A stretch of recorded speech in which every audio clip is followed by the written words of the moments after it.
infrastructure is crumbling this evening as the Nintenbyte Podcast continues its unprecedented rise. In cities across the globe, fans are rioting. The Pentagon has issued a statement describing the Nintenbyte Podcast network as a pixel-based prophecy. Some say the rise was foretold, others say it's just a really good podcast. We're talking twisted nipples, milk, and a sock puppet who doesn't talk. It's dangerous to go alone. Watch this. Welcome to the Nintenbyte Podcast, bitch. That's right, ladies and gentlemen, you're watching the greatest Nintendo podcast ever!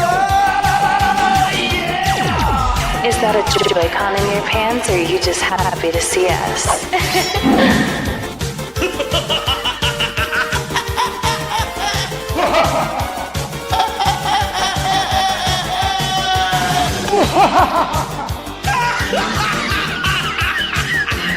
Shut up!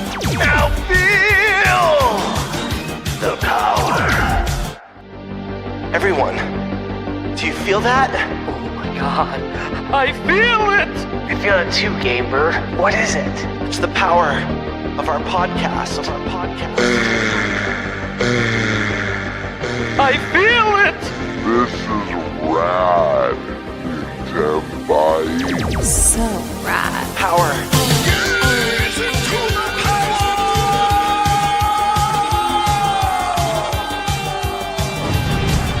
Now bask in their glory. I'm Nintendo Prime. Oh, baby.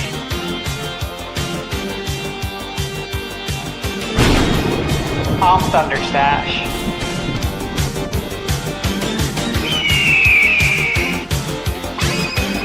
I'm GameBird Classic.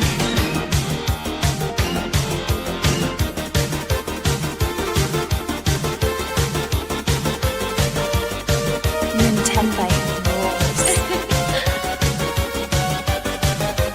Let's rock.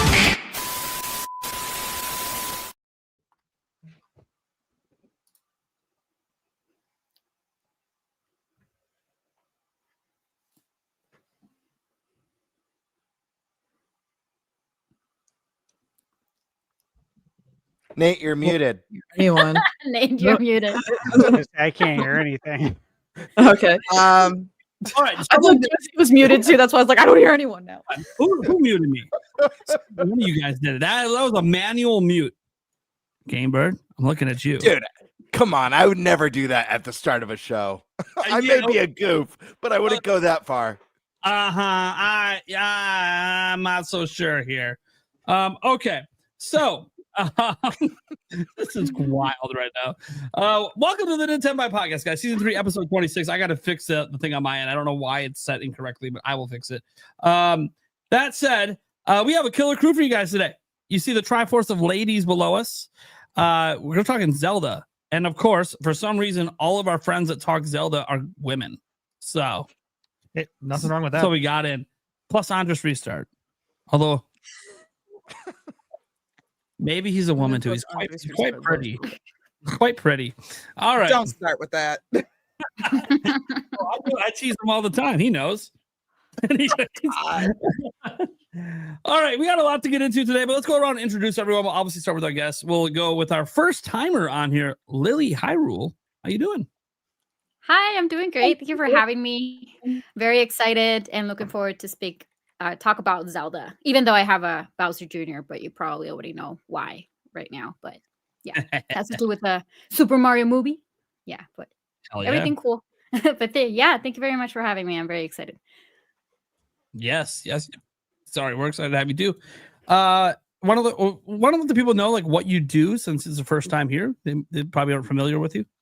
Well, I am heavily focused on The Legend of Zelda, but I've been doing a lot of live streams, playing a lot of the Zelda games and playing through them. But I am also covering things Nintendo and some of the previews, and had the opportunity to work with Nintendo of Canada. I'm currently in Canada, by the way. So yeah, you'll be able to find a lot of that kind of content in my channel, and I consider myself a very small YouTuber. but I love what I do. But I don't do this full time. I do have a full-time job, like a lot of us, I think. Sometimes, you know how it is at the very beginning. But yeah, that's what I do. Awesome. Then we got Joycie J. How's it going? Hello, everyone. I also have a full-time job. I don't stream at all. Nate just lets me come anytime a Zelda, anything Zelda is happening. He just lets me come on so I can ramble about it. Plus, for the foreseeable future, you hear her voice every Sunday at the beginning of my live streams. Yes, we do have Zelda fanfic reading on Sundays.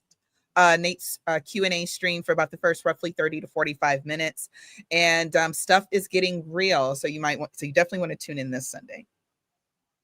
All right. Then we got coming back, a fan favorite, SkySwordAlisa. Hey guys, thanks for having me again. I'm happy to be here. Excited to talk about some Zelda Mario movie. That trailer was adorable. So adorable. Heck yeah. All right. Then we can get up to our Spice Lord, although he's reminding everyone he's the sock puppet. Yep. Eric Mohr. Hello. That's it? That's all you got for me? That's always what I got. I keep hoping you put sock puppet next to your name. I thought maybe you had a bit going. I've had that on there for the last how many podcasts? Are you expecting to read? No. Okay. I didn't know you knew how. Yeah, Eric, we need you to start bringing a sock to the podcast every week, Right? I think. Yeah, we really do. Not the crunchy one. No, not the crunchy one? Okay. Not the crunchy one. Okay. And then the GameBird. How's it going, people? Happy to be here. It's another glorious Wednesday. We've got some Zelda to talk about. We got the Mario movie to talk about. I'm feeling ready, guys. My body's ready. Your body is ready. Hell yeah. Although, was Reggie's body ready? He was kind of talking some smack this week. I don't know. He doesn't seem like he's Reggie always talks smack. He's like, that lineup? What the fuck is that? I don't know, Reggie. You quit. Don't bitch. You should have stayed. Your fault, Reggie. Your fault, Reggie. That's right. Bowser can only make it 6 years. You cast too big of a shadow. ThunderStash Gaming. Hello, how we doing? You guys know, as always, staying busy. A lot of games to review. I was just looking at my Excel list that I bring everywhere with me, and I have 7 embargoes right now. I'm juggling. So, yeah, heavy duty. Nate, you know some about that, and GameBird, you know that I have to keep most of this private. Ooh, But yes, I'm intrigued. It's hot, it's heavy, it's real It's busy. Okay, no. Now look, I do want to mention that next week, of course, is Kirby, so I'll be wearing my Kirby shirt. Oh, Okay. However, I did want to wear my special Wii U polo that I got from a Nintendo rep when I lived in California, when I was in Monterey. And I thought about it. I said, when's Wii's anniversary? Wii U. It's coming up, isn't it? It's on the 18th. So this is in honor of 13 years of the Wii U. Oh, You yeah. can't do it next week because it's Kirby time. The most underappreciated Nintendo console. Well, see, everyone talks about it glowingly now. This is what happens. Mhm. Yeah. It's Everyone right there, though, with Cube, right? GameCube. And Get a couple generations away. Everyone's like, oh, yeah, the Wii U is great. You left Thought it out a was- crucial part of the story, though, Stash. He failed to mention that the staffer gave him the shirt off his back, actually. Just took it off and said, I want you to have this. Now I asked him if he had any cool swag. He's like, "You want a Wii U polo?" I'm like, "Yes." Hell yeah. Are Who you doesn't? kidding me? Yeah. I'll wear that to work. Yeah, it's not even a question. What are we doing? Oh, man. That's awesome. Yeah. And hey, I'm Nintendo Prime, guys. If you don't know me by now, it's okay. You probably don't want to know me. I have, depending on what corner of the internet, I'm either the worst or the best. That's how we do it around here. I don't play favorites. Let's go ahead and dive in. We got some killer topics today. We will be talking about Age of Imprisonment first, though, out of respect for our guests. I know not everyone can stay the whole show. We have a really long show. It is what it is. But we got to get to Zelda right away. So who wants to take that Zelda topic of my hosts up here? I'm sure ThunderStash totally wants. So eliminating Stash. Who else wants it? Nobody. I mean, if nobody wants it. I can take it. I can take it. It's really not. It's just you just pass it around. Yeah, right. Pass it around. I mean, pretty much, you don't even have to talk that much. Yeah. Well, that's a perfect topic for you. Yeah, right. Also, I haven't been. I just got done training. So yeah, I know. You're not that far in. Okay, so Eric will take the Age of Imprisonment topic.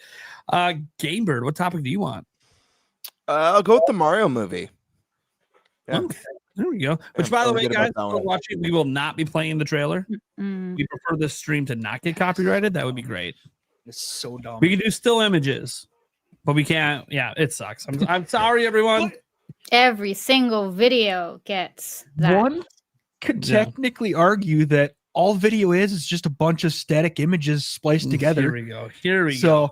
Oh no! Well, you go hire a lawyer and fight them legally over that. Because I'm just not saying. Technically, it's already been defended in court. It is fair use to live react to trailers. Right. However, that doesn't change the fact that YouTube has automated systems, so they ding you, and then if you want to fight it, you gotta get a lawyer. And which is dumb. Yeah, we'll just not do that. I don't think the lawyer makes the budget for this show. ThunderStash, what do you want, buddy? I'll let you take Pacopia. I'll take the dealer's choice. Dealer's choice, yeah. I had a good topic for dealer's choice too, but I was like, you know what? Did you? No. I'll do Pocopia. I kind of figured I'd end up with Pocopia, the whole controversy with that, because I'm the one that dives in head first into this bullshit. But okay, cool. Yeah. No, you take the dealer's choice. I just for once actually had a topic in mind if I got stuck with it. Remember when I got stuck with it the one time? And I'm like, guys, I came up with all the topics. Don't leave me with the dealer's choice there because I didn't have a topic. That's why I was going to take it. Just in case. My topic that I had, I didn't know if it was good enough. That's why I left it as a dealer's choice instead of putting one there in case someone had a better topic. And I'm sure Stash always has an amazing topic he comes up with. Even if he doesn't have one now, he'll figure it out. That leaves me with Pocopia to end the stream. So we got controversy to end the stream. Oh boy. Let's just get into this. Eric, let's get to some fun talk. Yeah. Oh, screw controversy. Okay. Unless Age of Imprisonment sucks. Let's go. We're talking Age of Imprisonment. We are talking Age of Imprisonment. I mean, I'll go first. I made it through training. That's all the further I've made it. Right? Congratulations. Right? Yeah, right. Lily, you want to go ahead and just kind of talk about it? What's your thoughts and how it's going? Sure. Hyrule Warriors, like it's the games. I know that a lot of people were kind of hesitant with them. But if you did not had a chance to play Age of Calamity, you will definitely get a taste of what's coming for Age of Imprisonment. In terms of the gameplay and mechanics, I think that they did an amazing job with all of that. The way that they incorporate everything. I've been playing through it, but not. I haven't finished the game. I'm currently, I think, almost chapter 5.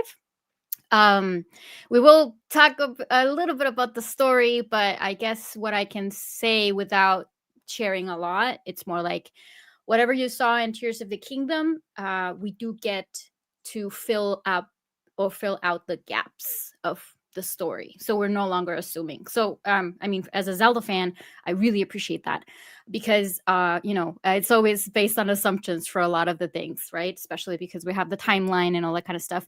But it's still like, it's a great game, like on its own, right? I think that most of the times we tend to forget that it's only like a guide and not the way that things should be. But yeah, I've been having a lot of fun with the game. I've been spending a lot of time with side quests too. Also, a lot of the side quests will unlock you a lot of the characters too, which I was very concerned at the very beginning. Because we usually have like on any Warriors game, we have like a ton of characters to pick, right? And because Tears of the Kingdom didn't really have like a lot of beloved characters compared to Breath of the Wild, I believe. Yes, we do have the sages, but they don't really show up on this particular game, right? So I was like, well, are we going to play as the sages that we knew from Tears of the Kingdom, great, but still I was a little bit concerned. But I'm so glad that they added characters and not just added like random characters. They really have personality, which I really appreciate. So yeah, that's pretty much as a wrap. Like I can, that's all I can say so far. If we are going to be diving into details about certain chapters, of course, but that's like my very quick review about Yeah, what like initial Initial impression thoughts. kind of Yeah, stuff. yeah, Yep. absolutely. Yeah. Joycie, you good? You want to jump in? Yes. More good, but well, Nate, apparently you owe somebody a shot. I'm got it. enjoying the absolute heck out of this game. The gameplay is good. It's I don't want to say it's simple, because when you think about combos and how you have to arrange everything depending on your character and depending on which weapon they're using, that's what mixes it up a lot. Of course, normally when I play Hyrule Warriors games with the original one and Age of Calamity, I keep mixing the names now. Yeah. I know, right? Age of Calamity, Age of Imprisonment. You know that other wild Hyrule Warriors game, that one. Yeah, that one. Yeah. Link is my guy. That's my favorite. That's my main. But in this one, not Link, the construct, who's totally not Link. Exactly. Totally not Link at all. I love playing with him, but everybody else is so interesting and fun to play as well. So I find myself changing different characters often when I can. I will say very minor critique. Hyrule Warriors games aren't difficult, like at all. So if you are on the fence, I would say when you have the option to change the difficulty, if you put it on hard mode, that'll feel normal, in my opinion. There was only... Agree. Go ahead, Game. Joycie, there's either someone in this crew tonight or watching the show tonight who's been getting their ass kicked by Hyrule Warriors. Just like, how dare you? How dare you? Just saying. Definitely not me, though. No, I met that one person who might be watching who's on the fence, not anybody who owns the game. We're all playing on extra hard difficulty, right? Right? Of course we are. So, Birdie, you make me laugh. That's one of the big things I do like about it. Like I said, it's a little simple. It's not that hard. It's not too difficult. I'll get into other critiques later. The side quests are plentiful. There are many. You can level up your characters that way. I am about to start chapter 5 earlier today, I think, or yesterday. Days are blending together lately. I went through and did all my side quests, got all the extra things, all the extra lore. One of the most fun things about every time it's time for you to get a bonus heart or some bonus, a bonus combo or something of that nature. There's all kind of little stories in the little box as you're getting that item. I've always loved that. I will say it is a little bit, if you're an OG Warriors fan from the OG one or the Switch Definitive version, whichever version you have, it is a little bit different because you don't have as much weapon variety. The OG, and I talk about this all the time on Nate's channel and on Mike's channel. I love the spinner. The spinner is my jam. That's what I mainly use once I unlocked it in original Hyrule Warriors. This one is working within the realms of the rules of the wild era. So you got your two-handed swords, your bows, your one-handed swords, your spears, those types of things. But the game finds a way to make that interesting. So you can add different things to those weapons to make them, if you want to farm money or something of that nature. It's not very grindy, but if you want to farm money, you can just kind of add that seal onto your weapon. That's nice. If you want more attack damage, you can add that seal to your weapon. So there's different things that make it very, very interesting. I am 100% playing this for the story, because I said, Lily and I talked about this all the time. Lily is like my little sister. It's great.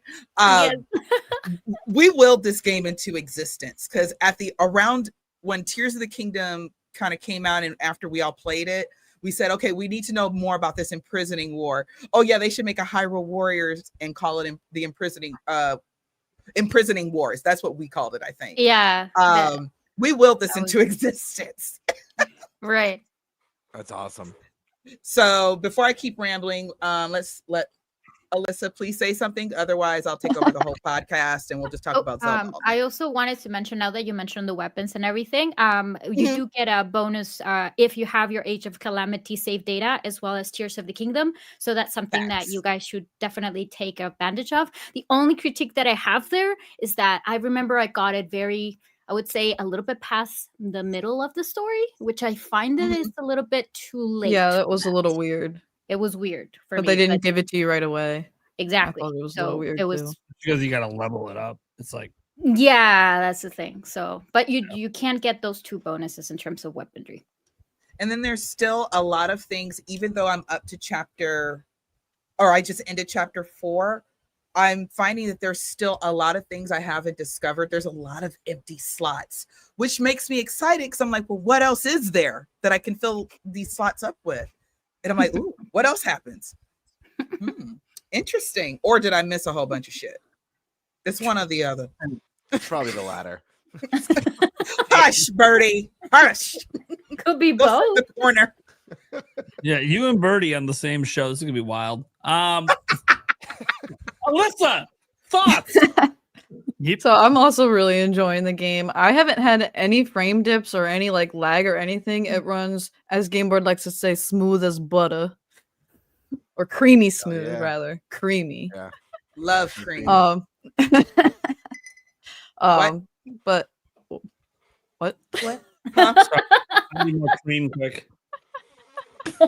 But I really like, my favorite characters to play as are Zelda, Rauru, and Rafika the most. I really like all their different like combos. I know. And then like the more combos you unlock and like the different like attacks you get, like some of them are so like seem like crazy. Like I don't know if I'm just not remembering the other games as well, but I'm like, this feels so OP. I just feel like Zelda's a badass. She's getting her.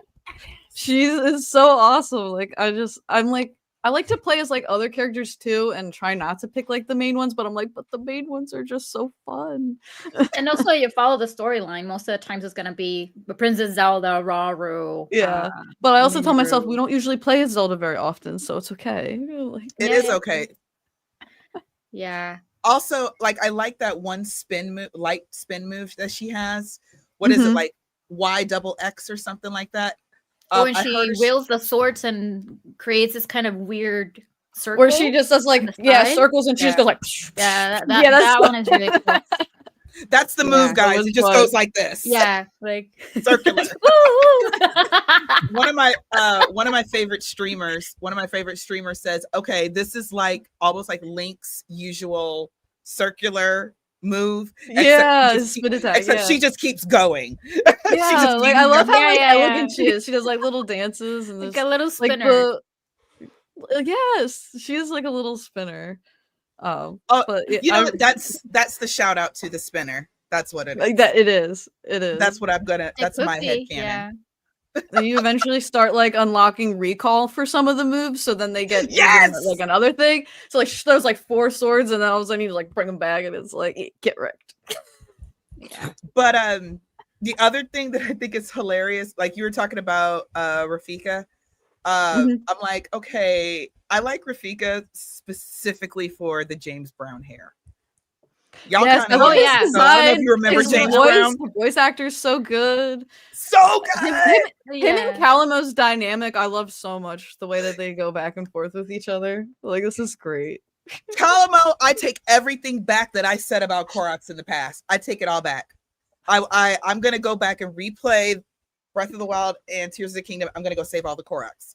I am sorry. I take it back. Calamo is the shit. I'm not doing it. I still won't do it. It's too many. Kudos to you, Joycie. I'm like, wait a minute, are they all like that? He's so much fun. He has so much personality. His they're not. voice actor is amazing. No, they're not. He's Kalamo is one of one, man. It's just like Hetsu. He's one of one. Kalamo is one of one. That's how it is. Yep. Because I was just thinking about all the horrible things we all did to Koroks and Tears of the Kingdom. I think I put one on a.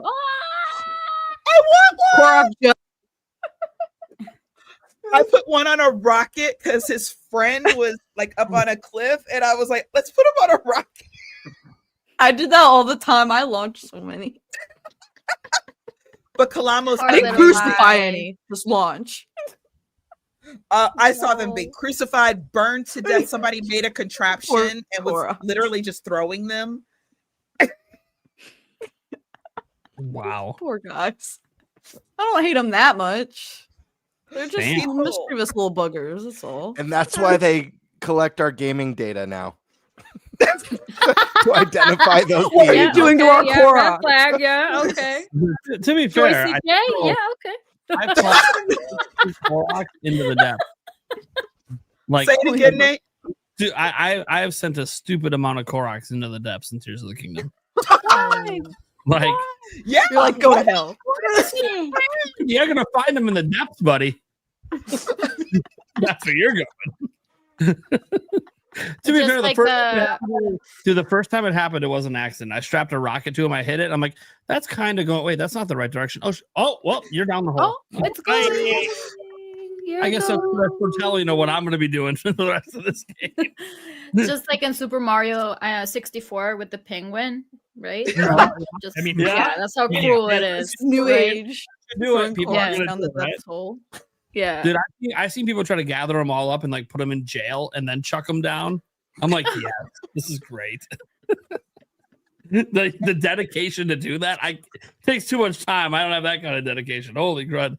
Birdman. I swear Nintendo's gonna just be like, you know what, just for that, we're gonna put 2,000 Koroks in the next game. Oh my God. I love no more the Koroks, idea. please stop. The one thing they keep, I'm gonna be like, come on. I'm out. No. Find a new management system, please, or upgrade system rather. I love the idea of you just throwing thousands of Koroks into the depths and the darkness changing them. And unknown to you, you're actually creating a legion of dark Korok, hellbent on revenge. Like you go down to the undead, just army of them just taking you out. You're like, what the fuck was that? Is that a frog? I thought I already took out all the frog. Wait, what the fuck? Wait a minute, I got a better idea. So like the Koroks and the Cuckos should link up and say, we're so sick of Link hitting us all the damn time. We're just gonna and create a huge army and just go after Link. Korok's riding on the cuckoos. These are the discussions we also have offline, y'all. This is real.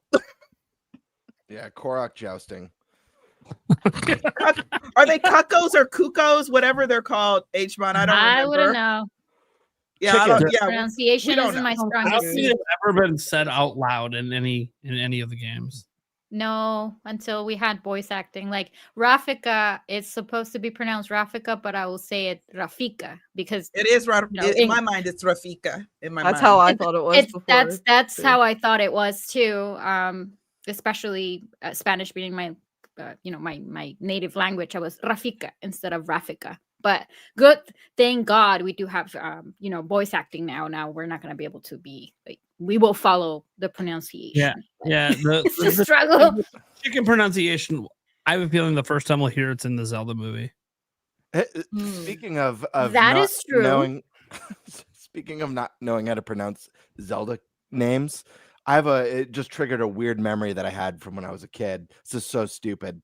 For whatever reason, I created a fake memory in my head, and I thought the Keese, the bats in Zelda, were called Keatons, and I thought they were called Keatons because Shigeru Miyamoto was a huge fan of Batman 89, even though Batman 1989 came out after Zelda. And I just remember telling kids on the playground that for whatever reason. And then feeling really stupid when I found out it wasn't true. And I don't even know where it came from. I don't know if an adult told me that, where it came from, but yeah. Anyways. least there's the I mean, there's Keaton. the Keaton mask, but yeah. So I mean, at least you There's can say a there's Keaton something. mask. Yeah. Sure. There's something Keaton going on. Yeah. Okay. So There's a I connection. I still have a Just chance wasn't to what you spin the thought. story somehow. Yes. Also, You have a chance. by the way, GameBird, it's pronounced Link. It's not like No, it's not Lunk. No. it's not funny. like or Yeah. lunk. You know what else? The other thing that again, minor critique, because it's not really the point of the game. I was so hoping to have my Hyrule fashion show that I was able to have in Breath of the Wild and Tears, and that is something I kind of miss, is that part, because I loved all that Link got so many different outfits, and we don't have any outfit costume changes, at least so far. I don't know if that's gonna be put in later or something, or maybe something I missed. It could be, yeah. But I'm like, in Age of Calamity, they only had like 1 or 2 outfits each, I think. And I'm like, ew, Seamstress and Hyrule like die? Like, what happened? So, war in both of these games. I don't think it's a high priority fashion. It's not. But I still want it. I still save the whole kingdom. I don't think they're worried about what they're wearing. We Even played Tears of the Echoes of Kingdom. Wisdom, The we kingdom don't got get a saved bunch this of- time. Even on Right, Echoes of look- Wisdom, we got a bunch of amazing outfits for Princess Zelda. So They're outfits It was with buffs made for war. It I mean, works. They have time to make true. outfit war buffs. Just go to the Styla Yes, Kingdom do and it. Triforce Heroes. You'll have all the costumes you want. No. I'm just That's not saying. part of that There's a game. whole kingdom of style. It is canon. It's part of the I'm Zelda so world. mad that game is canon. All right. yeah. Well, let's talk about fashion. GameBird, thoughts on this game? Yeah, I've played through the first 3 chapters of the game. I'm really loving it so far. I mean, obviously, I think the first thing that everyone's going to notice who's played at least the last 2 Hyrule Warriors games, or even the Fire Emblem Warriors games, is just like Alyssa said already, the game runs buttery, creamy, smooth, in a way that you never got with the past. She's really into the creamy. I said, cream. That's it. Let me go get a refill. I'm sorry. Damn it, I'm Do your all out of thing. cream. GameBird, have you had a chance to try the co-op feature? Because I'm very intrigued. Also, Alisa, I'm very I've tried it, but I'm not sure if you guys have tried it. Especially I have because we're not, talking no. about any frame dips or anything that you have noticed. Right. because- yeah, that's Yeah, I actually haven't tried it yet. I've had opportunities to, but I'm kind of just trying to get through the main story and then try out all that stuff afterwards. But I gotta say, it runs so well on Switch 2 compared to the first 2 games that it was like an instant wow moment, just because it feels so different than the first 2. The game looks beautiful. The visuals are gorgeous. It's the best that art style's ever looked, in my opinion. That being said, I think just in initial thoughts, I think this is like probably so far, I haven't finished it, the best Hyrule Warriors game to date. However, I don't know if it's going to be my favorite at the end of the day. And I've got a little bit of a weird reason for that. And I know a lot of people might disagree with me. It's going to be really hard to take that away from the OG Hyrule Warriors on Wii U. I haven't actually never played the Switch 1 version of it. But this game got me in the zone, so I end up ordering it so I can go back and play the OG.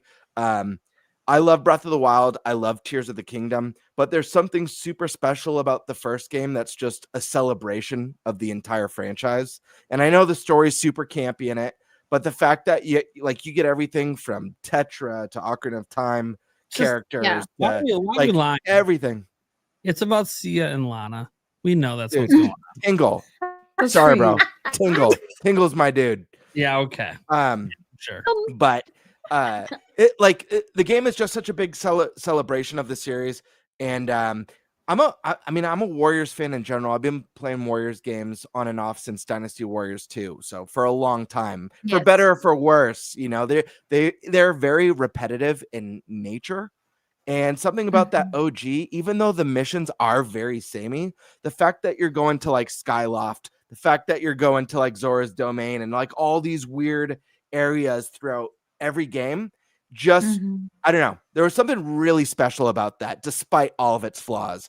This game, though, I've been enthralled for like different reasons.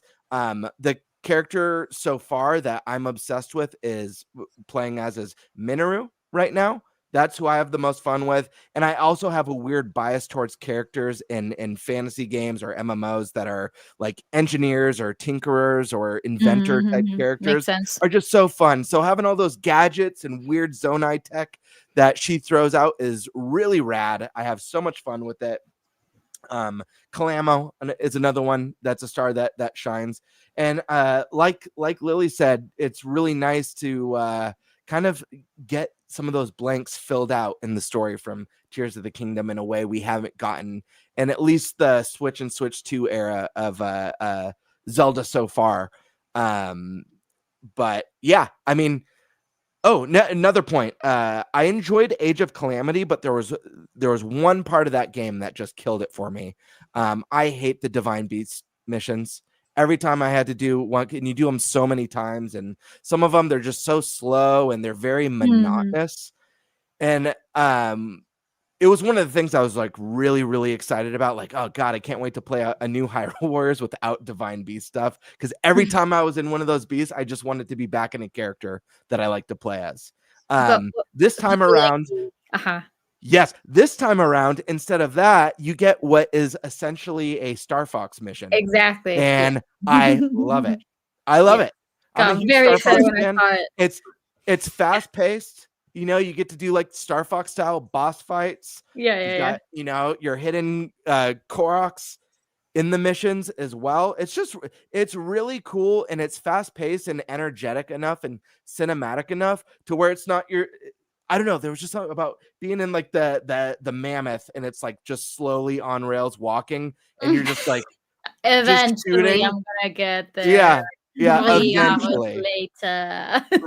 right. So this one, it's high octane, and doing it, I'm like, okay, I could do 10 of these in this game and not feel like, oh god, another one. So that's a huge plus and a nice little change of pace. But again, the game's a lot of fun. There's a lot of good stuff to say about it.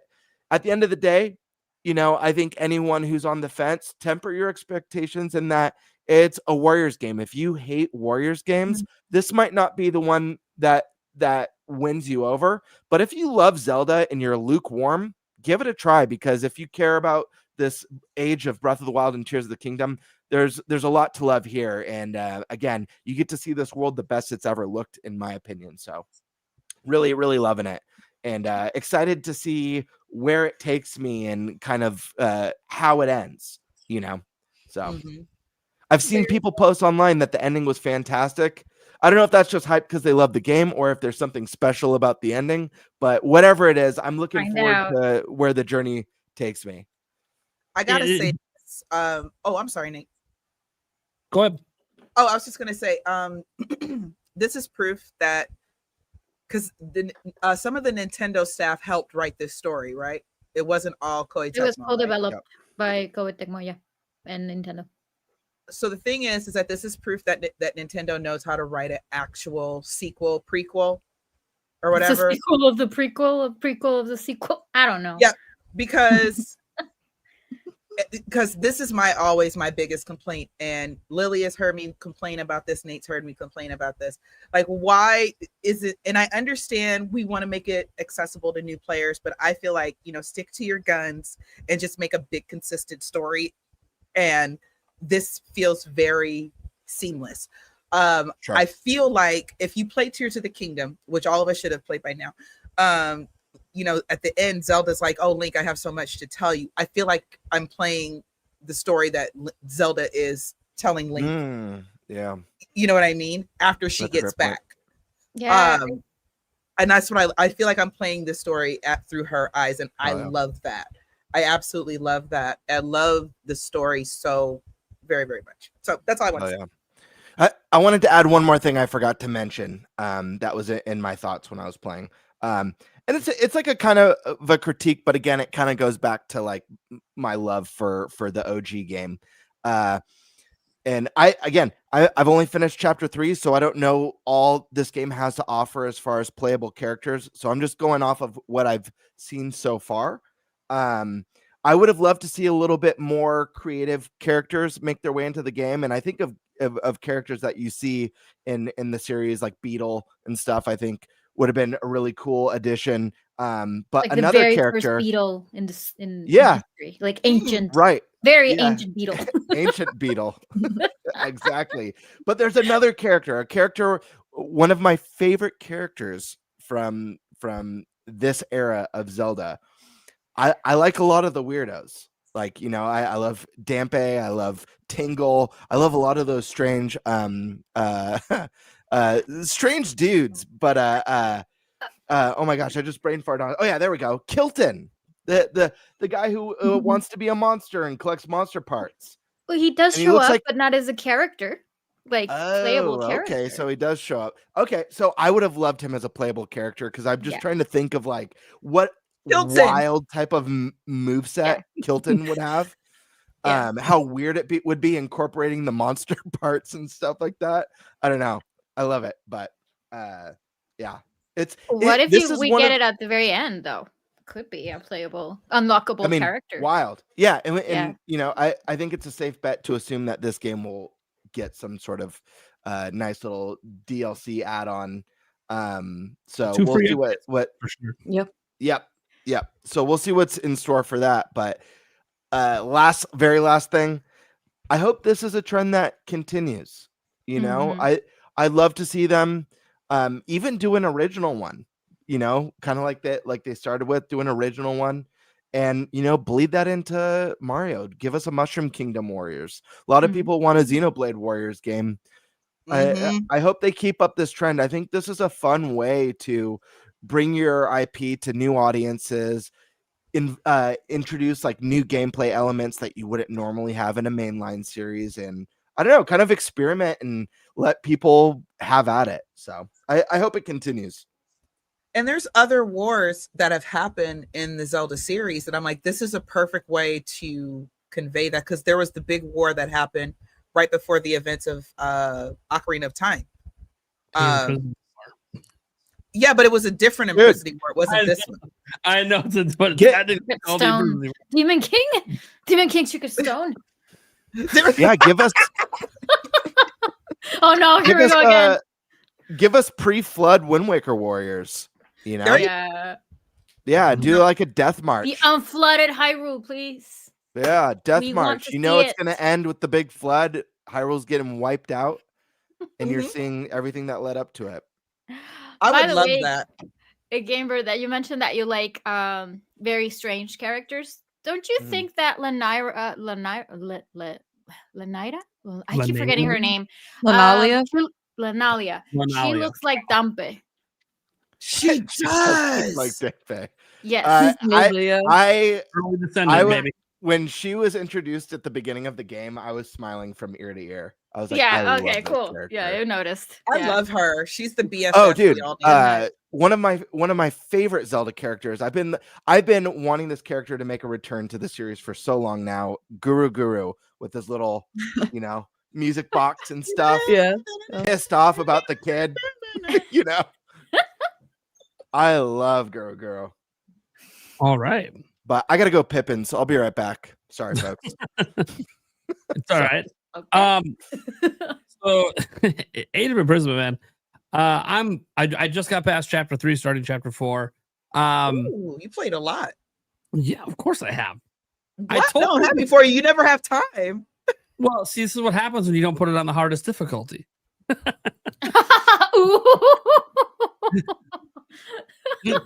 what? I've been playing on normal this whole time. We agree that everyone here is playing in harder difficulty, the hardest. No. She said it out loud. It doesn't mean I agreed to it. I'm just saying it just makes it a little bit more interesting. Said, I'm playing on easy and having a good time. I'm like, I'm not out here. As long as you're having fun. As long as you're having fun, I'll cuss you out later. As hard as you want. I will say this: if you hate the repetitive gameplay, the easier the game is, the less repetitive the gameplay feels. The faster it goes. You're getting through things. The faster it goes. Now that you're mentioning that, it is about 22 hours for you to roll credits on it, and it's about 35 to get the side quest, and no actual data for completions yet, but it is less than Age of Calamity. Not including the DLC. But there's also 2 free updates coming, which again we don't know. Yes. We literally don't even know what's in those updates. So there could be more content coming that wasn't done yet for release. Hopefully, yes. We'll Fingers see. crossed. Could be story stuff, could be post game stuff. We have no idea. Now I'm really loving this game. It is the most fun I've had with a Hyrule Warriors game ever, and I love the original. I love when they did the 3DS one and then eventually brought it all back together in Legends, and even though Linkle was kind of a joke. It's fine. You know, Link already has a sister. We didn't have to invent one, but it's cool. I guess we have to invent one. But I really love that game. And then obviously Age of Calamity. The thing that always got me with Age of Calamity was that it's a timeline split, so it's not canon. I mean, it is canon. The wrong way. Canon, it's fine, but it's not canon to Breath of the Wild, which felt very weird to have this game that's like about this period. And all the champions live and all, like that's not what happened. Oh well, crap. This does not directly connect to Breath of the Wild from that point. Yeah, there's a timeline split at the very beginning, and arguably what happens that leads to Breath of the Wild's in there, but that's not what you do a majority of the game. So it felt very off-putting to me how the game ended. It's like it created alternative history, which is cool, but that's not what we were looking for, because Breath of the Wild is the biggest Zelda game ever, most popular, and like it doesn't have a lot of story. Here's this game having like all this deep story, and the story didn't matter for anything Zelda. Forget everything you know. Yeah, it's like just one Age of Imprisonment, canonical story. They said this from the moment they revealed it. They are not hiding the fact this is canon. This is part of Zelda lore. This is what happened. This factually connects the Tears of the Kingdom. Amazing, awesome. Makes you think you should know what the ending is, but then with everyone saying that the ending was amazing, I'm like, okay, so they did do something. Yeah. Yeah, they did do something that my whole thought process is it must go beyond Raru's sacrifice and Zelda being a dragon, because we don't know what happened after that. Yeah. So they must go beyond that, which creates this really cool we don't know ending, that's actually going to be pretty badass when we get there. I don't know what it is, but I'm really excited to see that. I do like all the introduction of new characters. Unlike GameBird, I didn't want to see characters come back that have already been in Breath of the Wild or Tears of the Kingdom, because this isn't Breath of the Wild. This is 10,000 years before any of that happened. Those characters don't exist. You can have their ancestors there, but like literally, if you look at the game, they're all new characters. None of these are characters that existed in Breath of the Wild, Tears of the Kingdom, except for Zelda, who had the time travel happen. Now, yeah, we could talk about there's the Goron, the Zoras and all that, but like they're new ones. Yeah, we saw them with their masks on in Tears of the Kingdom, but they're still new characters. We didn't really learn a lot about them in Tears. It was one of the frustrating things in Tears of the Kingdom is like, oh, these are the sages of the time, but like you don't know anything about them, just that they weren't enough. Like they failed, so Rauru had to do what he did. Now we get to learn about like why they failed, why it didn't work, but what their importance was to the history of these tribes. And from what I've experienced so far, we're not going to talk too much about the story, at those points, but there's some connections about some stuff they do and some things that happen that now when you go back and play Breath of the Wild, Tears of the Kingdom, you're going to understand some things differently. And I like that. And that's one of the things, like, Joycie J was talking about the story, how well connected it is, and how good, like this story was written by the Zelda team. They did do Age of Calamity as well. So like, I thought it had a good story until you realize it doesn't really connect to anything we played. But this time around it does. And what I love about it so far, for what we're willing to talk about, is because guys, really, for those who don't know, we're willing to go up to where Sonya dies. Spoiler warning, Tears of the Kingdom. It's been 2 years. I don't think we need a spoiler warning that anymore.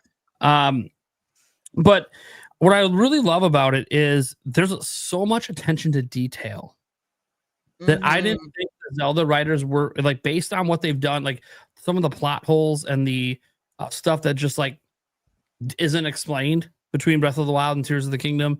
Like it just pretends certain things didn't happen for some reason, or There's like a brief mention of it in the game, but no actual explanation.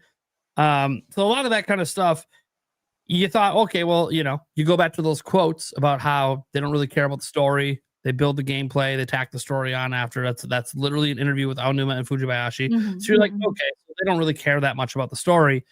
Then you see them get to go ham in this game, and they care. The writers themselves care deeply. They paid attention to every minute detail they put in Breath of the Wild and Tears of the Kingdom and made sure things line up. And for people like me who used to be a Zelda timeline theorist, like this is very much happy to see the Zelda team care when, in my opinion, they really haven't cared this whole time. But in this particular case, they really do care about connecting this game to Breath of the Wild and Tears of the Kingdom directly. Like, I know who Kalamo is already, and that's fucking to blow my mind when I figured that. When the realization hit me, I'm like, oh my God, no fucking way. Don't tell us. That is a He won't. I won't. That is a fucking deep lore cut that I didn't like. The attention to detail to hit that lore cut. I'm like, okay, this team cares. This team cares. And so it's like, hey, Aonuma, knock, knock, knock, buddy. Let them go ham on the next game. This team knows what they're doing. Consider story from the beginning. You could have gameplay be the focus, but ask the story team what they want to do and build something for that. I think that's the Around next. that, yeah. Like, that's the next I think step. that's a very likely scenario for Zelda in the future. One of the huge step ups you can do to differentiate a brand new open world Zelda game would be to have a much deeper, heavier story. And so I hope that's what they do, and I hope that this is a sign that that's what they're considering doing. Obviously, we don't know because it's a spin-off game with canonical stories, so we don't know.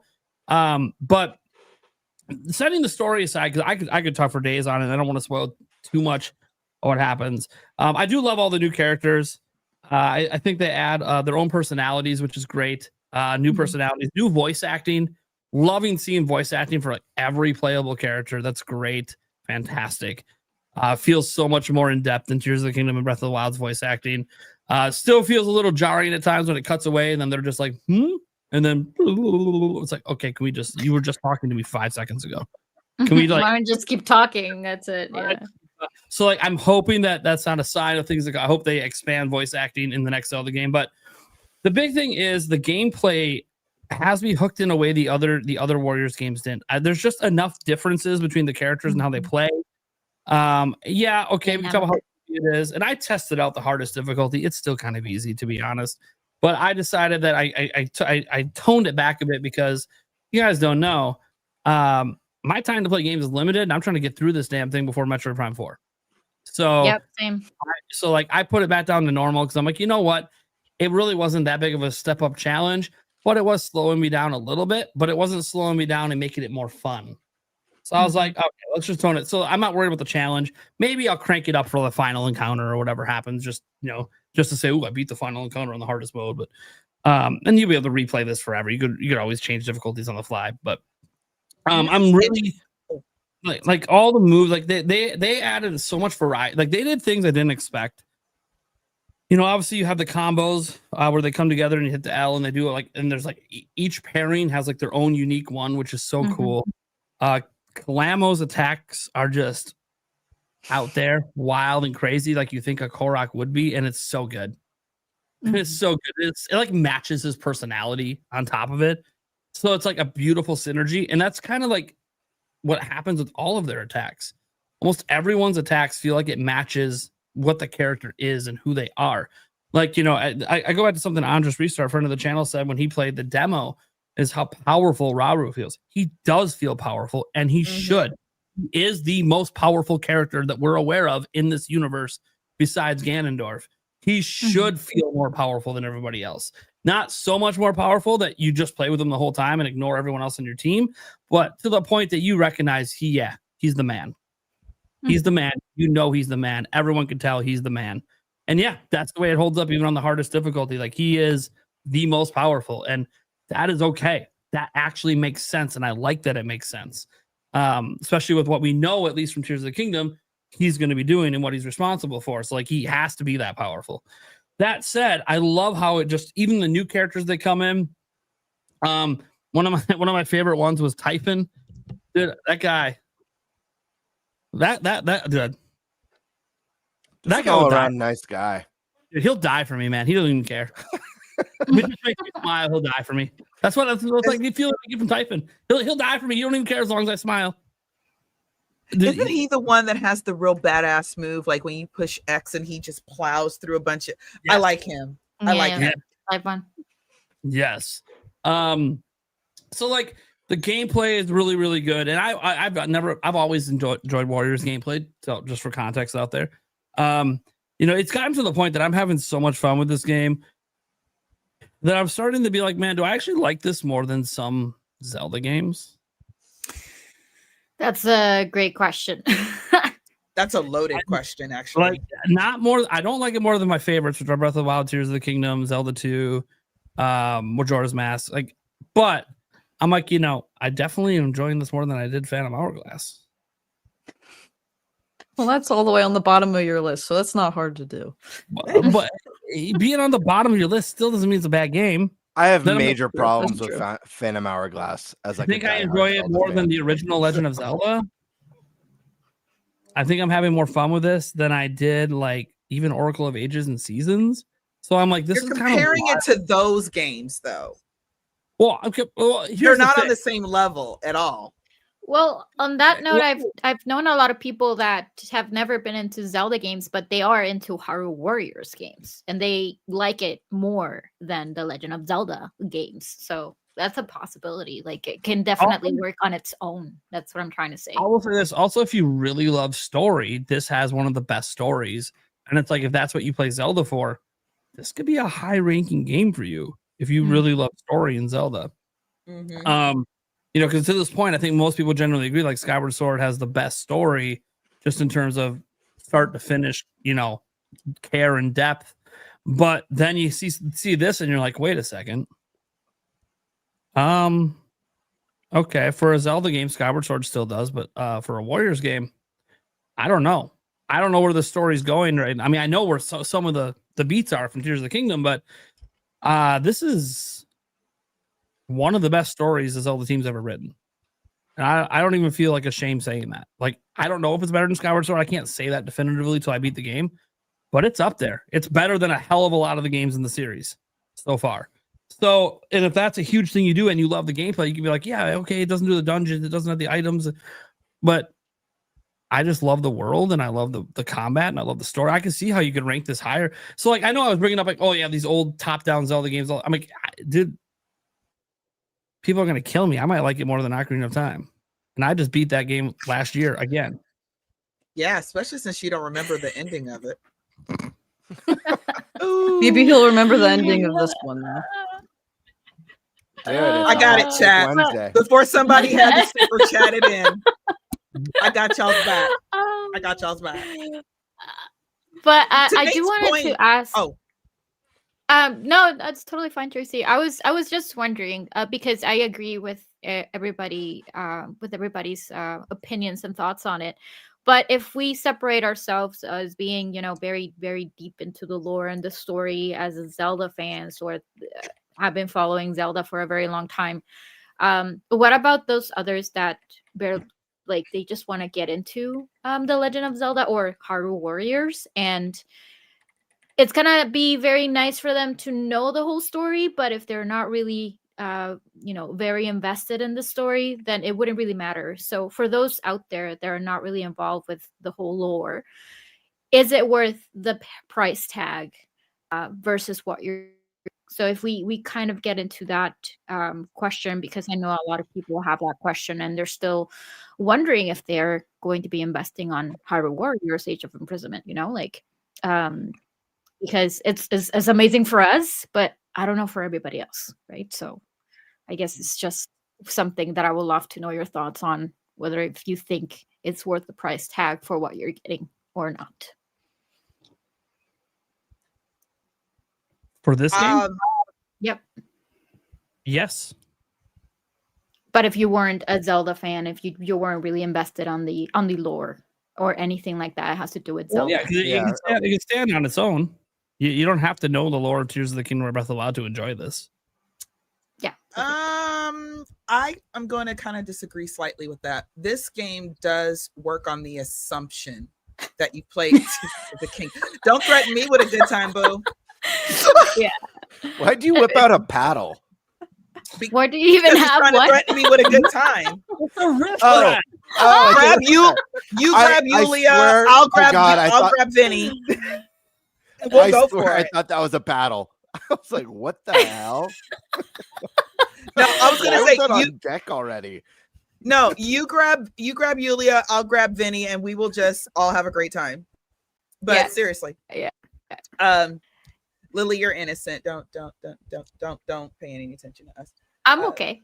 I'm okay. I was kind of throwing that question out there because I do get this question a lot from my community.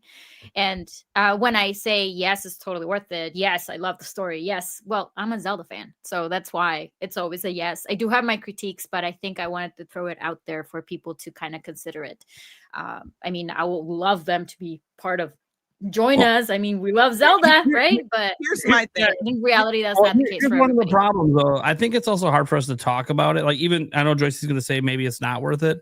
I say this because like all of us are not those people, so it's hard to speak for those people because we don't know how they would feel. Because I think for us, it's going to be very hard to separate our love of Zelda and what we know heading into this game to pretend we know nothing and we don't like Zelda. We go. Dude, Lilly of Hyrule, Joycie J's on every Zelda topic, SkySwordAlisa. Like, what are we doing? GameBird over there with Link in the background. Yeah, Link's I'd favorite say- auntie. What I would tell people if they were asking me is to go, because honestly, I think it's more of whether or not you like Warriors games than it is Zelda. Because I feel like Hyrule Warriors is for hardcore Zelda fans. Because it's a completely different experience. It's for people who want more of these characters, who want more of the lore, more of the story. I'd say check out the demo for Dynasty Warriors Origins. It's on if you have a PlayStation or an Xbox. The game is coming to Switch as well. It's one of the best reviewed Dynasty Warriors games in a long time. It's really good. It's definitely harder than Hyrule Wars. It's the first time they went a little bit harder for the series. And try out the demo. If you find that demo fun and you are kind of like Zelda curious, go for it. Because if you like that, you'll like Zelda this. curious. Yeah. I'm also gonna say as well. I'm also gonna say, oh, what? So I was saying they have the Age of Imprisonment demo on the demo kiosk. That's true. You can find that. Give it a try.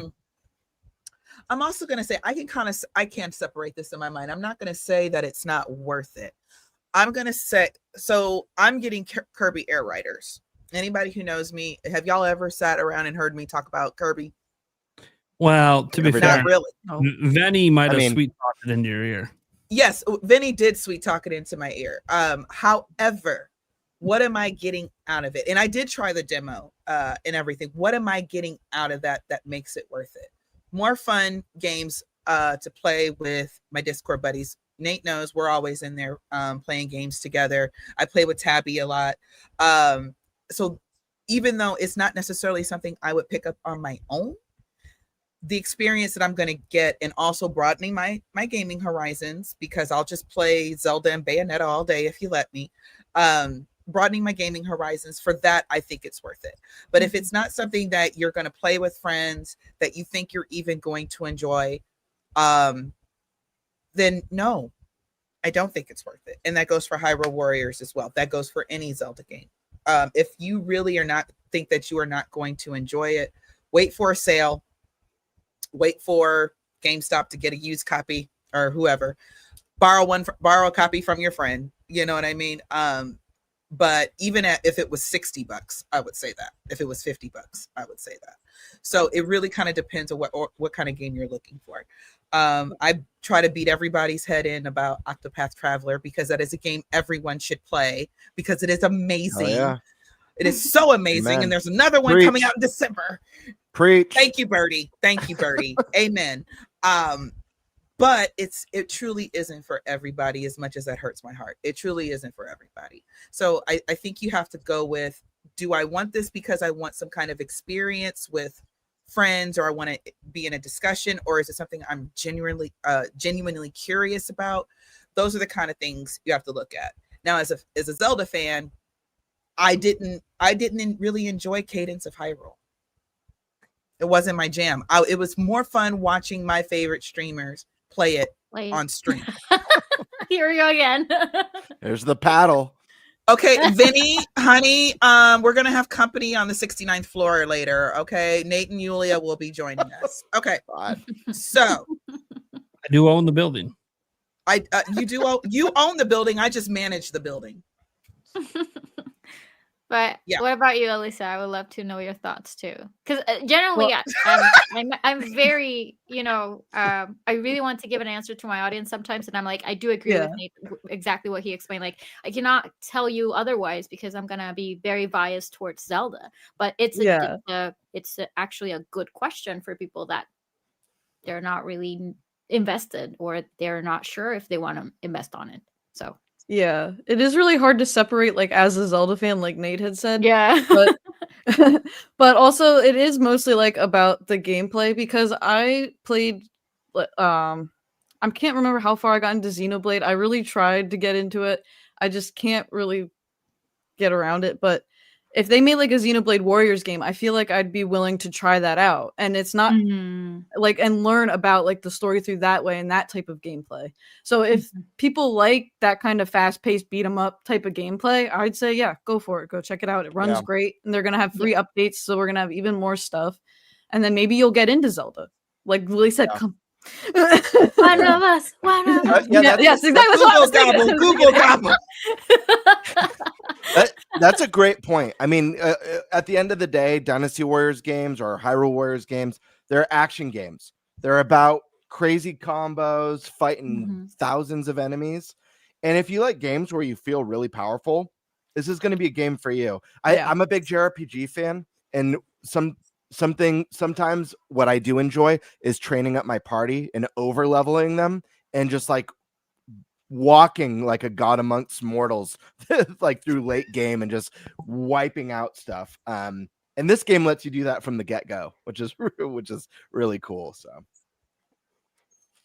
I was going to just make a comment on something that you guys said, all you guys kind of touched on a little bit earlier about Age of Calamity. Age of Calamity, in my opinion, it wasn't a bad Warriors game, and it wasn't Warriors, whatever. Demon King, Secret Stone. But it felt so disconnected in a way from Breath of the Wild, and not just because of the time split shenanigans. It was just like, okay, so the writers got together and wanted to make a Z-Link story. Okay, that's really what that game was. It was just Z-Link shippers, in my opinion. I was like, wow, that's fanfic done well. Which isn't a bad thing. It's just that it was just kind of like, it didn't really go with Breath of the Wild, in my opinion. So whatever. But Age of Calamity feels like and Nate has said this before, it feels like a wonderful send-off to the Wild era. It's like, so this is the story that we get behind the story, and Zelda's telling us, So yeah, that's all I wanted to say. Okay. Somebody's screaming suavemente in the chat. Hola. Of course. You've caught me mid-song. You seem to have caught me mid-suavemente. Me has atrapado. Here we go.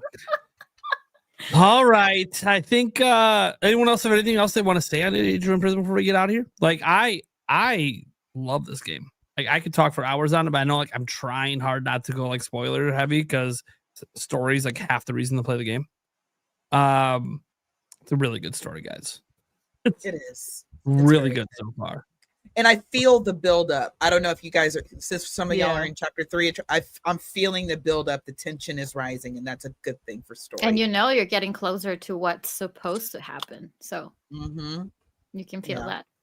And since Nintendo likes to have its feel good fuzzies at the end of stories, and we know it's not the feel good fuzzy. I'm just so curious on how this plays out. I'm totally going to go play this after the cast is over. I have to know before I go to bed. I guess muted, the only GameBird. last thing that you're Go, you're Lily, muted. go, be my guest. Yeah, it's just that I really have to bounce because it's a little bit late for me. I do need to start working tomorrow, but I wanted to say that one thing that everybody agreed on, and I hope that that's going to be like the direction that we're going to be heading to. I think I mentioned to you, Joycie, about this, but it'll be nice to eventually get a 3D Zelda game where we can play as both Zelda and Link, and to have two separate High five. POVs, point of views about, something like Kingdom Hearts Birth by Sleep kind of deal. I wish we can get to that point eventually. That's what I would like. Yeah. What would have been cool, or this is actually a good example too, Tears of the Kingdom and Age of Imprisonment, because it is kind of the same story, but from different points of views, because Link and Zelda were in different time periods. But if we got, let's just say the Ocarina of Time rumors are real and Nintendo goes completely ham on a ground up remake, and we get the story that we know and love with some extra lore and extra things, and then we unlock Sheik's view. Yep. Or like they have Pokemon Scarlet and Violet. It would be great to have a Legend of Zelda, Link and Zelda version or whatever. It is possible. It is very possible. Especially since we already have a playable Zelda and Echoes of Wisdom, and now Age of Imprisonment feels like it's almost there. So yeah, this is something I've actually thought about a lot. Before we got Echoes, before we got this game, obviously, and how they would do it. And I was thinking about like basically the direction that Nintendo, post Breath of the Wild, the direction that they went in with this open air philosophy, there's really nothing gating you from where you can go. It's do whatever you want in any order you want. And I'm like, man, they could make a game that has that open air philosophy that lets you play as both characters. That kind of operates if anyone in chat or anyone in the podcast tonight has played the Spider-Man 2, I haven't personally, but I one of my good friends was playing it. I was watching him play, and you could swap between Peter Parker and Miles Morales at the touch of a button, and they're both in the same city, but you swap who you're playing as, and when you swap back, the character will be where you left off with them. But also occasionally you'll run into each other in the story.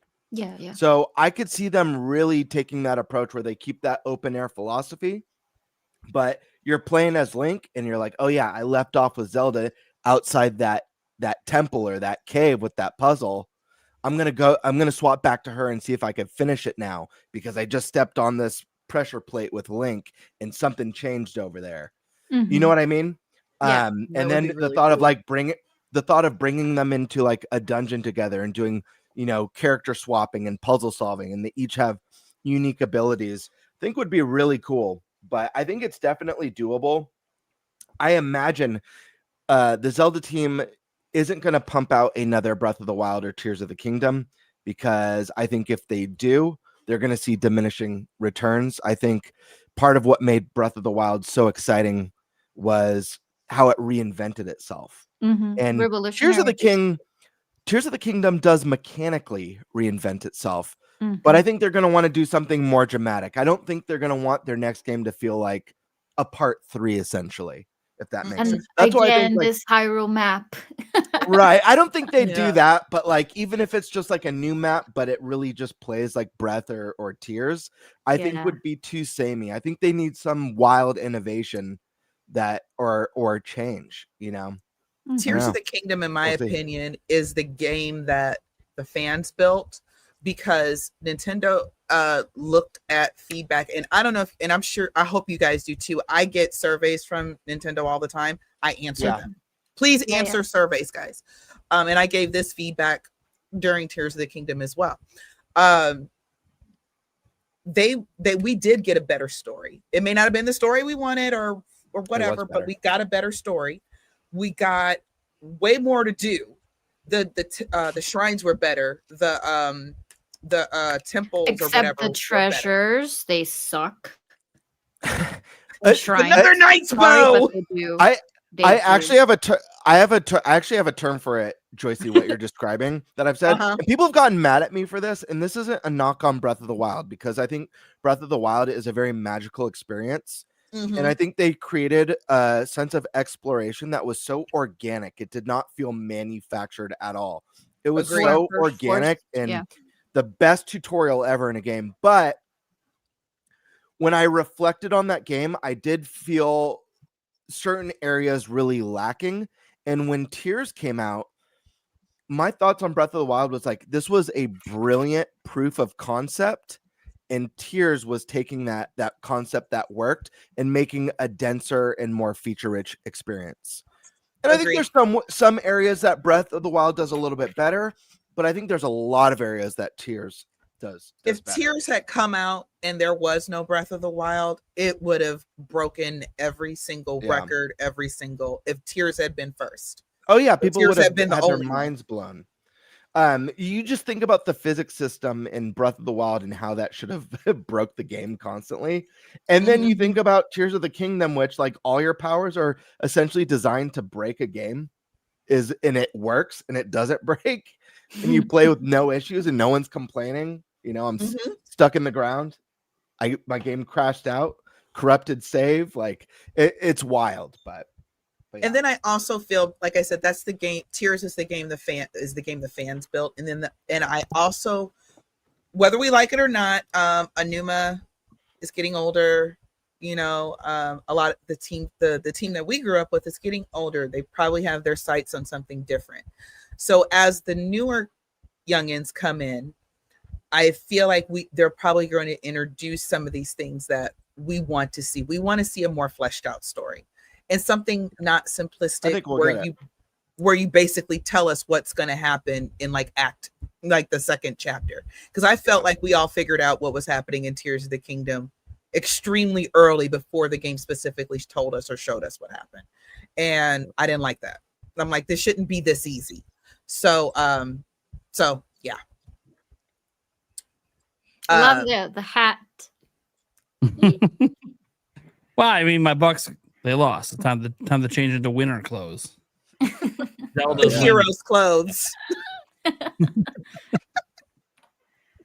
right, do you gotta go, Lily? You sure you can't stay? Calling to work sick? I'll write you a doctor's note. I'll seriously consider it. Yeah, no, I do need to work on some things, but thank you very much for having me. Thank you, Chad, for the warm welcome too. But yeah, I do need to go offline. I have some other things to do and get ready for tomorrow. But it was a lot of fun. Thank you very much again, and have a likely great story. We'll talk soon. Thank you, Lily. Good night. No, thank you very much again. Take care. Bye. Have a great night. Have a wonderful night. Good night. Yeah, I'll probably be in the chat with you guys in a bit. So awesome. See you in a bit. Thank you. Bye-bye. Bye. Bye. All right, so now the rated R stream begins, right?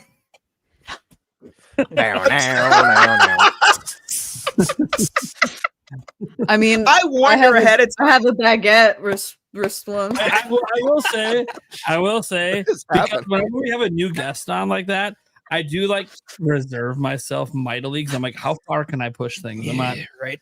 I don't know this person very well. I don't know if I can push it that far.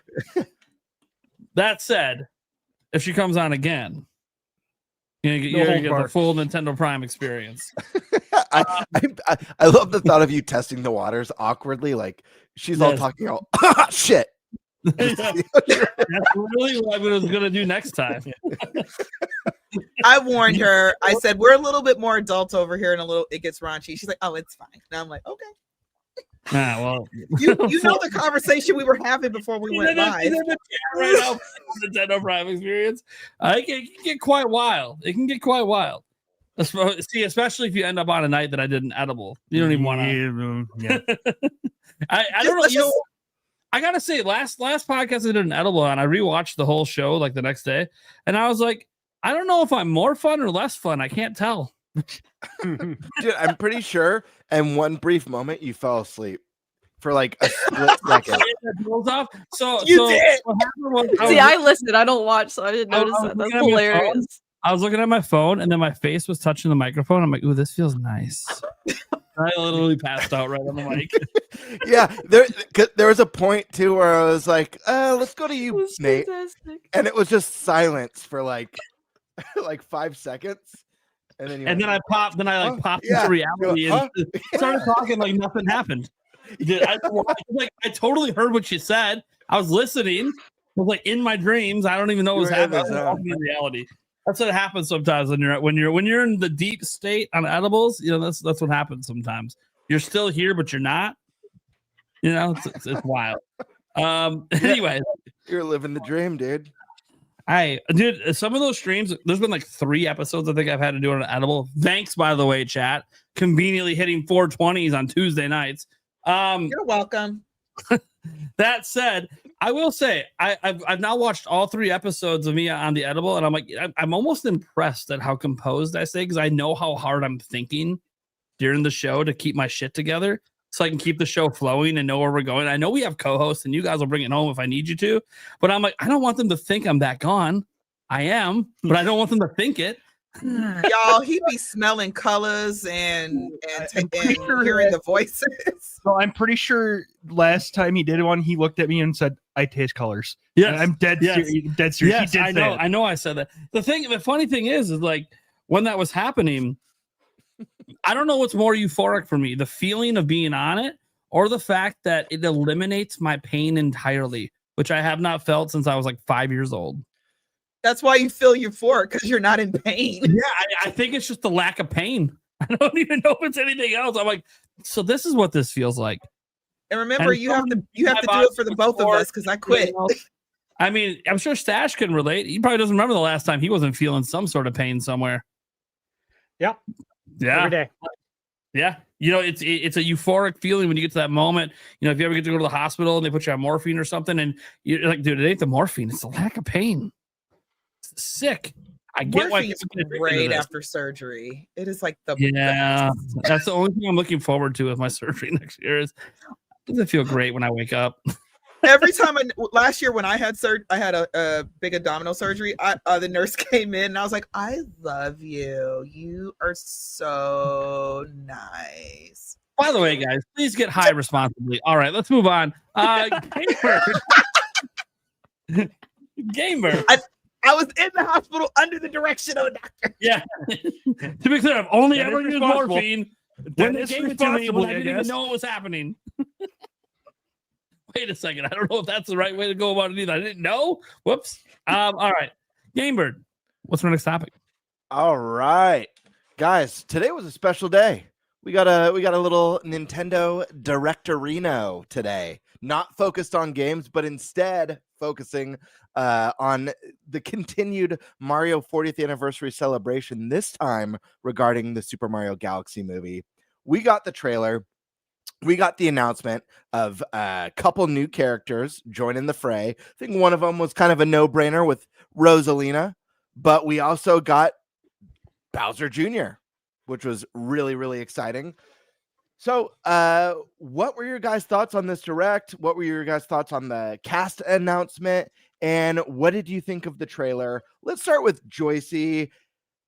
What are you thinking? What are you feeling? How hyped are you? I'm extremely hyped. On a scale of 1 to 10, I'm definitely at a 10. I'll move closer to 11 as we get closer to the date. Sure. Continuity, because at first, we were seeing Bowser doing the painting and everything, and I'm like, okay, is Bowser back to normal now? Blah, blah, blah. Nope, he's not. He is stuck inside the Mushroom Kingdom, and he's still miniature, and I love that. Anyway, but I love Jack Black that he's coming back to play Bowser. Bowser is so much more fun on screen. I love Mario and Luigi. I'll be very honest, as much as the whole trailer was fun, I love hearing Mario music orchestrated. Maybe that's a thing, or that's okay. Y'all agree with me? Okay, great. it sounds even so much more epic. It's magical. It is. Right? It is. Yeah. It's whimsical. It's magical. It's like I want to go live in the Mushroom Kingdom for this. I have not had a chance to play the Galaxy games yet. I know, shame on me. Never. I haven't. I'm going to because now Oh, they're good. both on Switch. Please. Yeah, enjoy Yes. it. You're gonna have fun. I'm going to. I made myself stick to a budget this year. I'm trying to pay off my car as quick as possible. Got a new car Yeah, last year. smart. So I've only let myself buy like 3 games this year. But that is on my list because I haven't played the Galaxy games and I've heard nothing but excellent things about them. But seeing the movie and I'm like, and we get Rosalina. I have questions. Do we find out where Peach is coming from? How do we get to the galaxy? Because I thought we were in the Mushroom Kingdom. I have a lot of good questions. All the, the old 10-year-old feelings of, ooh, Mario, all that sort of thing. I'm very, very excited to see where it goes. All the colorfulness, all the orchestra music. Because when I saw it in the theater 3 times, the first one, my favorite scene was when they got the star and you hear the orchestra version of the music that you get when you get the star. And I love that so much. I was in the theater just, like a dumbass. And so I'm looking for this movie to give me very similar vibes. So I'm very, very excited. I love seeing Mario on the big screen. Absolutely love it. Hell yeah. That's awesome. We're gonna go to ThunderStash now. I know you didn't get to touch on the last topic, so let's get some of your Mario movie direct thoughts. How are you vibing with the trailer? And just an overall sense of what you thought of it, hype levels, and all that stuff. Yeah, sure. So hype level high, always high. I guess you could say it's higher now, right now that we've actually seen it. But this is one of those things that I also don't need to see, right? In order to be excited about it. So it's not going to waver too much. However, everything I saw looked great. The voice acting, I'm on board with that. One thing about Brie playing Rosalina, Brie Larson is a super hardcore Nintendo fan. Yeah. And she's been in 3 different commercials for Nintendo. Yeah. And it's because she wants to be in them. Because she Yeah. loves Nintendo. And I think it's very cool that she has put herself out there as well to be in a Metroid movie. If you ever have one, she wants to be Samus. I'm like, that's really cool. I appreciate that. I like it when people who actually care about Nintendo, right? Or whatever it is, whatever you're involved in. If you get casted for something and you really care about it and you're really into it, that shows on screen.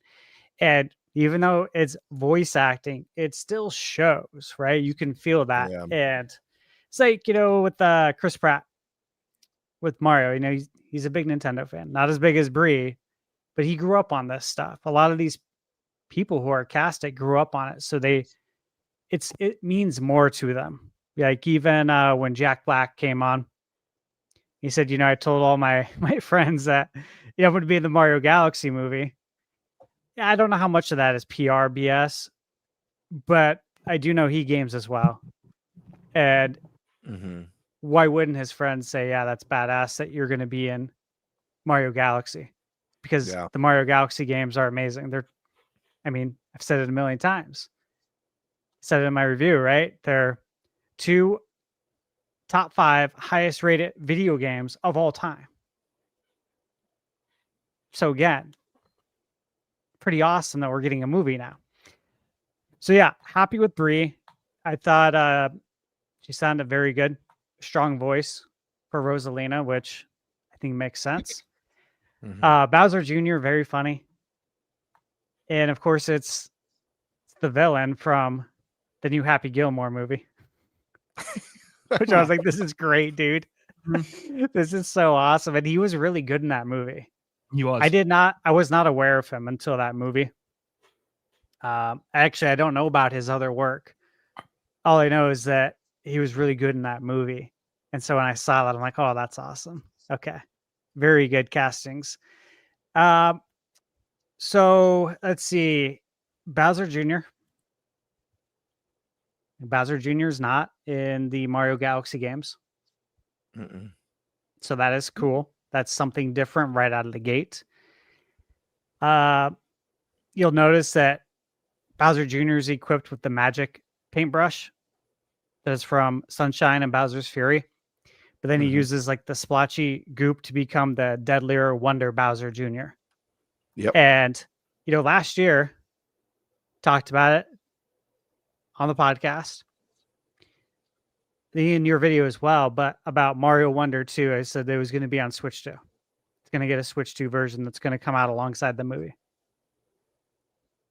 Here we are. And Bowser Jr. is in the movie. And he was never in the game. There's definitely a connection here. The movie comes out April 3rd. Mario Wonder Switch 2 edition is set for spring. Might as well just release it probably on the same day the movie comes out. Right? Might make sense. So yeah, we're going to have, I think for a lot of people, you're going to have Mario Galaxy 1+2 and Mario Wonder that are going to have connections both to the movie. And I expect them to both do extremely well because of that. Outside of that,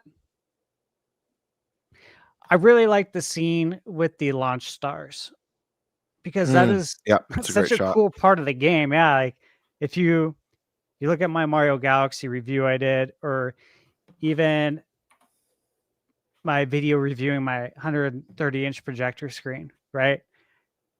You'll see a bunch of footage from Mario Galaxy of me just going around in the launch stars and looping around the literal planet because it's just so cool and it looks so good.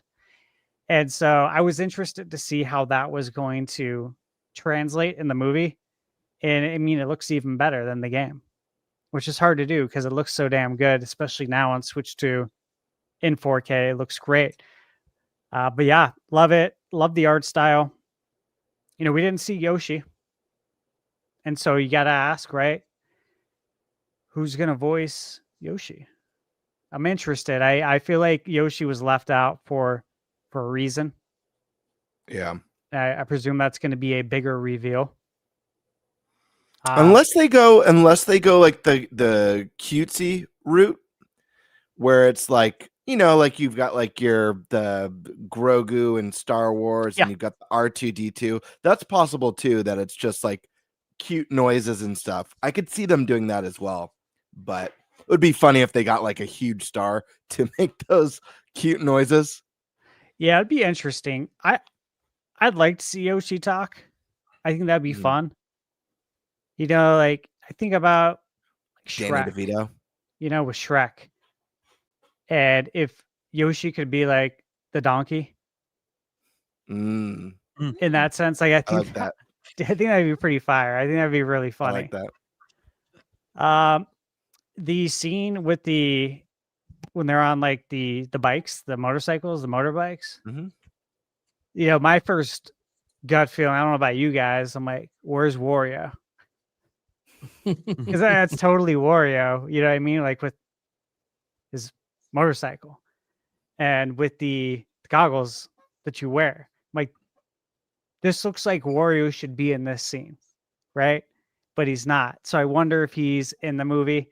Again, we haven't got all the casting so far, but from what I saw, looks great. Very excited. We will be there opening night, just like we were for Mario, and just like we'll be for Zelda on my birthday. Hell yeah. On May 7th. What a birthday gift, man. Dude, right? The best ever, dude. Michaela won't be able to top that, unfortunately. No. Taking him to the movie. No, she's got no shot. Yeah. I hope all the so much good merch comes out with it. Yeah. Like I want to get all the merch. Well, of course, Mario. Zelda. You know what? Both. Give me all the merch. Well, I mean, with Mario, we're getting the Old Spice. Yeah, y'all are getting the Old Spice. I'm getting that. Yeah. I hope they do that for Zelda also, man. I hope we get some Ganondorf scented Old Spice and stuff, you know? Some Hyrule Field scent. Lost Woods fragrance. Yes. Yeah. Yes. Smells like fog and fear. Hylian Mist. I just need the dead hand version. Do Oh a my partnership with Campbell's and release a can of Make it cream of smell like Korok that. soup. Oh yeah, dude. No Koroks were harmed in the Korok. making of the soup. Oh my god. I'm gonna stop. Where I was gonna go next. Uh, I was just gonna say there's that movie Now You See Me with I forgot his name, but the magic one movie coming out. and they have a popcorn tin where they put the popcorn in and then you dude, can that's sick. open I it hope and they it looks have like that. it disappeared. I hope they have that at my movie theater. I want it. It looks really Yeah, cool. I want that kind of cool merch for Mario and now Zelda. I already have money saved up. I'm just gonna be a show. I am a Zelda show. Oh, dude, and I'm they could okay do a with it. like popcorn bucket. Yes. So this looks like a giant slug. I could that'd see be them doing a wild. Triforce popcorn bucket that lights up. That'd be cool. That would be cool. It would be sick. That would be very cool. It'll be about $85, but you know. Yeah, probably. Do Hey, do you want us to read this? Yeah, Wink the Man. This is related to the topic. It says, do you think there'll be a scene with Luigi and Yoshi referencing the Mama Luigi scene from the old cartoon? Oh wow, that's a throwback. No, but if there's bikes, maybe he'll join the biker gang. Okay. That's awesome. It'd be great if the first time we see Yoshi in a trailer is him evading taxes. Yeah, I love that. They just lean into it. They just lean heavily into it. He hits submit on a computer for his taxes, and then he walks away smiling, and a big fraud alert comes up. That's so funny. Stash Man, did you have any other thoughts you wanted to throw out for the Mario movie, or? Nope. Just excited, man. You know, I'm ready. yeah. My body's ready. Nice. All right, let's jump on over to Alyssa. What are your thoughts on this one? Did you enjoy the direct? Where's your hype level and thoughts on the trailer? So I'm really hyped to see this movie. I watched it when I got home from work with my fiance, and at the end when it was like spring, he's like, spring. He's like, I want to watch it now. So I think he like shares the sentiment of most of us. But I thought the Bowser Jr. was a big surprise. I was like 99% sure he wasn't in the Galaxy games. I only played the first one. I haven't played the second one yet. So I was like, I don't think he's in there. And I know he was in Sunshine with the paintbrush. And then when Bowser was like painting in the beginning, that made me think like Mario 64. And then at another point, we see like a scene from Odyssey. So I'm like, are they going to connect, like just do little Easter eggs like that of like all these other games again? I am curious how like emotional this one will make me compared to the other one. Because I've seen the Mario movie so many times. The girl I like to babysit, she's like 3 years old. She loves that movie. She wants to watch it every time she comes over. I'm always like, hell yeah, I'm teaching you right, kid. So we watch it like every time. Exactly. I'm getting her into the Zelda and stuff too. Like none of the violent stuff, but like we watch the like all the cutscenes from the video game stuff. Like she loves the Koroks. She's a Korok lover. She's a wonderful child. She really is. But at some point, every time I watch that movie, I always like tear up a little bit. I'm like, this is just so cool because it like makes you think of the games, you know. So I'm just like wondering, I'm like, will they invigorate those same type of feelings with this one? But I really like the cast for Rosalina. I thought that was a good pick. I thought her voice sounded really good. I think the one the Lumas are like Rosalina's reading the book to the Lumas and they're all like, no, we want the plumbers. I thought that was pretty hilarious. But then Joycie had mentioned like, are we gonna learn stuff about Peach? And that made me think like, oh yeah, Rosalina did want to read a book about Peach. So I wonder if maybe there's some like story like how Peach ended up in the Mushroom Kingdom. This is in Disney. Getting my kingdoms mixed up. But I also did notice we didn't see Yoshi, but I think that's just because I didn't finish my lines yet. Ah. They didn't want to put him in yet. Sorry, guys. I also think it could be like a cool, like, because we kind of feel like he's gonna be in the movie, and even in some of the leaked, like Old Spice stuff, he's on there. I think it would be kind of cool to just not have him in any of the trailers and just see it like in the movie, like how they meet and how their like dynamic plays out. I really like the Shrek and Donkey idea. I think that would be hilarious. Yeah. I hope Yoshi gets a voice and it's funny. I like that too. I like for it So I to be think someone that's like about it. really That's about it. unexpected though. Yeah. Like, Yeah. really. Like I love the idea of like a Jack Nicholson or like just something like something just like wild. We need someone who's going to be alive though for a while. Sure, that's fair. Like someone in chat said Christopher Walken. It's like, yeah, I mean, that would be funny, but Dude, that'd be so great. But yeah, a little too old. yeah, we need someone who can do this for a long time. I know that takes out my pick. Nintendo, I'm only 27. Would have went with Steve Harvey, but he's getting up there now. Oh yeah.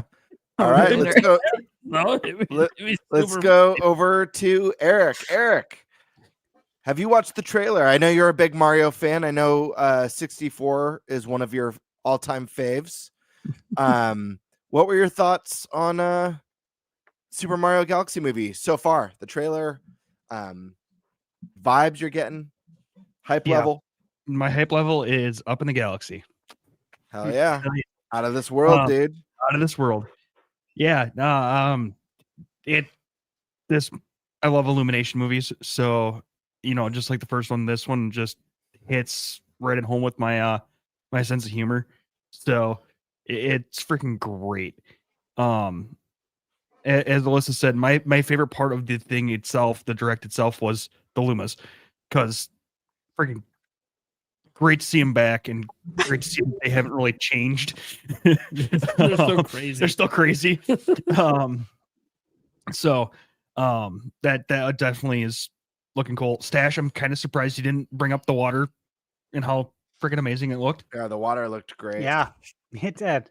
It wasn't a game, that's why. We got to game watch. True. Yeah, that blooper actually looked really good. I was just rewatching the trailer again. But Rosalina looks badass. Taking down that big ass robot. Mhm. So yeah, no, I'm super stoked to actually see this movie. It's way too far away right now. It just needs to come. So that's kind of where I'm at. Cool deal. Primal Rage. What are we thinking, my man? I know you're hyped. Yeah. I'm very hyped for this movie. I actually think I'm more excited for this one than the original Mario movie. I feel like that movie is playing it safe, which made a lot of sense. Don't go too risky. Make something super appealing to everyone. Please the fans, please the new viewers, please the children. But it wasn't like a super in-depth sort of movie. And I kind of feel like this one already feels like it has a bit more depth because it's building on top of the things that were from the first movie. So there's already some pre-established things, like the fact that Mario and Bowser do not like each other.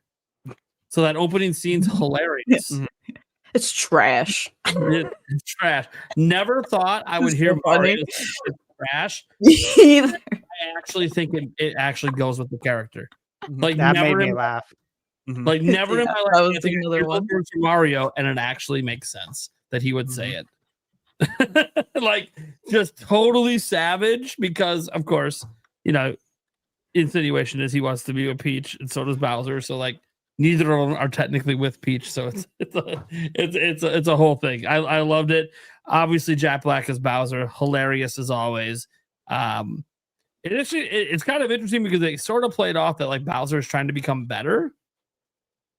Yeah. Like trying to become nicer and trying not to be his badass self, and yet his son's gonna free him.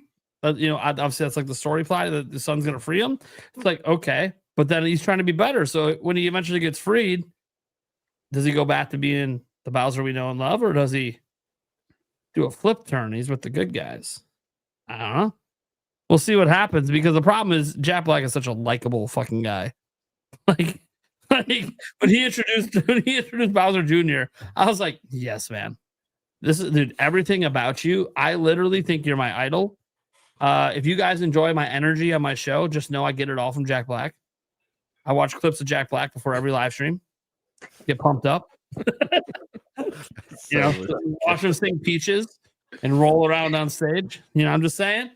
Yeah, I gotta get pumped every stream. Gotta channel the energy. No, I really enjoyed it. I have literally zero complaints.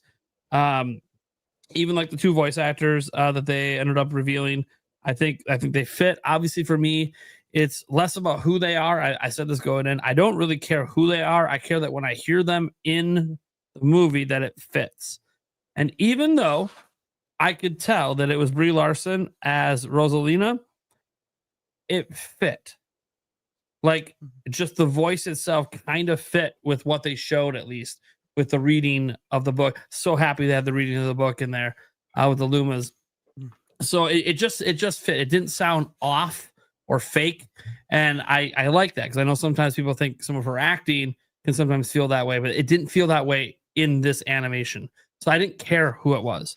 So I'm really happy with that. Obviously, the Bowser Jr. one, half of the time that you hear him talk, it's with a voice changer. So I really enjoyed it, though. I have literally no complaints or any concerns whatsoever for what's happening here.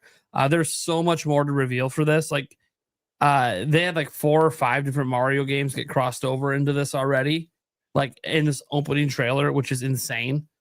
And I think Galaxy, they intentionally went the Galaxy route because I think my prediction is this is going to open up the cinematic universe to be able to go to a bunch of different other Nintendo IP that exist in the Galaxy.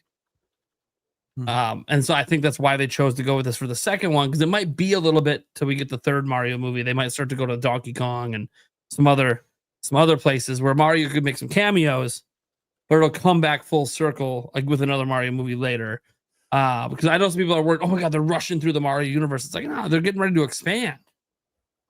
They're getting ready to expand. It's not just going to be nonstop Mario movies for the next 10 years. They're going to expand. So we're probably going to get a small break as we start to focus on other characters. And this will be the movie that enables that to happen. That said, there's a prediction. The animation was great. I'm with Eric. I've always loved Illumination. It's kind of funny because I remember all the way back to the original Mario movie when they announced it was Illumination, all the backlash online. I'm like, dude, what's wrong with you? Illumination's great. I don't care if you think the Minions have overstayed their welcome by 5 videos. The animation part's great. Like, that's the animation part's not the problem. So it's just they overstayed their welcome and milked them to hell. Well, guess what? They're going to milk the Nintendo to hell too, and I'm here for it. Milk it away. Churn that butter with that milk, baby. I'm ready. I'm ready for this movie. I'm going to be there day one. My children are hyped. They want to go day one.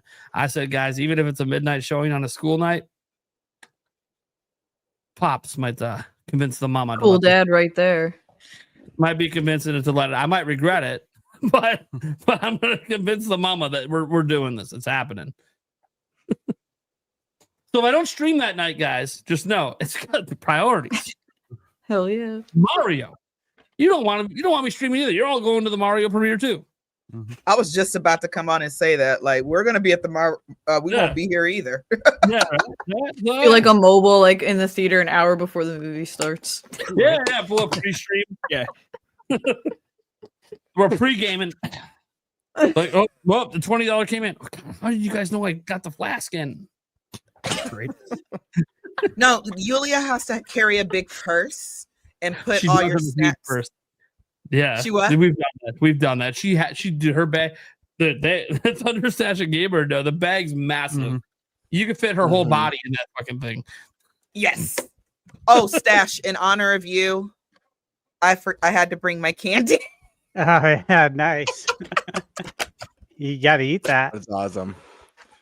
I've been eating it. It was full. I love candy corn. I got the candy pumpkins. I got a bag in there that It's still factory sealed. Waiting for the right moment to eat that. November 1st, every It's gonna year. be worth something. Yeah, right. This was $1 at Walgreens. November 1st every year. That's when I go get the candy. Just like on February 15th, I go Same. and get all the chocolate covered strawberries. Yeah. Always. Half price. Hell yeah. All But right. yeah, I am very hyped for Mario Galaxy movie. I think this trailer landed every moment perfectly. It built the sense of humor. It kind of set up the story nicely without spoiling anything. Introduced a couple new characters. It was just really good all around. Like Joycie said, the music was beautiful. Hearing that classic Mario stuff fully realized and orchestrated is just it's a work of magic. I remember when we first talked about this movie after it was announced with that 40th anniversary direct, and I know at least a couple people on the show, it may have both been guests or guest and host, were a little bit concerned about jumping right to Galaxy because we're skipping over so much. And I had said something like, you don't have to worry about that because what Galaxy lets them do is visit any era of there. And I mentioned there could be a planet that they visit that's Delfino. Like that could be its own place within the galaxy. And look at what we got in the trailer. We got what is it, Tostarino from Mario Odyssey? That's the motorcycle scene. I would not be surprised to see something Delfino Plaza really related land in this game. The other part of it is that's really exciting is, for me, my favorite Mario game of all time is Super Mario World. The teaser was Super Mario World. It was playing a version of the theme song from that. So I fully expect Easter eggs. And then my other favorite Mario game is the Mario Galaxy series. I think those are the two best Mario games of all time. And we're getting both those potentially in one movie. I couldn't be more excited.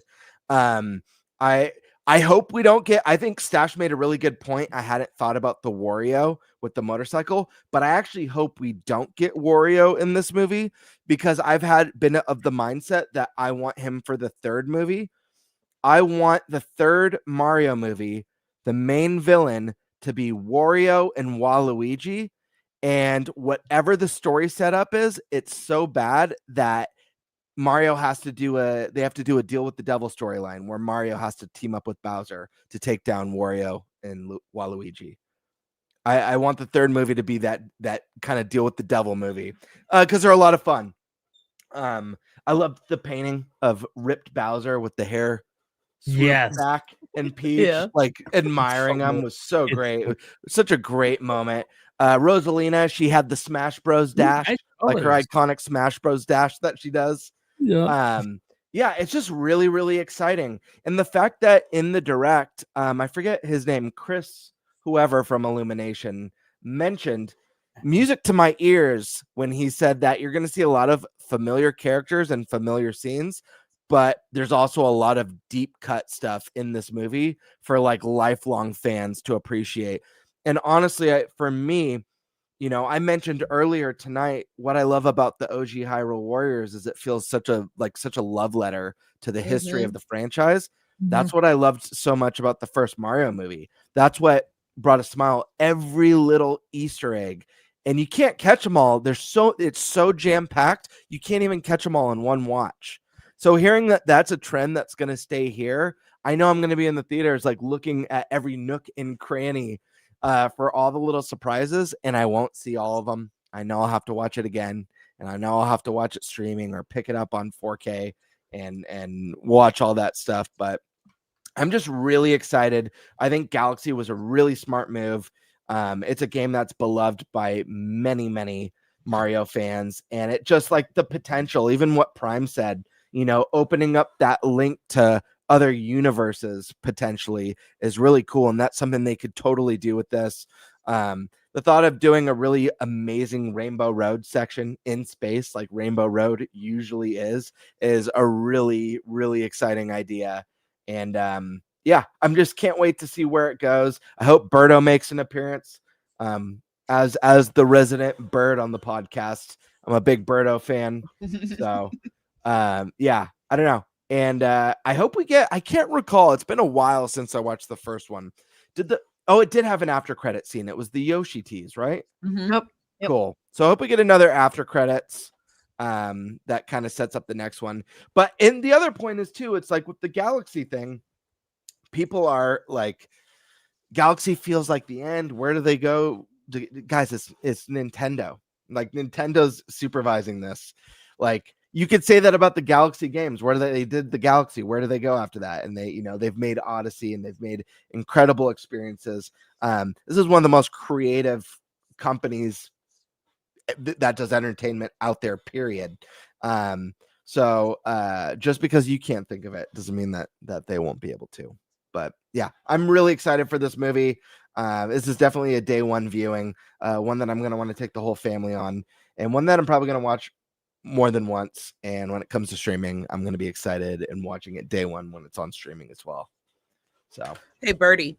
Yes. Just a really quick story. The first time I went to see the first Mario movie, it was so packed out. Like I had to sit like in the front where I'm like sure up at the screen. Oh no. Yeah, that's why I had to go see like it that too. You left the theater like that too. And in the world, and you feel dizzy, like you're, there was this beautiful sigh of when Rainbow Road was revealed in the first movie. Everybody, this beautiful sigh from the whole theater, just Rainbow Road, and I'm like, oh, it was such a sweet moment. And, that's the moments I live for in theater is stuff like that. That's the other reason I'm excited to see it. I love that. I also want to add one last thing. I don't know why, but I feel like this is going to happen in the movie.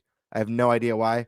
Has anyone here seen? I don't know which one it is because I haven't seen all of the movies. Has anyone here seen like the Avengers or the new Superman? Not the new Superman. Yes. Okay. You've seen the both? Avengers. Yeah, I've seen both. Okay. I'm not sure which movie. It might be the first Avengers or the second one or something like that. But there's a scene, and they do the same scene in the Superman movie. But in Avengers, most people have seen that one. It's like the character Loki is like talking trash, and then like Hulk just grabs him and like smashes him on the floor a bunch of times. Beauty God. There's a scene just like that in Superman. That's great. Yep. It's like it hits that same note. It's hilarious. I visualize a scene like that in this movie with like a villain going nutso and like talking crap, and Yoshi just doing the blum and like eating it and then crapping out the egg, just like completely like interrupting like the intense speech. But yeah.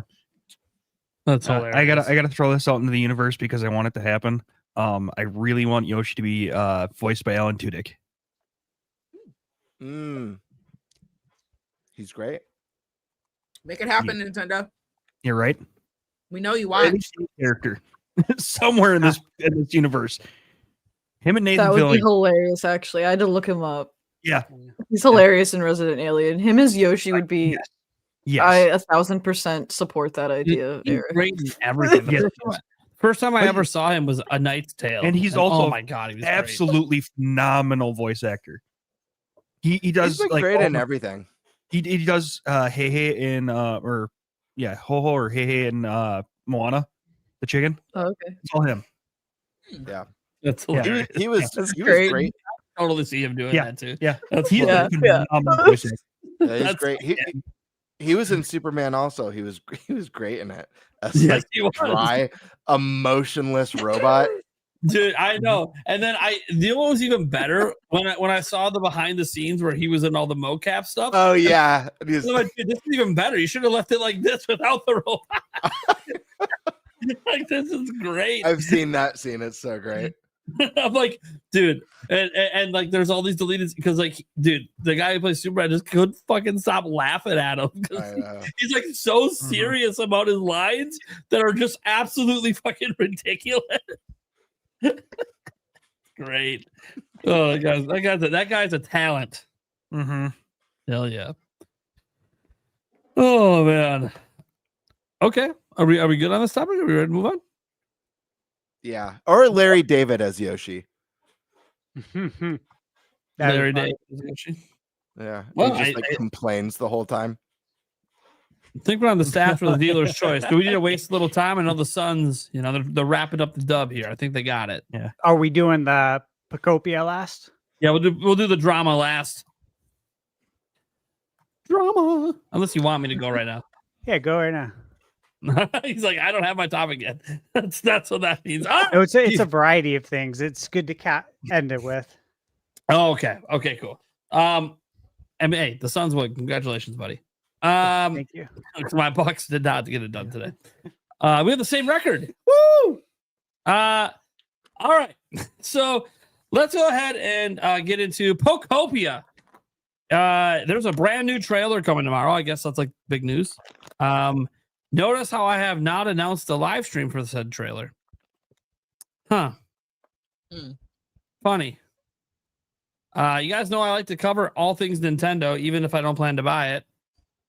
I really don't plan to buy this one. The news this week, I wasn't really that excited for Pocopia to begin with, but then you announced $70.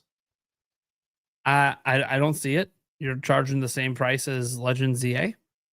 And people already weren't really sure about that at 70, and now you have okay, not sure about this. It doesn't really feel even appropriate for the genre it's in. But then on top of it being 70, they make it a game key card, which of course the moment they did that was going to light the internet on fire. The first Nintendo published game to be a game key card. I will clarify, no, Nintendo did not lie. I've seen some videos saying Nintendo lied. Nintendo said that they have no plans at the moment to make any Nintendo developed game a key card. Those are the exact words from Furukawa. Now I know we have some other words from Doug Bowser. Doug Bowser's on his way out, and his words do not supersede Furukawa's. Furukawa's words are they have no plans for any Nintendo developed game right now, and it's no plans. Obviously, plans can change. We know that. That's why he says no plans, because they can change the plans later. But in this year, no, there's no plans. And this is not a Nintendo developed game. If you don't know, Pocopia is actually developed by Koei Tecmo. So what it does do though is open up something else, because Nintendo considers it a first party title. Nintendo has it listed as a first party title. It's not about whether it's a first party title or not. What this does open up though is that any game that isn't made directly by Nintendo could potentially be a game key card now. So you got to think about things like, Fortune's Weave, Fire Emblem. That's Intelligent Systems. That is the same situation here with Pocopia. And not a spinoff, of course, but still. All the Kirby games. That is not Nintendo. Now, I think the Kirby games will probably be safe just because HAL Laboratories, if you guys didn't know, works right out of Nintendo's HQ. So they're not Nintendo, but they're literally in their building. So I'm not too worried about Kirby. But you got to think about things like Camelot, all the Mario sports games. Those are spinoffs, just like Pocopia. Those have a chance to potentially be game key cards. So there's all of that, of course. New trailer tomorrow. By the way, guys, even though I'm not live streaming the trailer tomorrow, I will be covering the trailer in my news video. Not going to ignore the trailer exists. But I do think that this has obviously brought game key cards back to the forefront, just because Nintendo is the first. This is the first game they're publishing that is a game key card. I know Stash has given very strong opinions on key cards in the past. Mostly, he doesn't give a shit. And it's always important to hear from Stash on moments like this, because it's physical owner collectors that usually bitch the most about this kind of thing. I'll give my quick thoughts before I pass it along, because I've already done thoughts on this on live stream and on video. But I'll just say I don't like it. I think if you're going to charge $70 for a game that doesn't look $70, it better be a full physical cartridge.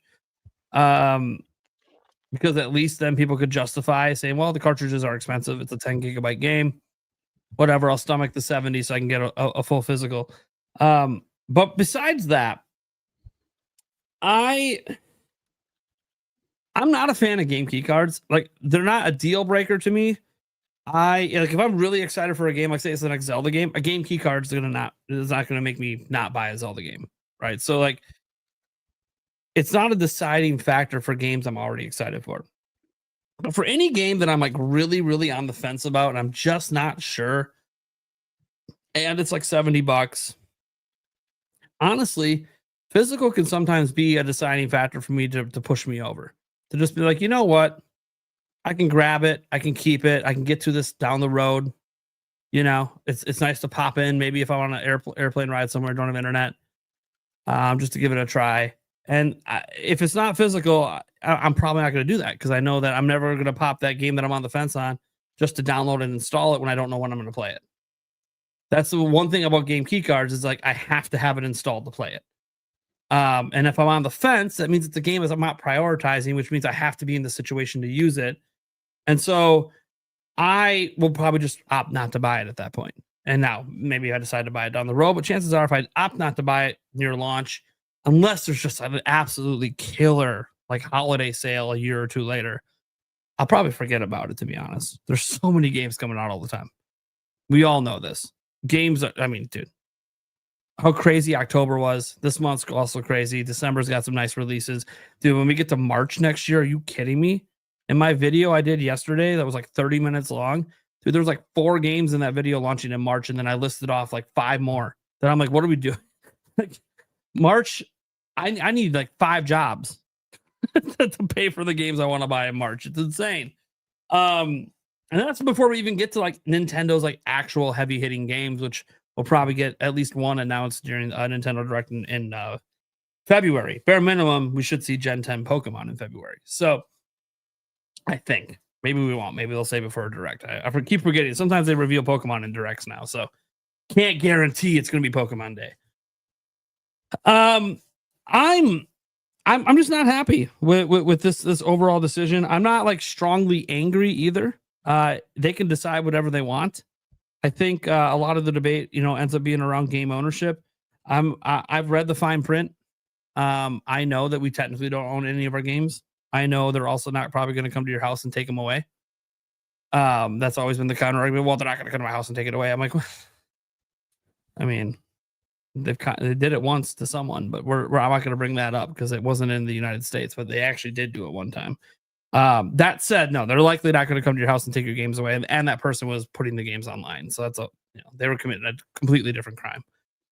And I'm also someone that doesn't like piracy. I'm not a big proponent of piracy. If you pirate, I don't care. Go ride the high seas. You think it's always moral to pirate Nintendo? I don't care. That's your choice. But I don't. So since I don't, I care that I can play my games where I want to play them. And for me, I've already accepted that an all digital future is coming. I know it's coming. It's not going to stop me from playing games because I play games for the games. I don't play games for the format. That's always been my biggest thing. Like I asked myself in the mirror when game key cards were announced, like, how much do I really care? I'm already all digital on PlayStation. I'm all digital on Xbox.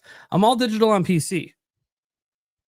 And I've never cared. And I've never lost access to any game I've ever bought. Now, could that happen someday? Have there been times and examples you can find online of people who did lose access?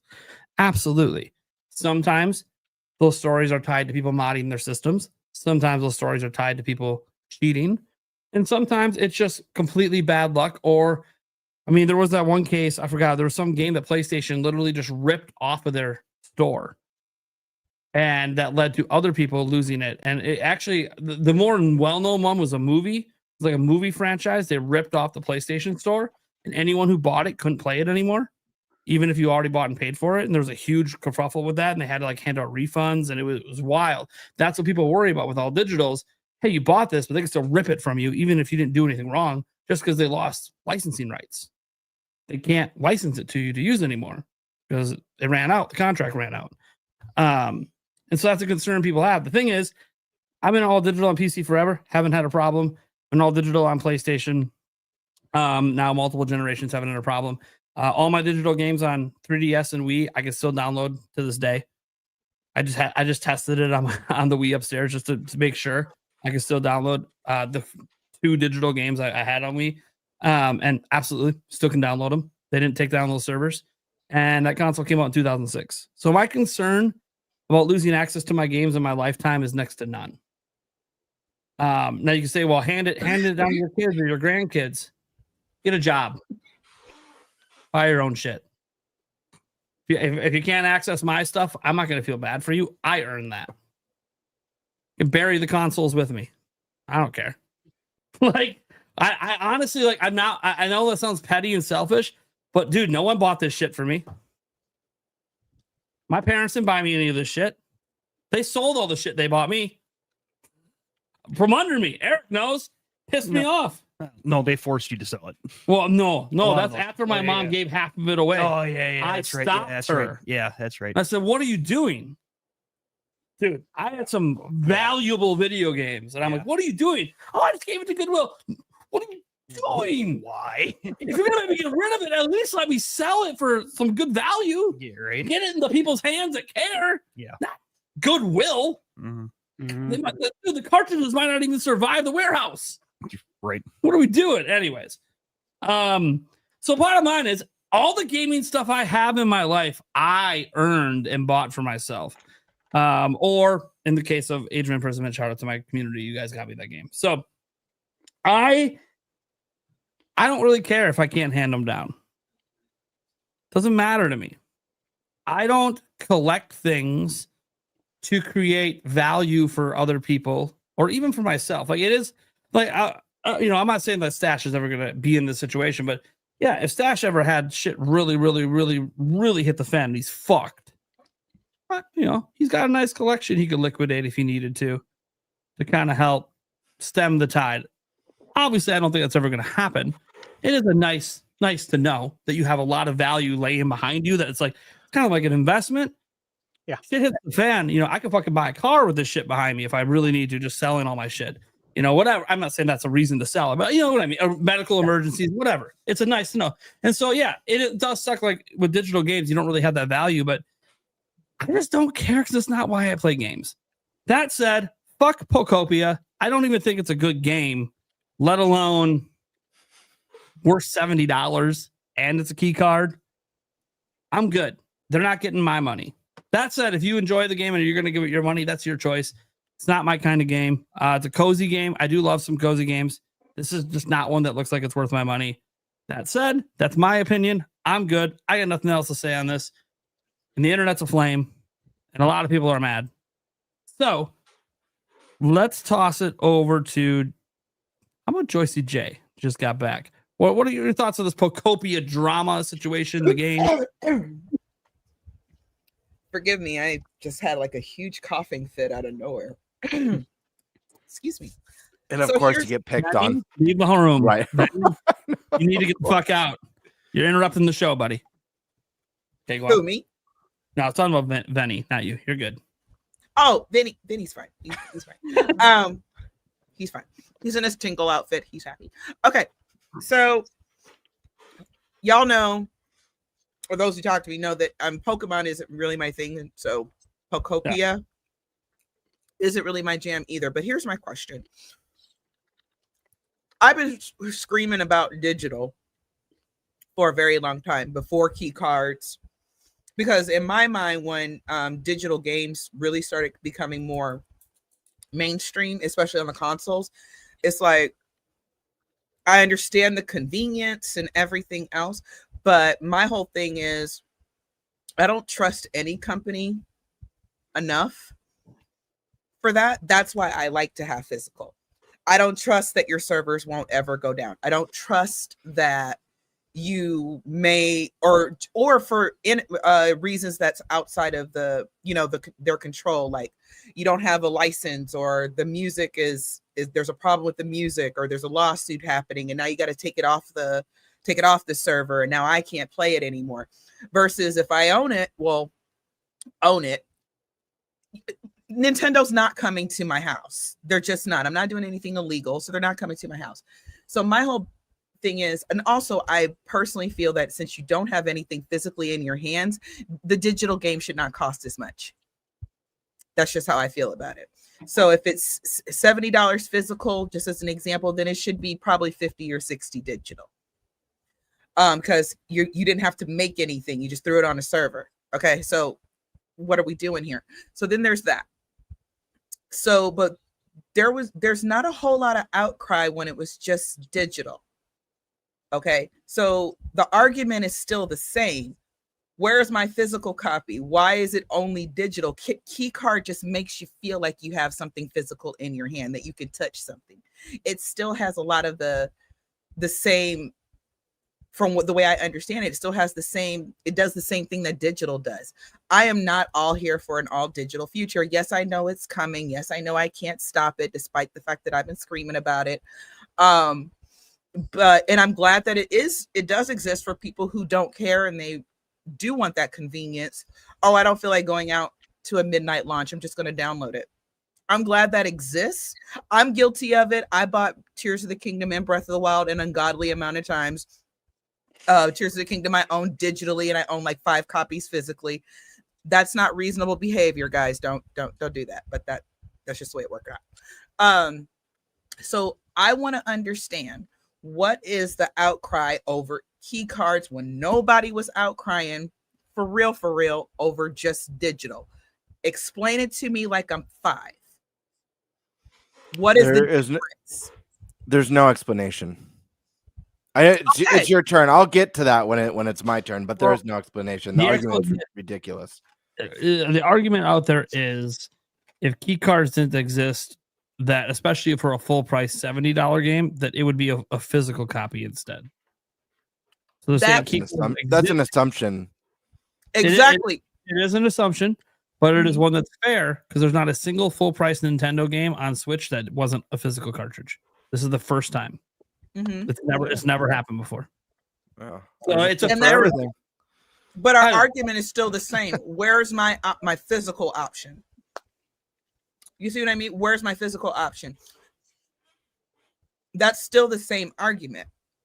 So now you just get a digital thing that you can touch and you can resell or lend it out to a friend like physical, but it's still not the same thing. And this was my issue when a lot of games and just stuff in general start going digital. Like, what, you know what I mean? At any point, Nintendo could just say, you know what? We just want to close. Nobody did anything to us. We're not mad. We're just going to close. And it just shuts down. Will that happen? Probably not. But it's not even about just owning the games or owning the license or anything of that nature. It's the fact that somebody really can just come and take your stuff. I have a problem with that. That's, to me, that's almost the same as if like getting robbed. So me, when it comes to digital, I kind of feel like at any moment I can get robbed. That's what it feels like. Now, do I use digital? A lot of my online games, I love Splatoon. Ask me when's the last time I played Splatoon 2 before Splatoon 3 came out. So they take that one off. I'm probably not even going to notice. Right? Because I play Splatoon on, you play for the online. The single player is great, but you play for the online. Online games are a little different too.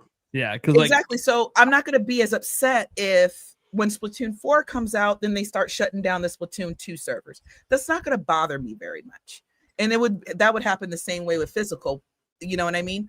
But my Zeldas, my Octopath Travelers, my Bayonettas, the games that, we want to own and eventually want to replay, then I want to have that in my hand, on my shelf. The other thing is something that really, really pisses me off. And I understand with technology, you just can't have everything. But you telling me I got to buy a $450 Switch too. And then I got to pay another, $200 something for the card, the little express card, SD card that goes in it so I can have even more room. So now I got to pay another $200. And now I got to pay for $70 to $80 games. What is we doing, y'all? That's too much. That's too much. So either give me the system with all the memory I'm ever gonna need, which I understand that is very, very difficult and probably impossible. I think you told me before that technology doesn't even exist yet. And then that's probably going to be a very, very, very expensive system. But if I can't have everything that I need in the system, I don't want to buy extra shit. Give me my physical and then let me keep my extra space. Yes, I know. I'm a relic from the 90s. I get it. But You want your unlimited space. It's called game streaming. what that is, I'm old. What?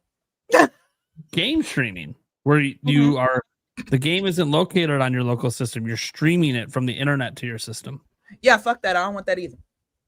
That's the only way you get that unlimited storage. I don't want that. Well, it's coming. It's actually technically already here. Yeah, because that's what Google, what was it? Google Stadium? That's what that was, Stadia, right? xCloud, PlayStation has a streaming service that's expanding. You can now stream your games from the cloud now directly to your PlayStation Portal. You don't have to stream it from your PS5 anymore. So the thing is, I love options. So for people who are into that, that should be an option. But for my old ass, I want my physical thing on my shelf so I can pass by it and say, I should play that. I have games that are sitting in my gaming shelf right now that I still haven't played. I feel guilty every time I walk by. You know, when you're like 70, you know, it'd be easier for you if you could just click on an icon and the game plays. But Nate, when you're 70, you have to ask people how you use the screens. Nah. I'll be that old lady. I will be that old lady. No. That won't be a problem. I don't think screens are going to advance to the point that I have to ask that. I think it'll still be pretty much you touch it, you tap it, you motion it. Not too worried. No, but at 70 years old, like a projector that goes straight up somehow or something. I don't know, but at 70 years old, if I can't put a cartridge in a system, then maybe I shouldn't be gaming. That's your only No, that's what you. I was just kind of commenting off what you were saying. I think by then, Joycie will be plugging in into the brainstem. You ain't putting nothing in my brain either. Fuck you. Yeah. Well, not me personally, but put it in my brain so I can think and it plays for me. Look, I just read a whole article about a woman who broke up with her real life fiance to marry her AI boyfriend.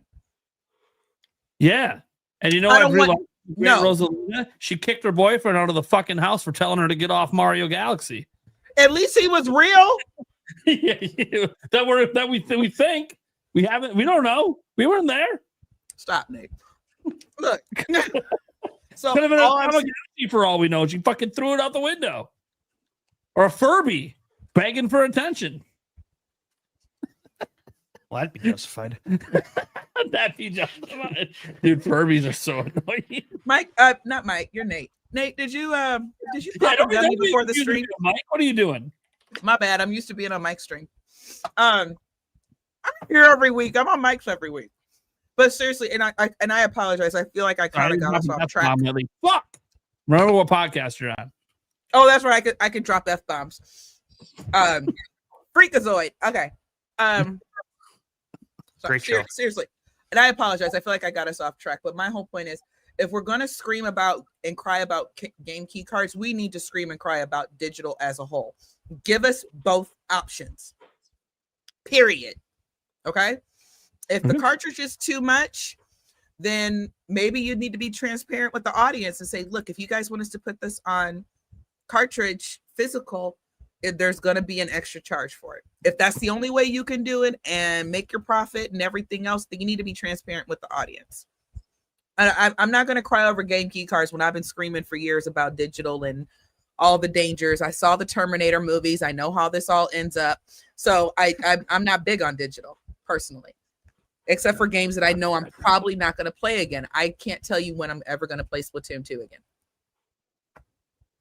And even then, in a sense, I'm losing money. All right. Well, damn. Are you going to start talking sexy to the audience? Because I can leave. I got Vinny for that. No. I sort of thoughts on those stuff. Sorry, I'm done ranting, y'all. I'm done. I didn't know where you were going with this. I don't know where I'm going at all, period. I just want to start with, it's getting late here, so I'm getting a little sleepy. But I forgot about the fact that they can just like pull your game even if it is a key card. I did forget about that. I was mostly thinking about Like the fact that you have to download it, because you have to do that on Xbox and PlayStation anyway. So the whole game keycard things, to me, I'm just like whatever about it. I totally get it though, like the wanting the full physical, and I agree, like they should have an option. Like if for the people that do want it, it's gonna be more, but it's here. And I also agree with the fact that digital should be cheaper, but it's not. So I kind of just like I've just come to like accept it. I don't know. I had a whole lot of points here. But Joycie's rant makes me feel like I'm like, I don't want to say any of this anymore. I'm sorry. I'm sorry. No, you're good. It's do you have a also counter like, argument? I want to hear it. If it's a different opinion, I'd love to not hear it. really, because I don't feel like it's I feel like you're gonna beat me. So I already no. feel defeated. I'll be quiet. I won't say anything. No. It's mostly like the fact I forgot about them being able to like do stuff about it, but I really feel like they only are gonna do something with your game if you do something illegal, and most normal people aren't doing anything bad with their games. So I personally don't feel like it's that big of an issue. And even if it is like this like fake physical, at least it's something and you can resell it. And if you're worried about like buying used ones, then either like don't buy it used, buy it used and it's sealed, or a lot of like the marketplaces online and stuff have terms in place. Like you get like they work with you to try to return it and get a refund if it's not like what it is. Like if you can show proof like, hey, I bought this game, it doesn't work, then you probably get your money back. Granted, it's a hassle, but it is what it is. I'm kind of just like so over it. I wasn't gonna get Pacopia anyway. But I was just like, oh great, yay, another thing for the haters to just like grab onto. And I totally get being like annoyed and like venting about it and getting it out. But people that just like keep harping and hating on like the key cards, I'm like, all right. That's whatever. a whole other discussion. That's a whole other Yeah. discussion. I don't need to complain about it every 2 seconds, but Yeah, exactly. And like that's not what I'm saying. Like you're doing, you're getting it out, and then it's like whatever. Or if it like comes up, you're not out there making content to specifically just like shit on it. I don't know. I want to pay off this car. Maybe I should. But Nintendo I also feel like they is probably doomed were, like, videos. I think 70 is a bit ridiculous though for a game like this, but it's also because it's Pokemon IP. Mhm. They're gonna get away with it. Like the new Mario, new Zelda's probably gonna be 80. If they did 80 Yeah, with they are. Mario Kart, they're gonna be like, we can get away with it. So I feel like that's why they do it, and I don't, agree Splatoon with that 4 or is like going to back be it up. 80. But you think? Splatoon 4 is going to be 80. I'm telling you that right now. Interesting. Remember, Splatoon 3, even though, in my opinion, my very humble opinion, Nintendo didn't ask, Splatoon 3, but that opening weekend made like what, 10 million? They sold 10 million, I mean. True. It hasn't moved very far from that 10 million cents. Yeah. Had they dropped the price a little bit, they probably could have brought in some new people wanting to who were curious about it. So now that they're going to sell it at 80, it'll probably do 10 million again, because all of Japan plays Splatoon. All of Japan plays Splatoon. Yeah. They're going to do 10 million again, but are they going to do any more than that? No. And at $80, nobody's going to really want to just probably go in and just, let me just try it, Yeah. So, I mean, I'd probably still buy it because I like Splatoon. oh, I don't want it to be 80. Do you want to do a bet, Joycie? Because I agree with you. I'm going to buy it for 80.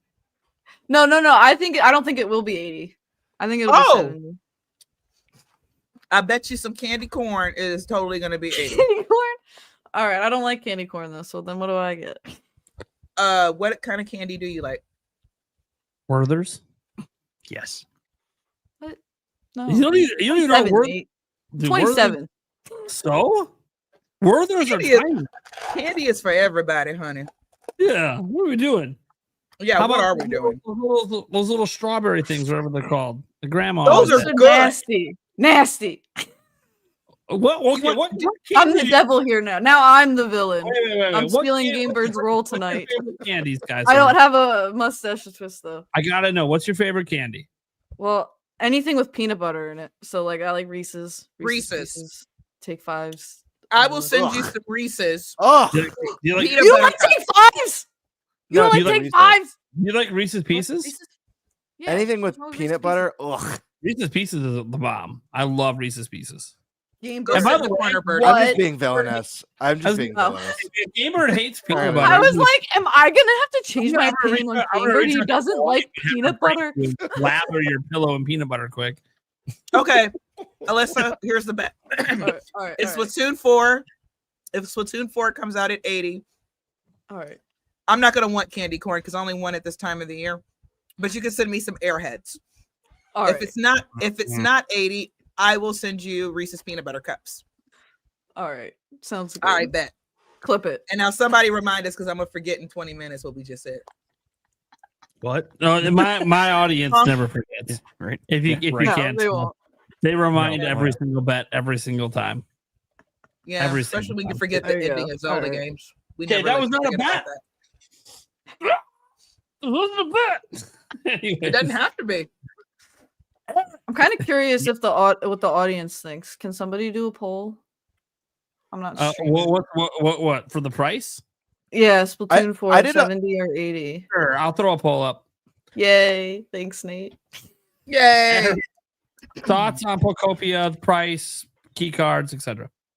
I don't give two shits about this game. I don't give two shits about this game. What about Yeah, the that implications too. that there could be more Nintendo key cards? It's not an actual like full-on Nintendo game. There's other people involved. So Well, I'm not- what about Fire Emblem? There's other people involved. Kirby, there's Yeah. other people involved. yeah. And So, the point? do you have any concern about those being key cards? no, Why? one, I don't care. Okay. So, Yeah. I mean, the statement really is Yeah. it doesn't matter to you because you don't care about key cards. It doesn't No. bother you. No, I mean, I buy physical, and it's kind of willy nilly on when I buy physical and when I buy digital. Kind of the bigger franchises, it's like Mario and Zelda and stuff like that. I like to get physical, but Mario and Everything- Zelda, you like to get physical? I do. I love getting physical with Zelda. Oh yeah. But then 30%, right? right? What's 30%? Boobs.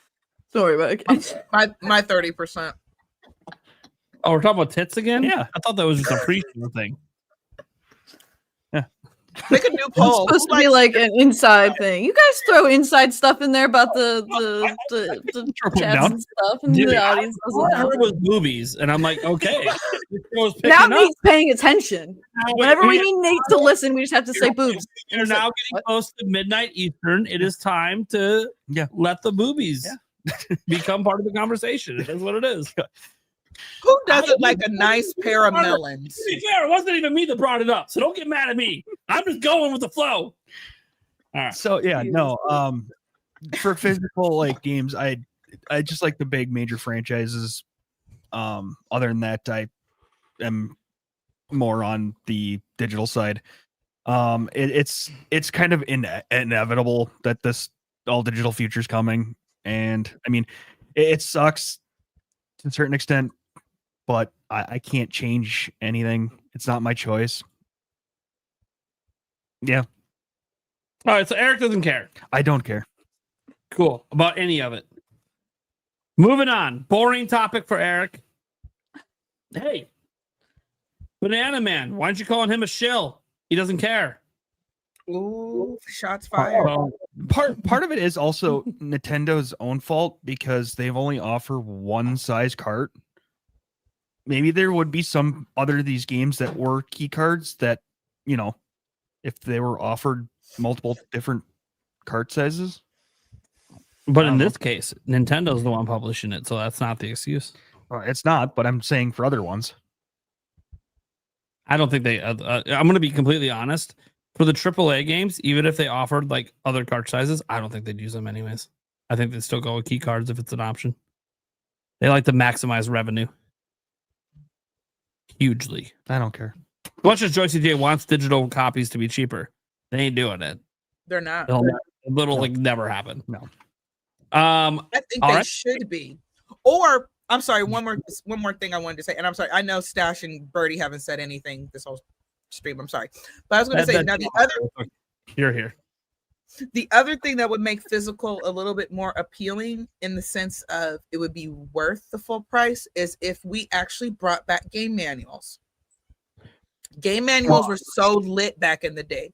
So as a relic from the late 1900s, I just want to say, if you say it's a little, we're going to have to make it a little bit higher price in order to put it on the cartridge. And then throw in a game manual. Yeah, I'll pay probably some good money for that. So yeah, okay, I'm done. I'm sorry. I'm going on mute. I know now you get those in like deluxe editions and collectors. It's so dumb. It's so dumb. Oh, collector's edition. We give you a game manual. Motherfucker, that was part of the game price back in the day. Anyways, GameBird. Yeah. I think a lot of the discourse regarding this is silly, primitive, and immature. I feel like the key card thing is a non-issue. And I find it really interesting too. Like, don't get me wrong, part of me gets it because I know a lot of it is fear induced. There's a lot of fear being in such a small minority of people who care about physical media. I'm in that minority. It's been very hard for me to let go of physical media, and I'm still buying I've been buying on Switch 2 every core release physical. Third party, I've been letting myself embrace the digital age with rare exceptions. So I understand the fear part of it, that nostalgia, but we are a dying breed. The vast majority of people who collect media or are interested in movies, music, games do not care about physical media. They don't want to change discs. They don't want to change cartridges. They don't want to worry about things going missing. They don't want to have to carry stuff with them when they travel. They want everything in one spot, everything everywhere all at once is what people want, especially the youth. So I understand it from the fear side, but it's really such a non-issue to me. And I find it so fascinating that so many people who are making such aggressive and angry videos towards Switch 2 and Nintendo. And this is not a defense of Nintendo or Switch 2. This is just an observation. I find it so fascinating that they're making such angry videos with so much vitriol, but like they're also the people saying like Steam Deck's way better and you should just get a Steam Deck, which someone explained to me where Steam is being a powerhouse for promoting physical media, because I missed that memo if that's the case. Another thing is like, where's this vitriol against like a company like Netflix who's doing way more damage and has done more damage to physical media than Nintendo could or ever would do? I mean, this is a company that's currently in talks to purchase WB. That would take WB movies permanently out of theaters. I know that's not physical media. They'd own the rights to WB games that's, you know, anything DC, Mortal Kombat related, anything from HBO. Say goodbye to any of those like future, if they won this deal, any of them even doing anything with those games, because Netflix already tried their hand at games and it didn't work out because they don't care about games. And if you think they're going to care about games if they buy WB, guess again. Any property that they buy that they're going to be making movies or shows about, they will not be bringing to physical media. There are companies doing a lot worse. We've had companies like Steam causing major damage to the longevity of physical media. Where's everyone going against Steam right now? What about all the discs hold on real quick, Nate. What about all the other discs that have existed for like the last couple generations, where it's like the whole game's not even on the disc, requires internet or requires a download to even play? The fact of the matter is, like, the thing that people should be confused and upset about is the price of Pocopia being $70 because it's a 10 gig game.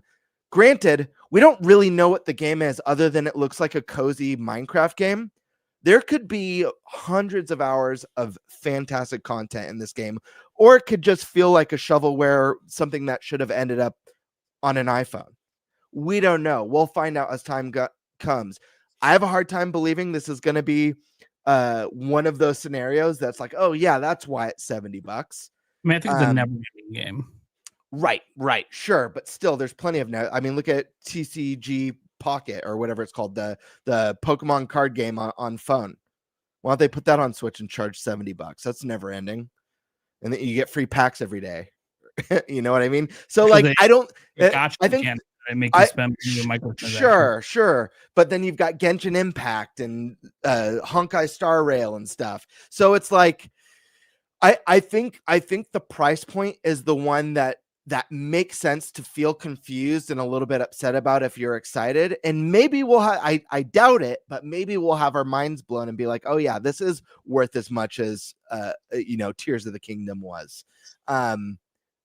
But it's like, it's weird. I don't know. I just don't understand the key card thing. Like maybe part of it, like me just trying to rationalize like the thought process of being so angry. Maybe part of it is just like, Nintendo's done such an amazing job at being like kind of like a beacon for physical media that people thought Nintendo would hold on for so much longer, and they're holding Nintendo to a higher regard than Sony and Valve and Microsoft. Yeah, Nate, I'll let you jump in.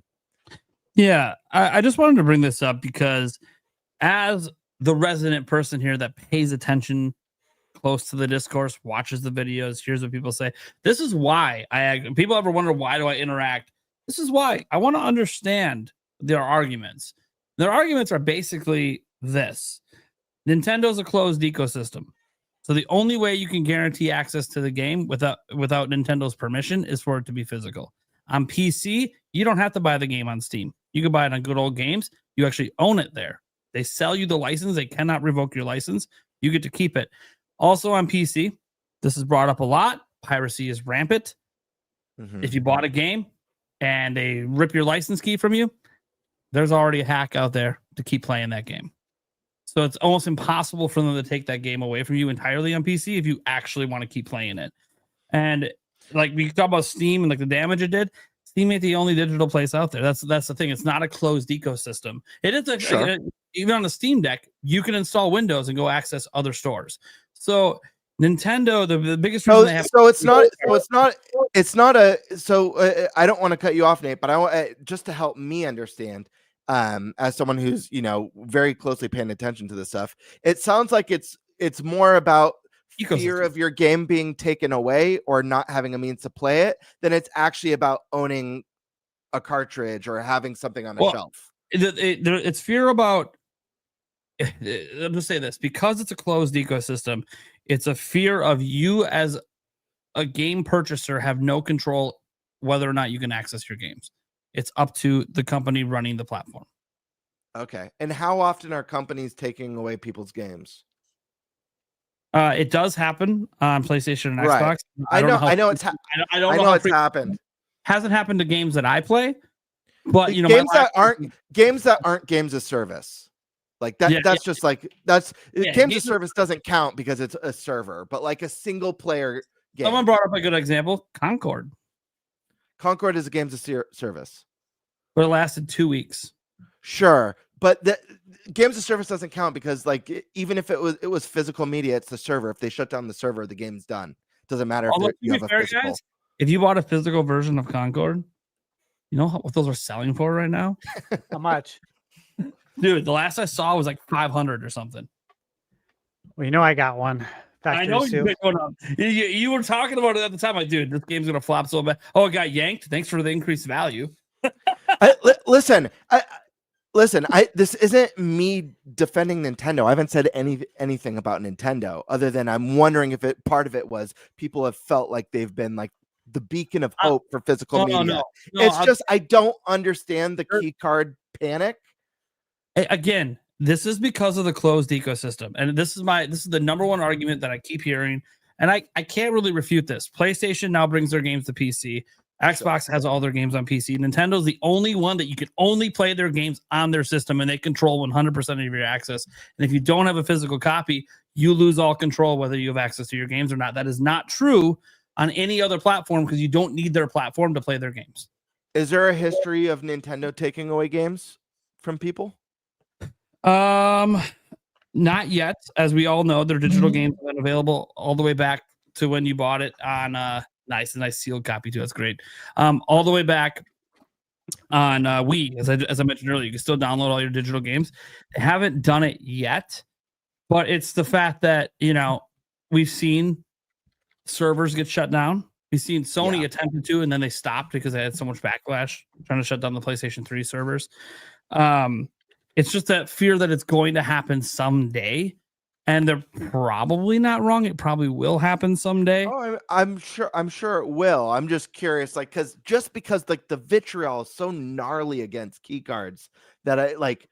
Yeah. Like I said, for me, the bigger, like the thing that people should be talking about, and even this I think is overblown, because like the idea of like grown adults like getting into vicious arguments over video games is so primitive to me. It's like, dude, you've got stuff affecting you in your daily life that's a lot more important, whether it's putting food on the table for your family or whatever it is. Podcast? You want to make a difference, like I know we don't talk about politics, but like go vote on a local level for like go to your city council and talk about stuff you're passionate about. So like, dude, it's video games. It's not that serious. And yes, I understand, like obviously no one wants stuff taken away from them. I don't. I'd be extremely pissed. So I hear you for that. There's not a precedent for it yet. And I'm sure, like you said, I'm sure it'll happen eventually. Luckily, Nintendo's not a big games of service company, so you don't have to worry about servers shutting down. There is even the few they have, like Splatoon, they just have new versions that come out. Yeah, absolutely. They just keep growing it. So, yeah, I don't know. Like I'm interested to see what Pokopia actually has to offer when we see more, especially more so now than ever because it's 70. Because it's like now they've got to wow everybody. Like before, it's like, oh, they had something kind of cute. Go ahead. So I was gonna say, I'm surprised with them having a trailer on Thursday. I'm surprised they didn't wait to reveal the price till the end of that trailer. Yeah, like because they really that $70 price, they have to know. Okay, you're charging what ZA is. You're charging what Series of the Kingdom is. You're charging what Bonanza. You are charging the premium price, and what you showed didn't look like a premium price. So you either are just doing it like most people think because it's Pokemon and you can get away with it, or you're doing it because you're extremely confident in this trailer dropping tomorrow that this is going to just blow people's minds. Mm-hmm. That's what I'm saying. It's not put themselves in. We gotta get Nintendo talk on here. He's the cozy guy. Yeah, I'm very curious what he thinks about this. I will say this. I think what's concerning about the price point for me is I've played quite a handful of cozy games. It's not my favorite genre, but there have been a couple standouts, and one of them in particular that I played this gen that I very, very much loved. And it is packed with content. It's a ton of fun, and it's cheaper than $70. And there was a Switch 2 upgrade that was like $2. And that's Fantasy Life. The new Fantasy Life game is phenomenal. It is a blast. It's like playing a cute Zelda style cozy game with skill trees and tons of different jobs and bosses and quest lines and an overarching story. It is like if you've not sold on cozy games and you want something packed full of content that kicks ass, that's the new Fantasy Life. I question whether or not Pokemon has the content to compete with a game like that. And that game, I believe, was it was either 49 or 59. I don't remember, but it definitely is not 70. My only hope for this game is it's Koei Tecmo. And they tend to pack a lot in their games. But they just haven't shown anything that like. Yeah. And Nate, I do appreciate you offering the closed ecosystem. I'm not as heavily monitoring this discourse, but I am seeing things pop up on my YouTube feed, and I'll listen occasionally. And I have seen things pop up on my Twitter feed, and I'll read a little bit of like the back and forth between people and some of the fighting. And I personally, I trust you, but I personally have not seen people discussing the ecosystem and why it bothers them. I've only seen them basically crying for physical, and I've found it fascinating that more people are complaining about the lack of a physical edition than the price, because I feel like the price is the weirder one. Among Nintendo fans, that's the biggest complaint. A lot of traditionalists want things to be physical all the time, and they know it's coming to an end, and they don't want it to come to an end. But I'm going to save more comments on that because we had that wild rumor out there about Nintendo getting rid of physical as of 2027. So we'll save that for like an ending conversation before we get to Stash, or after Stash talks on this. But I just wanted to note that is a concern among like Nintendo faithful that don't care about the closed ecosystem. What they care about is, I've always bought physical games. I'm only going to buy physical games. This is why I don't play on PlayStation and Xbox. And now Nintendo's taking it away from me too. And I think some of it in that regard is old man yelling at kids. And I feel like that's probably what it comes across to. Like when I talk to my children about physical, like I was talking to them like, hey guys, how would you feel if like Nintendo didn't have physical games anymore? They said, what's that? I'm like, you put the cartridge in. Well, can I still play the game? I'm like, well, yeah, you would just hit the icon. So like a phone. I'm like, yeah, we don't care. It's literally old man yelling at kids. The kids don't care. Yep. So like we're now the people doing that have to realize like we're now the old people yelling at the youth about we set. And guys, I've said this on the cast before. I have a big physical collection on this wall. I love physical stuff. I love my collection. I have no interest in selling it. I want to give it to my kids when I'm old and stuff like that. I love it, but we sound like the same guys who were screaming and pouting when they found out that companies were no longer going to be producing movies on Laserdisc. Oh, look, man, I bought 15 miles uphill both ways to Blockbuster. Get my copy of Majora's Mask. Anyways, Stash. Back in my day, Zelda was more linear. Oh, what? This is good. Everything we're talking about how old we are. Okay. I'm going to list off some things right now before I get into this. The newspaper. Loyalty punch cards. There's an app for that now. Plane tickets, concert tickets, movie tickets, receipts, pictures. They're all on your phone. They're all digital now. Obviously, books and magazines. Do I prefer to hold a book? Yes. That's why I have books. I have books in my house. I don't want to read a book on a screen. Whatever they're called. I bought one for Michaela. She likes doing that. I don't. I like to feel the book. I like the smell of it too. Mm-hmm. I like all these physical things. We got music, right? We went through that. That was a long time ago. If you think about it, when I was in high school, Napster, LimeWire, right? Mm-hmm. These were the things. Mm-hmm. Hey, video games, they were able to dodge that for a very long time. I mean, I was at my 20-year reunion 2 years ago. It's been a long time. Board games. You still have them. Like, you can still go buy them. People play these online now. Gambling. Online gambling, you know what I mean? Like, everything's moved. The things we used to know are different now. Even casino gambling. It's all on digital screens now. Yeah, exactly. I still buy cards. Like, greeting cards, birthday cards, Christmas cards, right? Yeah. Those moved to e-cards a long time ago. There's so many things. The maps, physical road maps, MapQuest. Now we got GPS, right? Everything changes. Again, video games, they were able to avoid this for a really long time. I talked about it before on this podcast. I've been on other podcasts to talk about, physical media. you guys all know I'm a proponent for it. Yeah, there's a ton of reasons why I would prefer it, why I want it to continue to exist.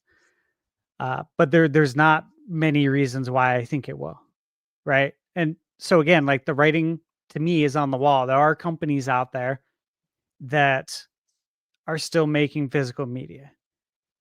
Limited run games, you get everything, you get the instruction booklet, you get all that. That's why I have a bunch of games from limited run.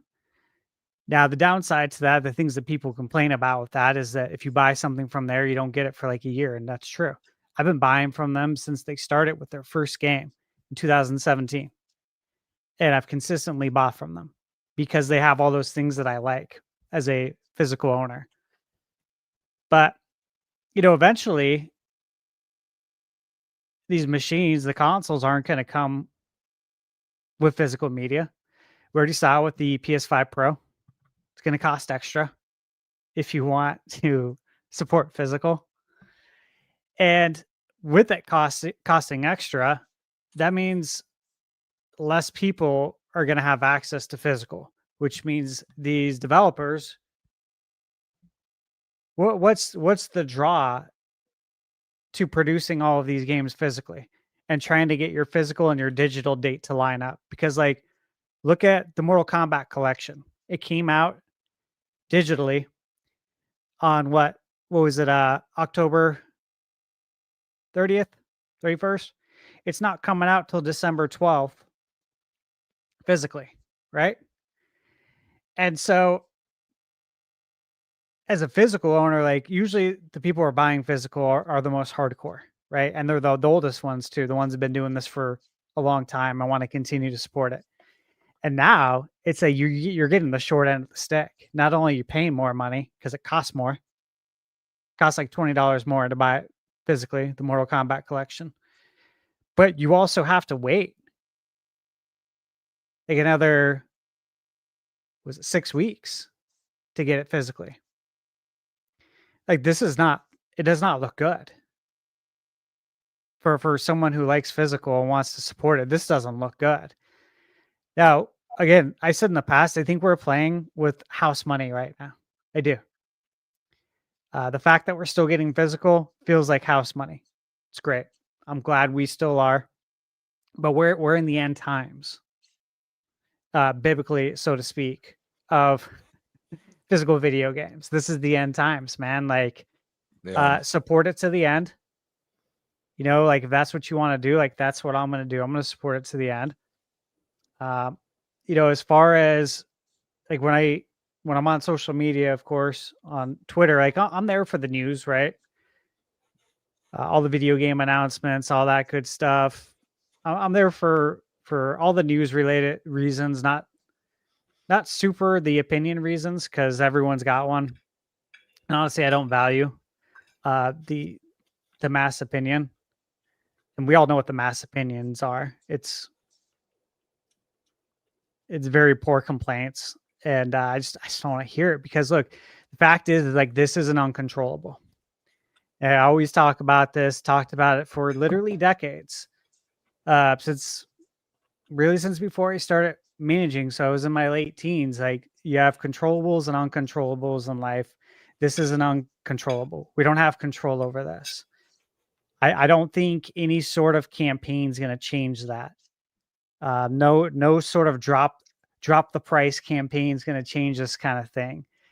And, hey, more power to everyone who did that. It was a nice try. I never thought that was going to work. It's more or less, I thought it was kind of annoying, because like you can spend that time doing something else productive, or beat a video game. Because I was on another podcast as well, and it was on the Communication Era podcast with John Ebo, and I think it was 12% of people actually beat the video games they buy. They get to the credits. That is the average. So of everyone in the world that buys video games, the millions and billions of games that are sold, 12% actually beat the games. And then the percent that gets to, I think halfway through, is insane. I forget what the number is. I don't want to say it, so don't quote me on it, but 12% are beating games. So I don't know. It's like, do you really care that much? Or are you just going on the internet to complain? Because you're not even beating these video games. And do you even buy physical? Because I don't know that many people our age are going on the internet and complaining. And I know the young kids aren't buying it. That's why we don't have it anymore. Like, that's the reason. Because the old people keep buying them. Yeah, eventually there's not even going to be an audience for it. Like that's the reality. There's not. I always talk about this story. This was probably, I don't know, maybe 8-10 years ago. I was talking to my cousin Anthony at Thanksgiving. He was talking about going to a girl's house, and he hadn't talked about going like to any girls' houses before. So like, this was at the age where it's like, oh, like you have interest in girls now. Great. This should be interesting. I wonder if we'll hear any interesting stories. And he's talking about like watching movies over there. And I mentioned to him something about what movie you're going to bring over. He's like, he just looks at me like, what do you mean? What movie like am I going to bring? I was like, you said you guys are going to watch a movie. Are you bringing the movie over? Like, I just, rephrase the question for him.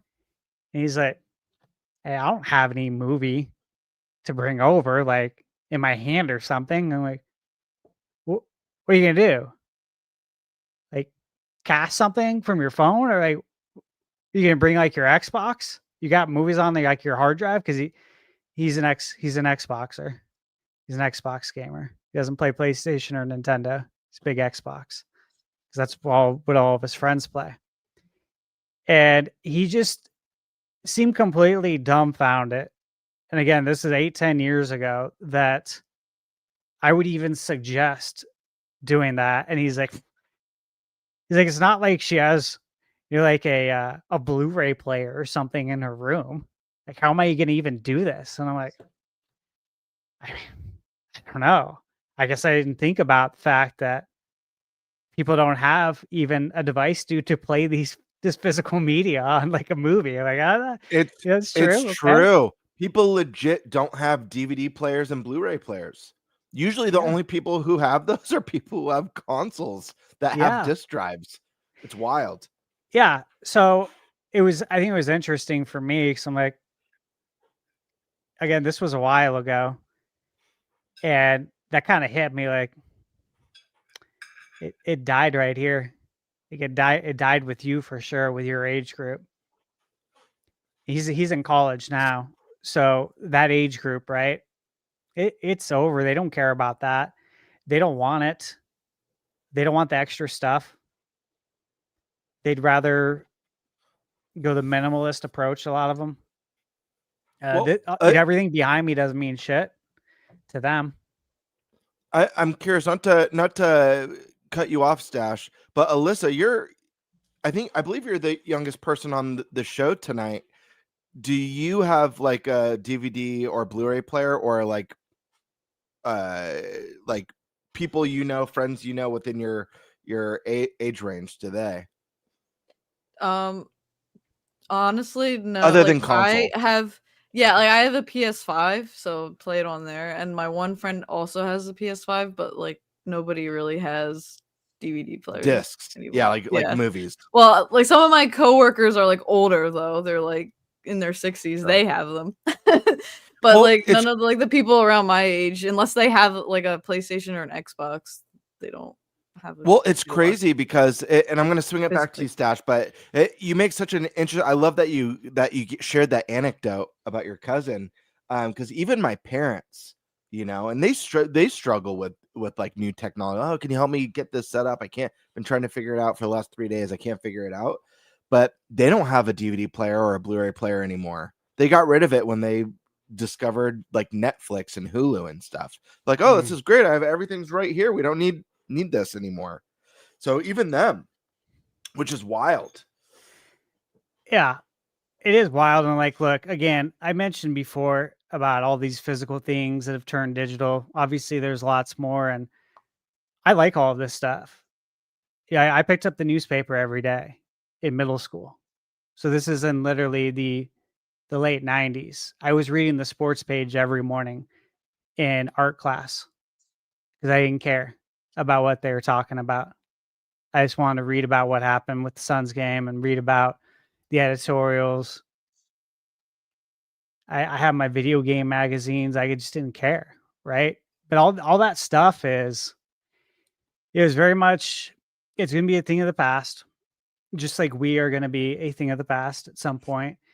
And it's up to the young kids on what they want. They've proven they don't want it. The numbers show it. The numbers are crystal clear outside of Nintendo. And again, all the old heads are with Nintendo. A lot of us are. And like Xbox, I think is 90. I thought it was 92% digital. And then I know Sony went up over the last year. Previously, I thought it was 82%. And I think it's more like 80, 89 now. So again, this does not make sense financially for developers and publishers to put these games on store shelves. It doesn't make sense for the big box stores to buy them, for them to sit on the shelf when they could put items there that will actually sell. Because when it just sits on the shelf, it gets discounted and then they lose money on it. So someone's losing money somewhere because there's not a big enough market for it anymore. And then the old heads, there's some that are saying, hey, you know what? I already see what's happening. I'm going to bow out. I'm bowing out this generation. I gave it a good fight. I have a big collection. I'm okay walking away, right? Like we're going to see a lot of that. We're already seeing a lot of it. So again, this is an uncontrollable. This is going to happen. It's already happening. If you want to support physical to the very end, limited run is going to be obviously a great option. But again, you won't get your game for a long time. And if you really want to play it, which I presume you do, you're going to have to double dip. That's what I've had to do if you want to do that. And the last point I'll make too is that, look, a lot of games that I play don't even see a physical release.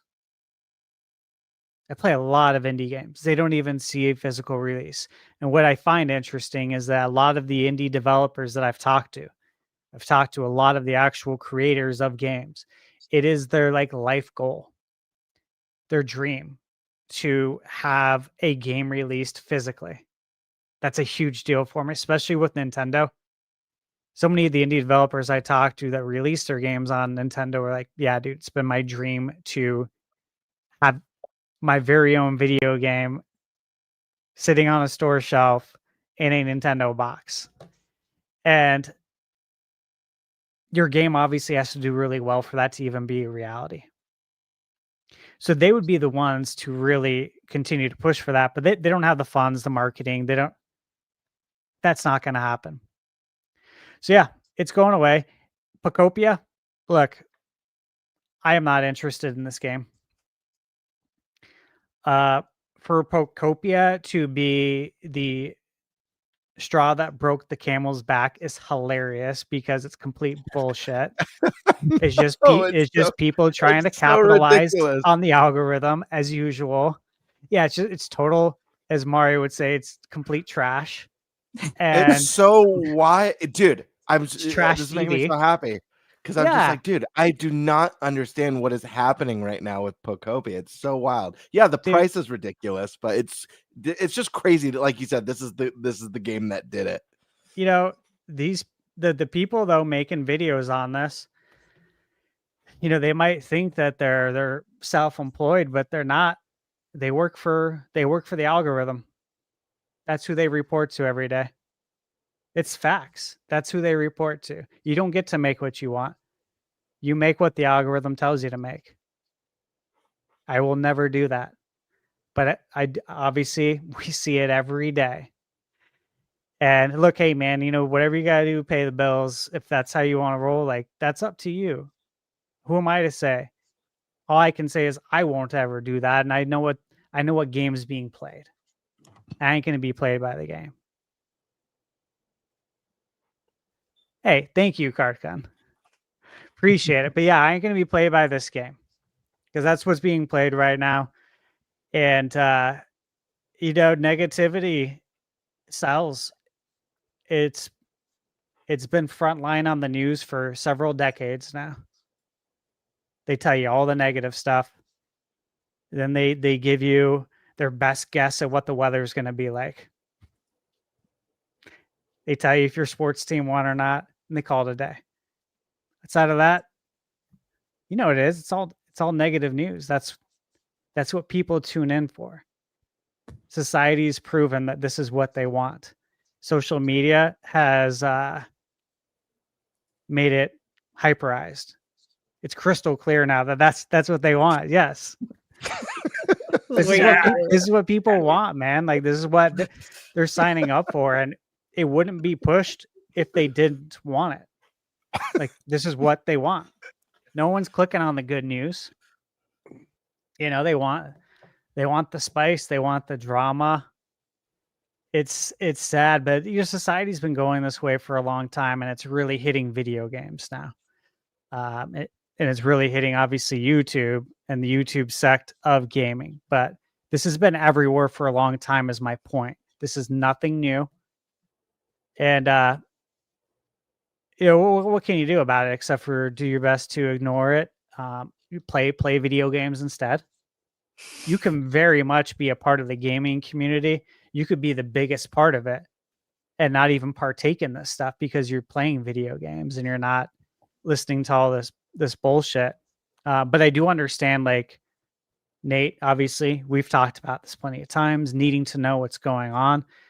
Like, you need to be in the know about this stuff. So that ain't you. I'm talking about everyone else that just goes on and complains.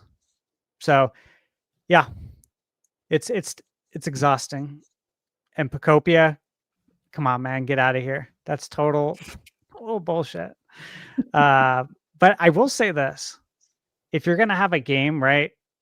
Again, key cards, I don't care. It is what it is. Like, again, we're not winning this battle.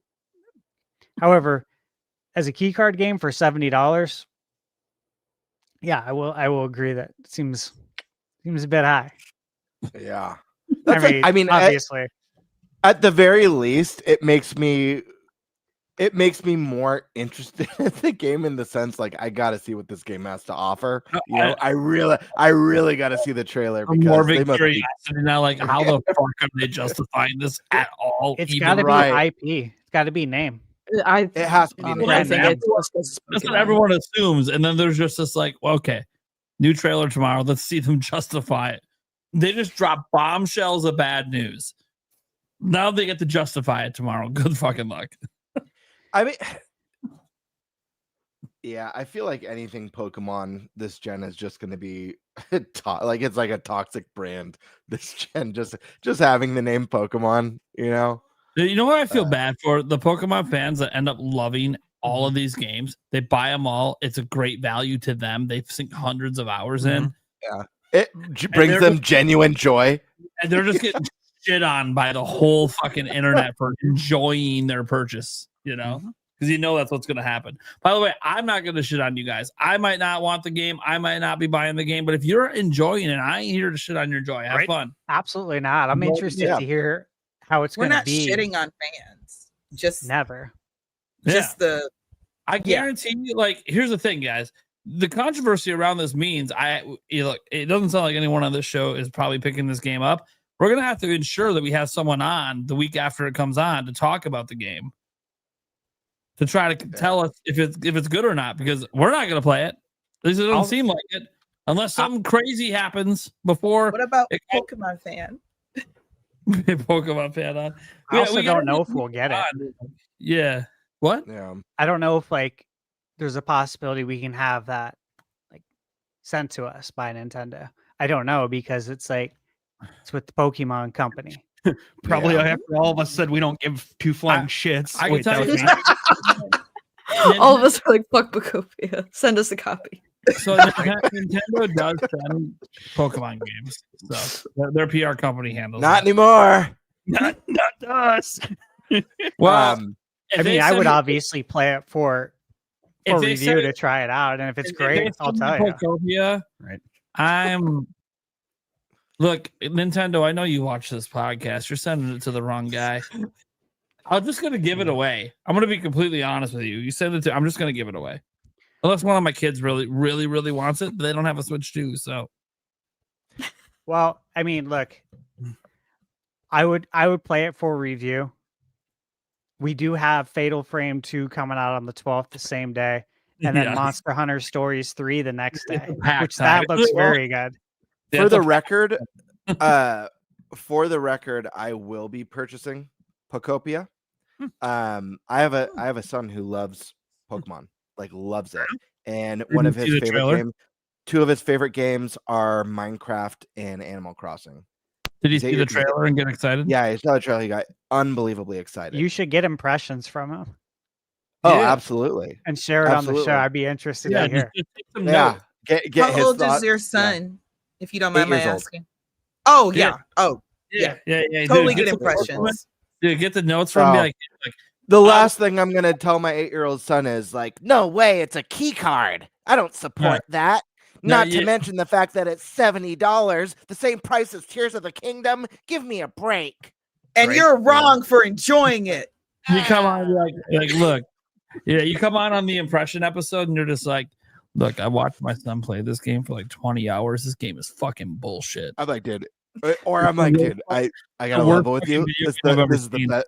What if I was like, guys, I gotta level with you? It's the best fucking game I've ever played. Right. It's like the worst thing ever. They said, but hold on, I didn't actually play it. Let me get notes from my son.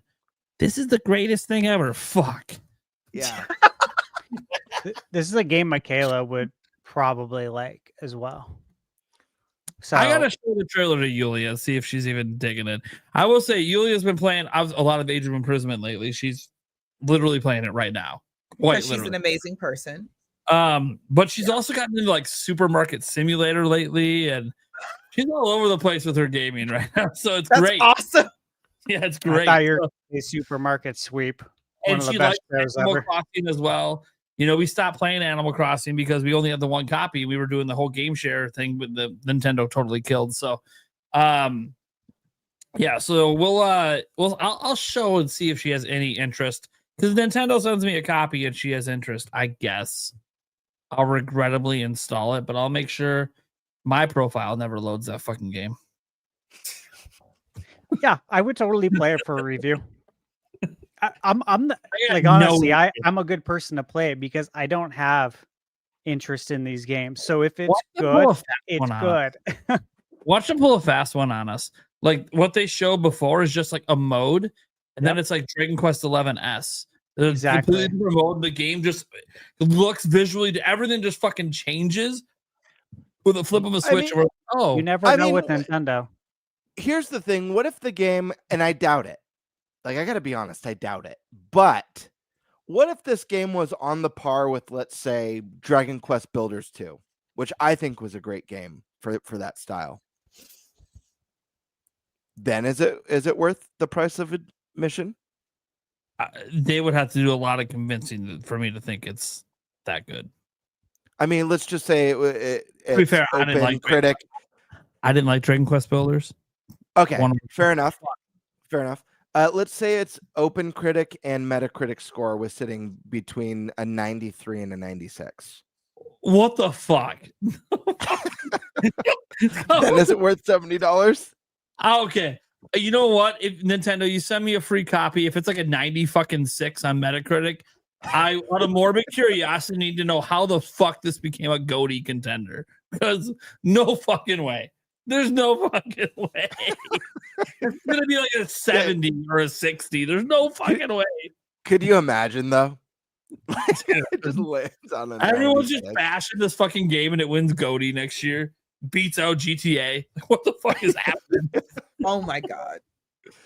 Nothing's beating GTA next year. Dude, the internet would go fucking wild if Pokopia beats out GTA. The only thing that's beating GTA next year is possibly the calendar. Yeah, What if if they GTA release it too late, or if it slips to the next calendar. What, Yeah, what I if kinda GTA is agree. awful? I doubt What it. if it? Well, What if listen, it's I'm not just saying that it's visually going to be. I'm just asking, like, what if it can't live up to the hype or expectations? unbelievable hype?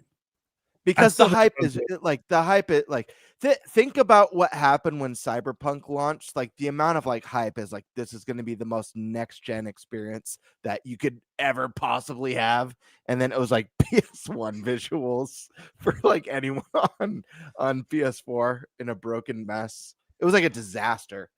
Well, that's why they're delaying it so much. Yes, of They're course. trying to make it not. I think if it would have released this year like they planned, it probably would have been a disaster, and they know that. So it's because the level of polish needed for this game that has that many employees is insane. Yeah, like even if it doesn't live up to the hype, because maybe it just literally can't.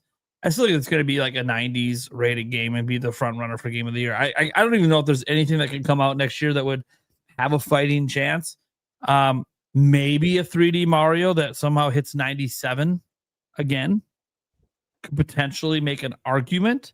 The masses wouldn't accept that. Well, regardless if it was true the or not. masses might not accept it, but good thing it's not the masses. Yeah. You know how the Game Awards work, it's the media.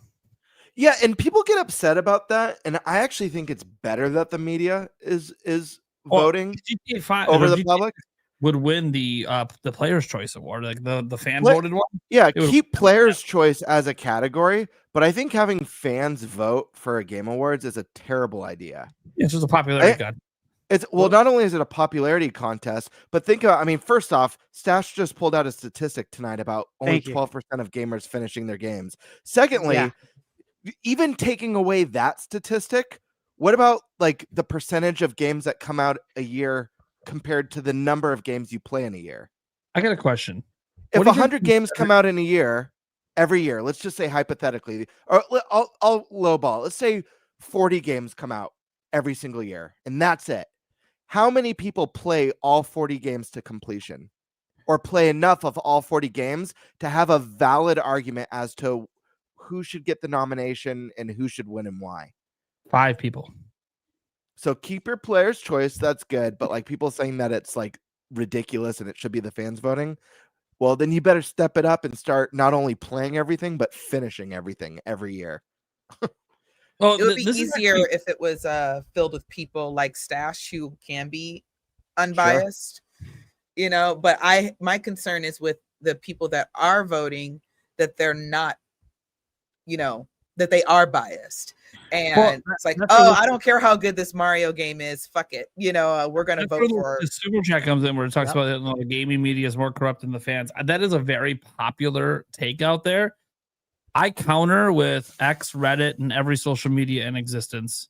I've seen what the fans are doing. It's not any better.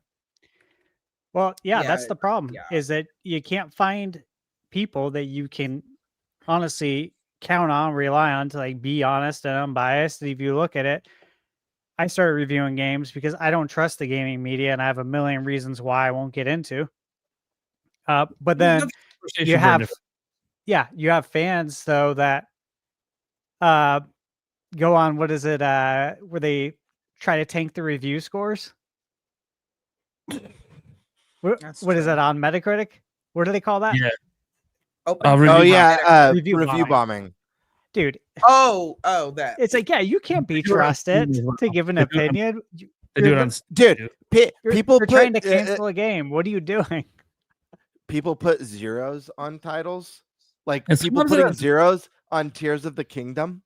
Like Sometimes it has How is nothing it a on- zero? Sometimes it Well, has you know, nothing to do with the obvious- quality of the game. It'll just be like, oh, well, this fucker, like example, Pocopia has game key card. Fuck that game. I haven't even played it. Fucking 00000. It's like, okay, so nothing about the quality of the game. Just all that tells me is that they didn't play it. If you put a zero, you didn't play it. Period. Because if you played it, first off, if the game boots up, it's not a zero. Henry the hamster isn't even a zero. And I'm not even being funny this time, Nate. It's not even. No. I'm not being funny. Hear me out. It's not even a zero because, like Birdie said, it boots up and it works. Yeah. Say, if it, so if it it boots can't up, be a it 0. earned at That least starts at a one. 5. I mean, what if it's broken halfway through? Now that's when we can get into the game stops, or Oh, I there's no didn't play patch. enough of it, guys, to know if it's broken halfway through. I gave up after 2 levels. I'm good. Well, I'm talking about now I'm talking about real games. Now we're talking about real games now. I'll teach you about hamsters tomorrow. But somebody, like he was saying, somebody gave Tears of the Kingdom a 0. I would give it 100 because I'm a Zelda fan. But if we were to take the Zelda out of it, you know what I mean? What makes that game a 0? It works well, the physics go well, the gameplay is done well, the art style is done well. A very simplistic story, so I don't say it's done well, but it's okay. There's solid voice acting.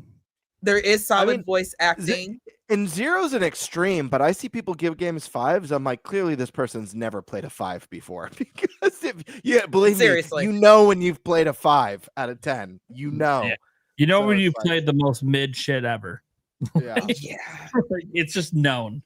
Like, okay, that's a 5. That was mid as fuck. We should be on that. We should be on the panel. But then Nintendo games will start winning. To be fair, some of the panel is sometimes like podcasts, like kind of funny.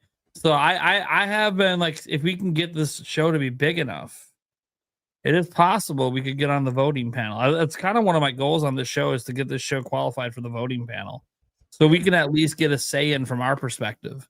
Well, we submit our ticket to the show. Mm-hmm. We don't get to see everyone else's, but at least, hey, we can reveal our ticket to our fans and all that stuff. That everyone else does that too, but would be nice. I don't know how big we got to get in there. I mean, I know how big some of these other shows are. We're not close to that yet, but give it some time. Here's a good, not unbiased opinion. Age of Imprisonment is not a 10 out of 10 game. It's not. Now, does that mean I like it any less or love it any less? For me, it's my personal goatee. But if somebody said I had to be on this panel and judge all these games, I'm like, oh yeah, we're just going to take that one off the list altogether. So there's people that exist that do think that way. So I don't know why they don't have more of them. Oh Lord, I'm getting sleepy. Y'all do this all night, huh? Yeah, dude. We're not even to the last topic yet, and we got Q&A. And I took a long nap. Speaking of that, let's get to the last topic. Stash Man. What's this crazy topic you needed to be at the end? Well, I mean, it's something we should talk about. So let me pull this up here. I'm always curious what Stash brings. It's always something wild on Dealer's Choice. Can't This wait. isn't that wild. This is something we should definitely talk about. Let's see. No, Stash. I'm not going to be buying the Odyssey underwear. We need to talk about the Gabe the Gabe Cube. The Gabe Cube. Let's go. All right. So this is a big deal. This is apparently 6 times. They're saying 6 times more powerful than the Steam Deck. It's reminiscent, obviously, of GameCube. Sure. I was joking in chat earlier. I am sure someone is already working on a 3D printed handle for this to make sure it's ready to go early next year. Guaranteed. Mm-hmm. There's an Etsy shop owner who's doing it right now. All the exact dimensions are out already because the hardware's been broken down by Digital Foundry, Gamers Nexus, and a whole bunch of others that went out to Valve. Yeah, so this is interesting. They're touting that it's optimized for gaming on Steam and designed for players to get the most out of their Steam library. So when they say optimized for Steam, that's obviously a thing like Steam Deck optimized. So these games are going to be optimized, which means it should take away a lot of the things that console owners don't like when they play a game on their PC, which is fiddling around with settings and doing all this other stuff to get the game performing the way it should be, to optimize the experience. Yep. They're saying it's going to be optimized for it out of the box, which is what a console gamer would want, which helps to blur the lines. I don't know if you use Steam OS, but that's what it does. It optimizes all your games. Yeah, no, I do. I was on Steam right before this. I'm reviewing a game on Steam because sometimes, of course, I guess probably everyone doesn't know, but a lot of times when games are coming out and they're on all consoles, I mean, I would say every time. So if it's coming out on PS5, Switch, Xbox, you can get the game on Steam as a reviewer. I can get it on Steam significantly earlier versus PlayStation, and Nintendo's always the latest one. Yeah, they're always the latest. Yep. Yeah, so sometimes I can't get a review code until a week before on Nintendo, or maybe even a day before, but on something else I can get it a month before. And can't talk about it, but a month before. Yeah. That's a massive difference. So I'm looking at this like, shout out Ubisoft, man. It's gonna be helpful for what I do. Dude, they gave me a code 2 months ahead of time once. I'm like, Jesus. Yeah, it is crazy when you think about how like early these games are actually done.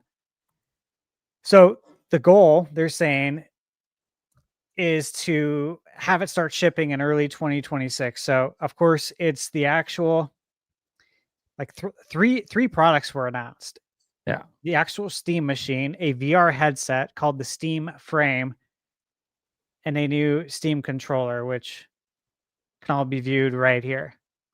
Yeah. Yeah, and the headset is not a standalone. It is to stream games from your PC.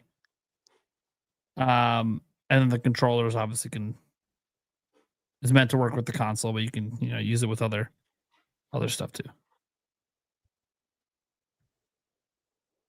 Yeah. What are you guys' thoughts on this? My thoughts are basically this. They announced no prices, so I have no thoughts because price determines if any of this is worth it. Yeah, which I want to get into. So what do you think? What do you think this would go for the? Let's just focus on the Steam machine, because this is this is a console comparable, because they're trying to consoleize the Steam experience, and based on what they're putting out there, it seems like they're going to do a pretty good job with this. People love Steam. You can get games for dirt cheap on there. And again, for me, for what I do, like with reviewing games, it's like, well, it's tempting. I have to fiddle so much with running games on my laptop or on my desktop, recording it, and then using the other screen to take my review notes. And when I click on the other screen, it wants to stop my game. And it's like, no, this can't happen. I'm literally taking notes the whole time I'm playing. So when I write my review, I'm not starting from scratch. I'm literally just putting it into good sentences now. So it's like, this for me could actually be quite helpful. So I'm intrigued by it. Yeah. So, I'm looking at the specs. Obviously, it's AMD's a Zen 4 CPU, 6 core, 12 threads, up to 4.8 gigahertz at 30 watts. GPU is a semi-custom AMD RDNA 3 28 CUDA 8 gigabyte GDR6 VRAM. 8 gigabytes actually pretty low for VRAM. I'm going to just say that right now as a PC gamer. 8 gigabytes is very low. Okay. RAM 16 gigabytes of DDR5, 512 or 2 terabyte NVMe SSD. So there'll be two different editions, one with 512, one with the 2 terabyte one's going to be pretty pricey. That's insanely different. Yeah. Yeah. 512 or 2 terabytes. Yep. They had the high speed micro SD card slot. I assume that's going to be an express slot because they said high speed. We don't know though. They didn't say express. It could just be standard. And then obviously they have their ports and their OS. Man, with only 8 gigabytes for the VRAM, I'm gonna think like the 512 gigabyte version for the storage. I mean, they might be able to get this in at 700. And I know for some people that sounds crazy, but I'm telling you right now, that lack of VRAM is actually means it's a pretty low end AMD GPU. It's one of their low end ones, and that's where a huge part of the cost comes from. But I do think the 2 terabyte one's gonna be like $1,000.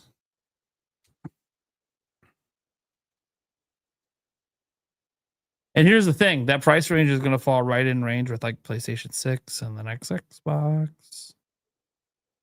And that's kind of what this sort of competes with. Yeah, and they're gonna make it obviously to market first. by far. Quite a bit, and there's no guarantee that like the PS6 and the Xbox are gonna like blow this out of the water. They could, but all their games are coming to Steam and PC. So like that's what I'm talking. That's why I want to talk about this. Is that if you get this, you can play those games on this box because PlayStation games are on there now. Xbox. It's very interesting because like this is what Microsoft to me wants to do with their next Xbox. What I was talking about, it's going to be a PC disguised as a console. Yeah. Differences versus Steam OS. Yeah, and it's like Steam. People know what Steam is now that are into gaming. You know, the masses don't know really what Steam is. Like the casuals don't exactly know. Yeah, but they got a head start. If they casually PC game, they might know potentially because they might have had to install it to get a game. Potentially. And I gotta ask if it's going to get Half-Life 3. I mean, you're putting out all this stuff. I mean, that's people pointed out like there's like a page on their website where like there's like 2 games listed, but one of the games is like not shown, and the other one is a game that we've known about for a while, but it's still in beta, and people are thinking it's Half-Life 3 is the hidden game because Half-Life 3 has all these rumors flying around. Yeah. Someone was pointing this out to me today because being like Half-Life 3 is like the one game that could get more hype than GTA 6. No. Half-Life is not like as hype, like the people that will be excited for it. Yes, to them it's more hype than GTA 6. Yeah. However, GTA 6 is going to sell like 200 million copies, and Half-Life's going to sell like 5 million. Dude, the young kids don't know anything about Half-Life. Especially if it's like PC only and not on other consoles, it's only going to sell like 5 million copies on PC. So like we need to be realistic here. They're not on the same level. Half-Life and GTA are not on the same level of popularity. Not even close. Yeah. That said, I've always said this about Half-Life 3. I've been hearing rumors about Half-Life 3 for like 20 years. I don't believe a fucking thing until it's actually announced. Like I just can't. The rumors are so compelling, my dude. That's what I thought 10 years ago. And that's what I thought 15 years ago. And guess what? They still haven't announced it. Like I have zero faith in Valve releasing a game with a number 3 in it. Right? Like at all. Until it happens, I have zero faith. Like that would mean Valve remembers how to make games again and remembers how to make the best games again. I'm not saying they haven't made some games. It's been a while since they've made their best games. Yeah, I agree with you on all that. It's definitely got some Beyond Good and Evil 2 vibes to it as far as like for a PC game that people have been waiting. Yeah, basically like Ubisoft said it's still being made. Close to 2 decades ago. 2 decades, right? Roughly. Yeah, dude, Beyond Good. No, for Half-Life 3. Well, yeah, but Valve has said like before, like this is many years ago that there was no active development on Half-Life 3. And they said that publicly. Whereas Ubisoft has said we're still actively working on. Like, you're still actively working? Are you sure? Yeah. I'm curious if they sunk so much money into it that like they just can't abandon it because they can't justify throwing away that kind of money. Maybe that's what's going on, but because people I know said that Beyond Good and Evil 2 is still in active development, and it's like, oh, okay. Well, no one cares. No one cares till we see it again. I mean, that's the bottom line. No one gives it. It's just like the Prince of Persia remake that got rebooted. The Sands of Time. Okay, cool. Are we ever going to see it? Yeah. Right now, it's lost to the Sands of Time. Yeah, right now. Hey, Prince of Persia game coming to Switch 2, what, next month? Yeah, I saw that. Today. Yeah. Yeah. That'll be interesting. I'll be getting that one. So we both should. We already know that game's good. It's already been out on other platforms. Yeah. I told him I was going to hold for Switch 2 months ago. So yeah, add another one in a very busy part. Alyssa, do you have any interest at all in the Gabe? We're going to call it the Gabe Cube. It's definitely like interesting to me, but I only honestly really see it as just another competitor for Xbox and PlayStation. Cause is it basically like just like a PC console? You can hook it up to your TV. Yep. Yeah. Yeah. Here's So what I'm is gonna it- say. It's a way to popularize PC gaming to the console crowd. The only thing I think that matters, it doesn't matter what it costs. It doesn't. What matters to me is, are they putting it in retail? They don't put it in retail, it doesn't matter. It'll be a Steam Deck all over again. Only sells 3-4 million units. Everyone forgets about it. I'm not saying Steam Deck's being forgotten. I'm saying as being like an actual console replacement. It's like saying a Steam Deck replaces Switch. 3.5 million, 154 million. No, it doesn't replace Switch. Until you invest the money to put this in retail, it doesn't matter. If you're just going to sell it online through your own website, it's not going to do well enough. Yeah.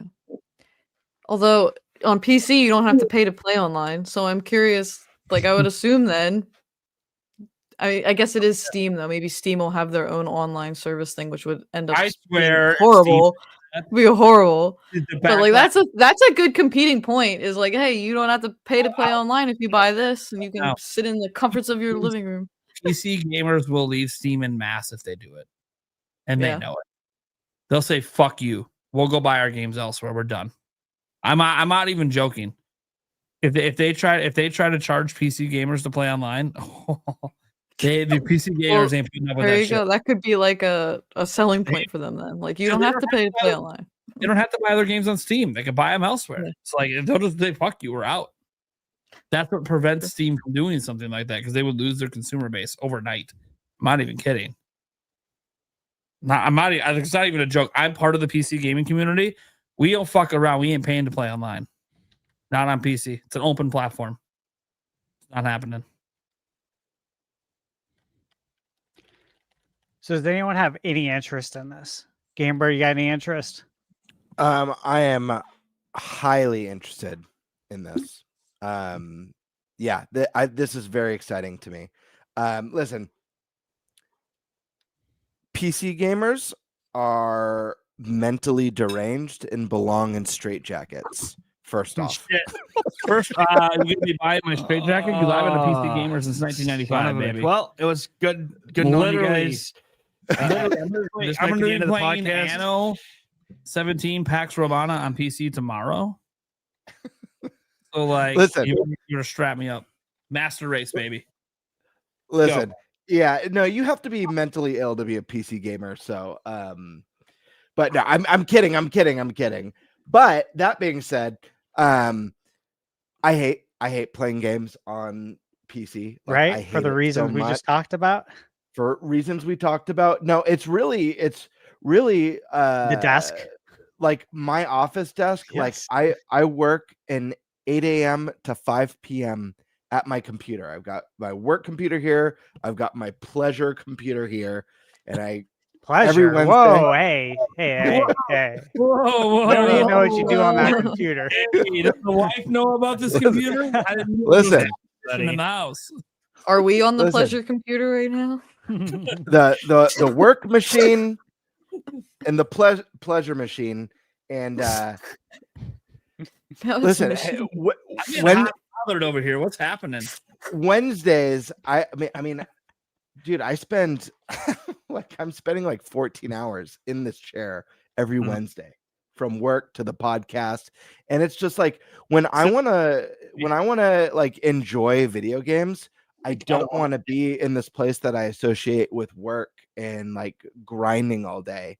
It's exhausting, and I feel oftentimes I feel tired just being in here. I want to be on the couch. I want to kick back, be sprawled out, maybe have a blanket on me, some pillows behind me, super comfy, got, snacks in one arm, and just like chilling and enjoying games the way that I feel they're meant to be enjoyed. There's nothing wrong with PC gaming. However, I do have Steam, and I do love Steam, and I do love the fact that it has such incredible sales and bundles and all these great things. And I have a Steam that's packed with games. I'm not sure how many, but at least over 100 games on my Steam library. And so the thought of having a machine that mimics a console that I could plug into my TV and have from day one my entire Steam library right there is amazing.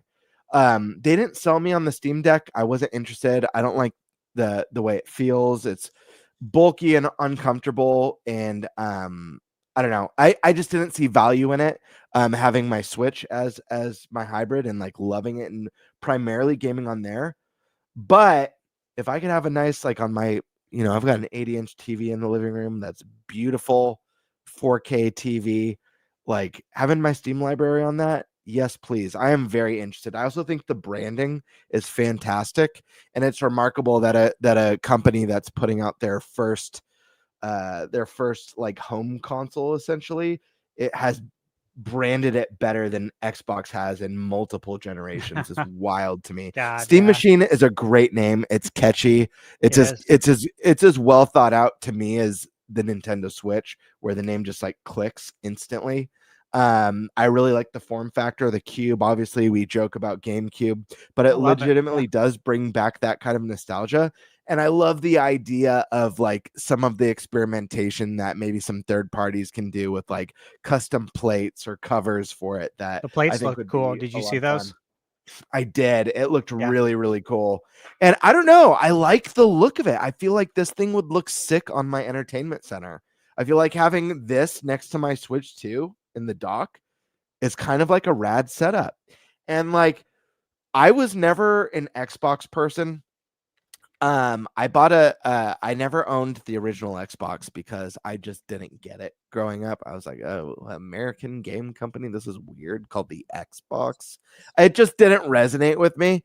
I did buy a 360 for Banjo-Kazooie Nuts and Bolts, and then I sold it to someone because I was like, well, that's just made me like Xbox even less, even though I know the 360 had some great stuff going for it. What's that? How dare you bring that game up? I know. Dude, it's the greatest Banjo-Kazooie ever. Oh, totally. What are we doing? Trauma. Off with your head. But the Xbox One, obviously no interest. They lost me with like the always online and the like it can't function without Connect, which turned out to be a lie. And so Xbox Series was the first time where I was like, okay, they've got Game Pass, and this is like the most consumer, like modern consumer friendly thing that I could ever imagine, just having this incredible service for such a cheap price. We all know it's not so cheap anymore, but Steam kicks ass. I just can't stand it sitting at my computer desk. I can't do it. I used to be able to do it back in the day when I played MMOs and all that sort of stuff, and I wasn't working 40 to 50 hours a week at this desk. But now it's like I just don't. Like there'll be a moment where like, yeah, I think I'm gonna play this game, and I'll hop on, and 5 minutes later I'm just like, I just don't want to be here right now, and I can't do it. So I'm very interested. I'm hoping that this is within like the $700 range. But it's going to be interesting to see. I don't know how this affects Sony, because I don't know. I feel like Microsoft, I feel like they should probably really be pushing cloud. They've got the biggest head start on that. They've got a major advantage with R&D and experience with xCloud. So I don't know. I feel like this is going to affect Sony a bit more than it would Xbox. We'll have to see. Yeah.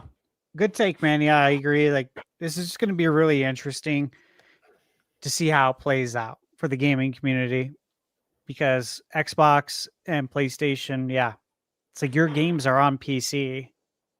And so this is going to affect your market share in some way, shape, or form. It could be very small. But people are going to think about this, right? They're going to think about getting this. And then what if the price is less than PS6? Yeah. Or what if Xbox releases something very similar a year from now and people are like, I don't know. I don't know if I really want to buy into Xbox Eco. I don't know what they're doing anymore. Maybe I'll just get a Steam machine. Like these are going to be serious things that people think about. It's going to be really interesting. Yeah, to watch dude, I mean, the sidelines. Thinking about like if Xbox does something similar, but also feeling like, because I mean, there's people with like 200, 300, 400 games in their Steam library. Yeah. So it's like thinking about an Xbox that's kind of emulating this coming out and being like, well, I have the Steam machine and I already have 300 games on it. Do I really need the same thing? Right. You know, and Xbox games are going everywhere. Yeah. You know, everything's an Xbox. Steam machine is an Xbox. It is. It legit is. And I just got one more question. Can I make this thing look like a question block?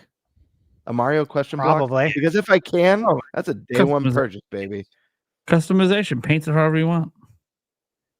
Well, I'm not gonna paint it. I'll beef. You can I'll paint beef it. so bad. I Paint it guarantee like they'll- the guy who painted DK Bonanza. There'll Oh, be yeah. there'll probably be a company that makes custom Skins. skins and plates for it for Yeah. sure. For Yeah, sure. it's like the 360. Remember? Yeah, well, yeah. Ah, You make wow. it look like a piece of wood. Yeah. I have one thing to say about this. This is more of a box than the Xbox. Oh, totally. Yeah. If anything, this should have been called an Xbox. Yeah. This is it's a nice looking box. Yeah, right. Yeah. I mean, I got the Series X upstairs. It's still a box. Boxes don't have to look like a cube. Well, and then like, yeah, It's literally four This is- sides. yeah. I don't know. This is more of a box is a box. This is box. like a box you can get at Home Depot for moving. When you build the box, it's going to look like this, not a box that like a giant picture frame comes in or something. well- It's like well- rectangular or something. It's still a box. This- When you get the odd boxes from Amazon, they're still boxes. Something Oh. about this There's no uniform shape. design. This Something is about the uniform this design. design to me, though. Something about this design looks so futuristic to me. And I know it's ridiculous to say that because it's just a cube. But Yeah. like with the blue line that reminds What me does of the that Wii. remind you of? Yes, the Wii, right? Yeah. Yeah. The same page. But like watch go back stash to like the full image. This looks like that one right there. This looks like something that you see like in a sci-fi movie to me, where like you press the button and like a hologram comes out of the Yeah. top of it or Yeah. something. And Yeah. it like shows the galaxy. Like This it's is very how I know- simple, but there's something very sophisticated as well. I don't know. I'm digging it. I got a Yeah. question. I know it's just me and Alyssa as the girls, but way back when did you guys watch Gem and the Holograms? Yes. Yeah, absolutely. Oh my god, you are my people. Like seriously, if I get this, will Synergy show up? Showtime Synergy. I love it. Look, it's kind of funny. Sorry. Like, I'm a really big I love PC stuff. I've had a career Deranged. before YouTube built around like IT work and building computers and all this stuff. So like all this looks like is just another mini PC. I've literally seen cases that look exactly like this. Like this doesn't look like anything special in the PC space. That said, it's not about the PC space, and that's why it's very curious hearing you console peasants out there. Talking about how you like the design of this, and I'm like, yeah, welcome to fucking PC, man. It can look like anything you want it to look like.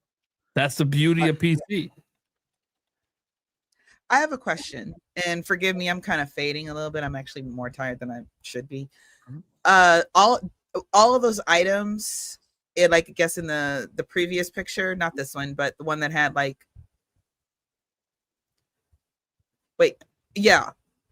Or this one. this one.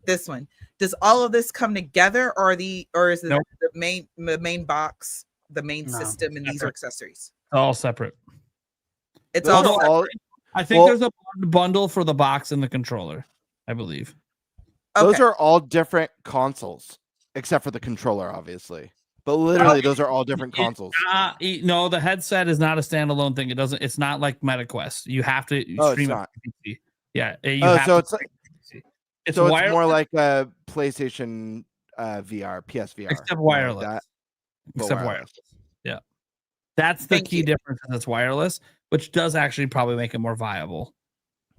Yes, it does. Because who wants 3 heavy wires draped over their shoulder while they play VR, having to sit 3 feet from their PlayStation. And obviously intended to work best with this. It could probably work with other Yeah. computers though too. Okay. It's not my jam, but I'm glad it exists. You know, I'm all about healthy competition Yeah. in I one of agree. my favorite spaces. So let's see how it moves. I do think one of the things I will give Nintendo credit for with the Switch is that, you know, I think they've kind of opened the door for other people, for other companies. Yeah, I'm very tired, y'all. I'm sorry. For other companies to say, how do we get our games to go portable too? You know, what's our spin on it? So I'm not saying I like this for me, but I like that it exists. I'm curious. So I'm curious on the controller comfortability factor. I was So thinking that too. Yeah. big mitt. I have big mitts, and like my hands fully wrap around these handles, and like it looks like my fingers are going to be stopped from a full wrap because they put the pads in. Now I get it. I'm a Switch gamer. I get it. You know, our hands go flat on the back and it's not very comfortable, or you just me and you buy a grip. Either way, I'm using the Switch 2 Pro controller and that's not a problem, right? So I'm a little concerned on that, but then again, I thought that as well with the old Steam controller that had the circle things on it, and it turned out it felt fine in the hand, just the circle things sucked. And then I also felt like the Steam Deck might have been a little too unwieldy, and then I held it and I'm like, okay, yeah, this thing's fucking massive. Also surprisingly comfortable to hold. So this might be one of those things where I'm just worrying about nothing because I just haven't held it yet. But it just doesn't. It gives me some like, gosh, OG Xbox Duke. Yeah, the Duke. The Duke. And the thing is, I like the Duke. I like it because I grew up with it, not because it was comfortable to hold. Yeah. Well, this will be interesting. I'm interested to see it, especially because it's coming out soon. On my screen. And you know, people are going to be able to play GTA 6 on this. Yeah. It's 6 times more powerful than Steam Deck. Then again, not next year they won't. I mean, I coming to PC next year. As someone who doesn't care about PC gaming today, I think the fact that like this is like I am down with this says a lot. So I guess I'm getting at, I don't think I'll be alone in my interest. I think this is probably going to be more popular than some might think. Yeah, this is built for console gamers to try to get them the PC. Definitely. But I'm not saying there won't be. By the way, PC Master Race, I'm with you. It's funny. People think I was like such a massive Nintendo shill. Dude, I've been PC gaming longer than I've been playing Nintendo. Like, I fucking love PC. Eric can vouch, man. I fucking play the fuck out of PC games. Hell, this computer's overspec'd for work, so I can play PC games. Let's just be honest. But it's great. Like, I just don't. It's kind of like Steam Deck. Like, to me, when I PC game, I'm a mouse and keyboard guy. Okay, I don't like to play a lot of controller games on PC. Now, part of that is traditionalist. I've always just played controller games on console, mouse and keyboard on PC. Now, that's not to say I've never played controller games on console or on PC, but it just, I don't know. It always felt right to go to console, and that's just me being a console peasant as well. When that day vanishes, which is quickly arriving, as in, I'm not so sure I'm buying a PlayStation 6 or a next Xbox if I could just get all the games on PC. This suddenly becomes a little bit more appealing to me, so I don't have to lug my PC from like my desk and then run a long HDMI cord, hook it up to my TV. If I could just hook up the Steam thing, have cross saves, I can play at my desk, I can play at my TV. There is a little bit of an appeal to that. Yeah.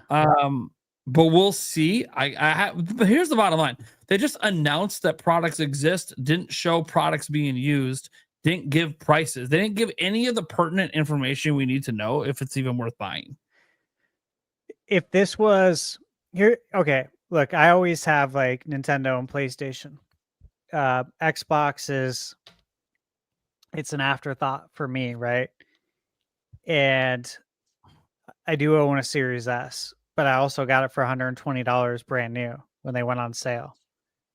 I have 2 of them at that price, and now they're worth what 2-3 times as much as I bought it for. Yeah, you might be able to sell the GameStop and make a profit. I'm pretty sure I can based on what I bought it for. But going into the next gen, when we get the next again Xbox PC, it's going to be disguised as a console. For me, I would ask myself, okay, do I want that as a third, or do I want a Steam machine? I think that's what a lot of people are going to ask too. Like, this might push Xbox into a very interesting, I guess, position. Because, yeah, I think I would put more trust in Gabe and what he's doing with Steam than Bill. And that's not even counting, like I said earlier, like the fact that you're already going to have an established library if you use Steam, like day one. Yeah, and you can get games like super inexpensive. They always have crazy sales. Summer sales, spring sales, winter sales. Dude, it is wild, Stash. You literally could sell it to GameStop for profit. Yeah. It's like the worst place to sell systems. Yeah. You can sell it for profit. That's insane. Yeah, it's wild, right? Yeah, this is very interesting to me, though. $154, by the way, you can get for your Series S. Yeah, that's profit. I'm just interested to see how much it's going to cost. Because what if this is like less? What if this is less than the next Xbox PC?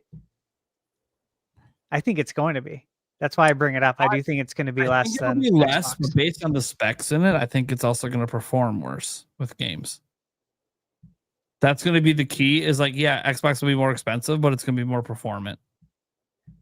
And so it's going to really, to me, it's going to come down obviously to price point. But besides price, did they nail this Windows experience they're supposedly working on? Because now you're competing with SteamOS. You have competition. Because you can use Steam on like the advantage Xbox has is you're not, because it comes with Windows already pre-installed. Yes, you can put Windows on this machine as well, but you have to put in extra work. And the idea is simple, right? Well, it's simple if you already have Windows because you can have Steam, you can have good old games, you can have the Epic Game Store, you can have even that shitty Ubisoft launcher if you want. I think EA shut down Origin. I'm not sure if they shut it down yet, but I think it was getting shut down. You have the Blizzard launcher, which you need to do World of Warcraft, Call of Duty, all those games. So I feel like Xbox has a little bit of an advantage with the ecosystem, but they have to nail the usability on TV. And well, you might think, well, guys, they did it with Xbox. Yeah, Xbox isn't like full Windows. They're going full Windows. And if you look at the Xbox experience on the ROG Ally, there's some really nice things they did to make it work well in handheld, but it still has issues. And like, does anyone trust Microsoft to ever iron out all this stuff to make it work right? We all have had terrible experiences with Windows, and it just seems to get worse. So it's like, I don't know if I trust them to be able to do it, but what's good is this is what's nice. This exists.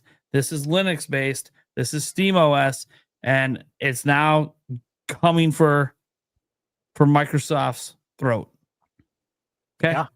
This is actually good. This is good. This is the kind of shit that can actually make Windows get better. Yeah. Competition. This is all good stuff for us. Yeah. This is all good. It's good for consumers. Options, competition. This is good. This is really good. This affects everyone. Yeah. Who games.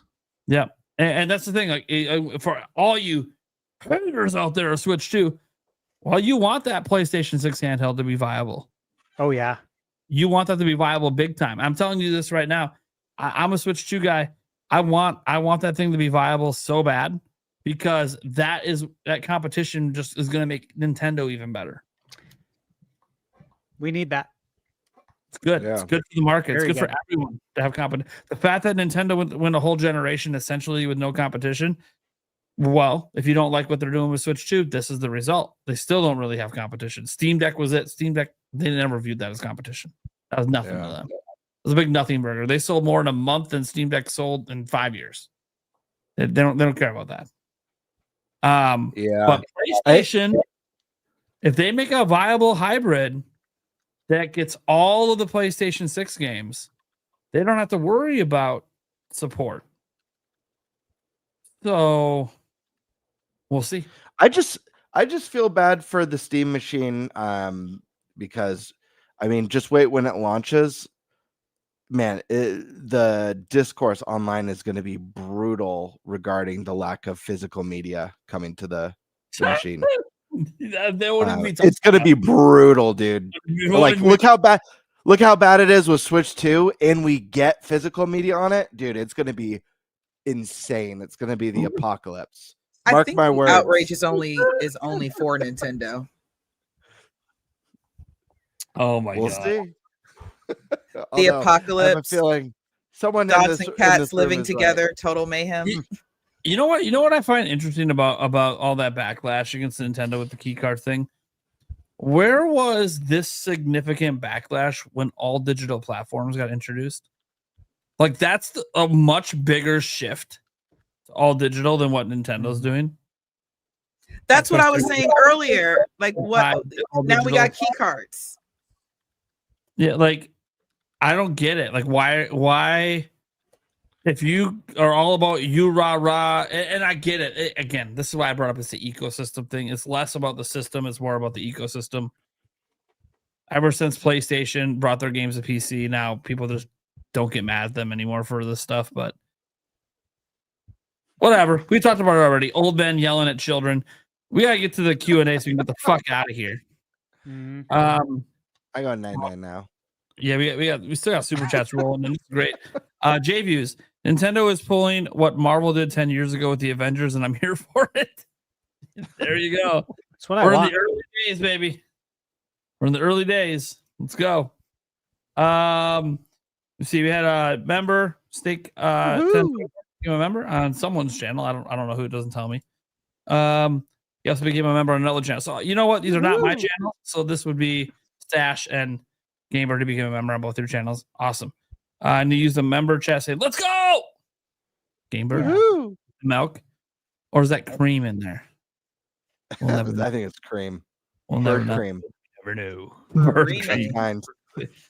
Demonic Brawler, bring back NFL Blitz, NBA Jam, and NHL hits. Gotta keep it going. Yeah. We got to wheel this into bird existence. soup. Gotta wheel it into existence. Demonic Brawler with a bunch of 10s. Did I miss a shot in here somewhere? I might have missed a shot. How about Sony taking a page out of Nintendo's playbook with the Japan region only lower priced PS5 announced at their Japan showcase? Wonder if now they're considering Nintendo as competition. It is interesting that they're doing a lower priced one. Obviously, they're trying to find probably any way to get back into the Japanese market and capture some of it. They should have thought about that when they shut down all their Japan studios. I'll say this. I don't think it's going to do much for them. I think the bigger deal for them is going to be the PlayStation 6 hybrid. Japan loves their handhelds. They love gaming on the go.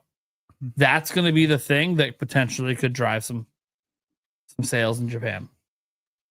I don't think this is going to do much. I think it'll sell okay at launch. Obviously, it'll have probably a good launch, but besides that, I don't foresee this being the thing that really shifts anything. Yeah. And even then, here's the problem. Nintendo's got all those fucking IPs, man. Like Joycie said, Splatoon, all of Japan buys it. Like that's the thing is like you have to own Nintendo system to play this stuff. You don't have to own, a PS6 to play PS6 games because they're all on PC. And PC is really big in Asia. So a lot of people are PC and Nintendo out there. So let's see here. Demar Brawler said, listen, I know this is a Nintendo podcast, and I'm 100% a Nintendo fan, but I'm also a gamer who just loves games.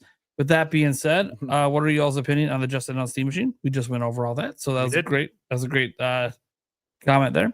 To all the Legend of Zelda fans on the podcast. Okay, so it's everyone. in the chat, mostly everyone. And out there, wherever in the world y'all may be, will Nintendo go all out for the 40th anniversary? How big is 2026 going to be? All out?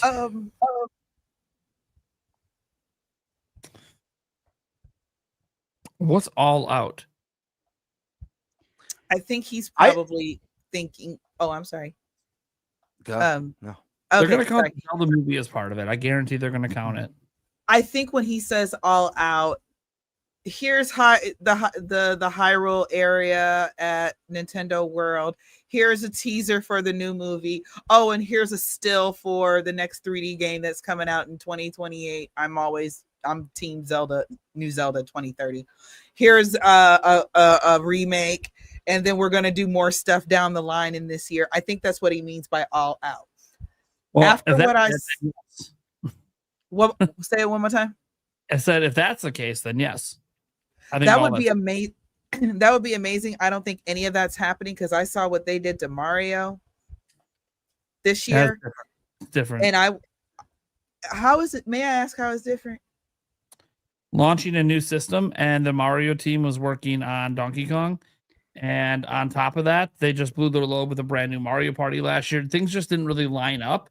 Things are lining up for Zelda. We're due a remake or remaster. We are due one. We literally are due one. We are due a remake or remaster. We already know Zelda's the next part of the theme park. We already know that. Like, that's a known thing. It's just not announced yet. Having it announced next year makes a lot of sense. The Donkey Kong parks have already launched, so they're already working on it. So yeah, they'll be announcing that. The Zelda movie, we already know it's coming. They're probably going to count that as the end of the 40th anniversary. So seeing a trailer or a teaser next year makes total sense. If 3D Zelda is coming out in 2028, which would line up with previous dev cycles, teasing it 2 years early is totally normal for Zelda. So seeing a tease for that isn't a big deal. Like, everything you just said is like literally right on cycle with where we are with Zelda. So I guess I have no counter to that. You're right. I guess my thing is we haven't had a mainline 3D Mario since Odyssey, and I'm like, y'all don't got no teaser. Nothing you want to say about that for Mario's 40th. That will always kind of throw me for a loop because I was like, this was the perfect year to just. The moment they announced DK Bonanza, and you guys already know what I think about when the next 3D Mario is coming. The moment they announced DK Bonanza, I'm like, okay, they're not going all out for Mario. Got it. Okay. The movie is going to be like the big thing. And they did technically release a game, Mario Galaxy 1 and 2. Yeah. Okay. We'll probably get a game and watch. That's my thoughts. Exactly we already know we're getting it. We already know we're getting an Ocarina Time. Game and watch. We're getting an Ocarina Time Lego set that literally has already been teased. That is coming true. next. So is it going to be the Ocarina Time remake time? I don't know. I know that I would love for it to be next year. I don't know that that's what's going to happen. Something Zelda's happening. They release something Zelda like every year. As long as they make the remake, the Ocarina of Time remake, something like make me buy it for like a fourth time or third or fourth time. Like, I really hope they remake it for real. Don't just don't just upscale it, really redo it. Anyway, GameBird, I cut you off earlier. I'm sorry, dear. No, you're good. You're good. I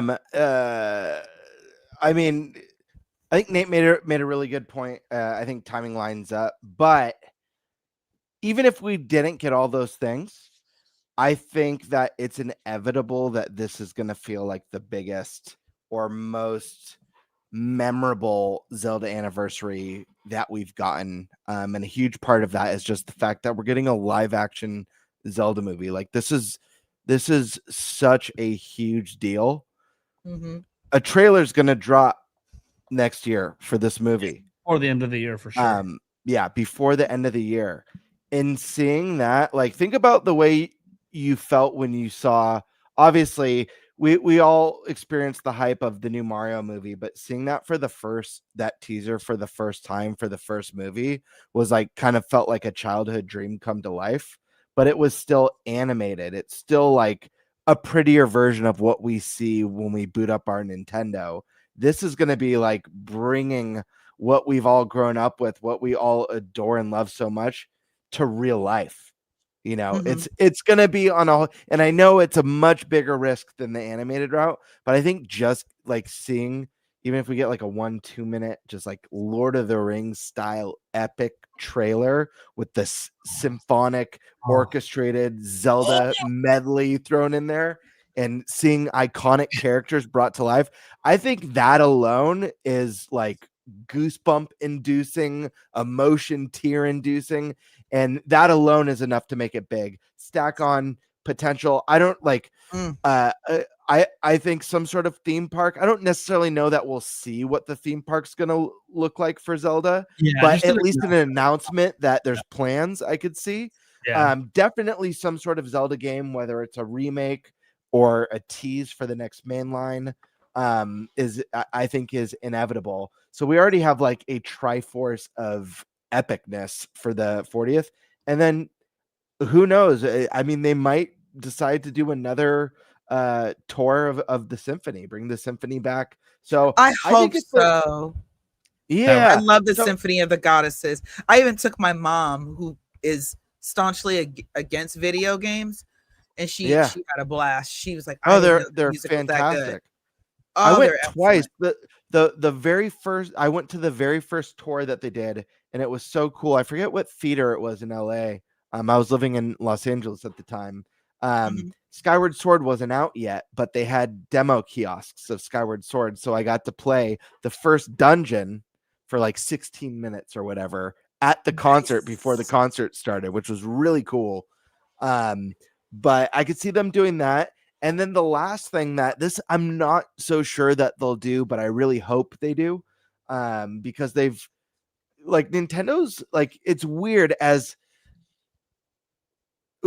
a lot of us have experienced missing some of that quirky charm that Nintendo has from the console space, you know, the Switch and the Switch 2 not having like the themes and the music and some of that stuff that we all come to know and love. But they've also shown that quirky side through weird announcements like Alarmo and the Mario Wonder Flower.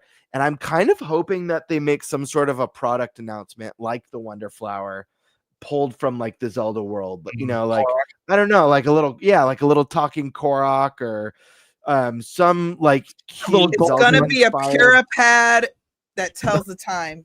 It's gonna be a little golden nugget. Yeah, I mean, I love that, man. Do some side of Purapad, bring the health shit back, you know, make it a Purapad health monitor. I don't know. But Nintendo also launched that Nintendo Store app, which I actually really like the app.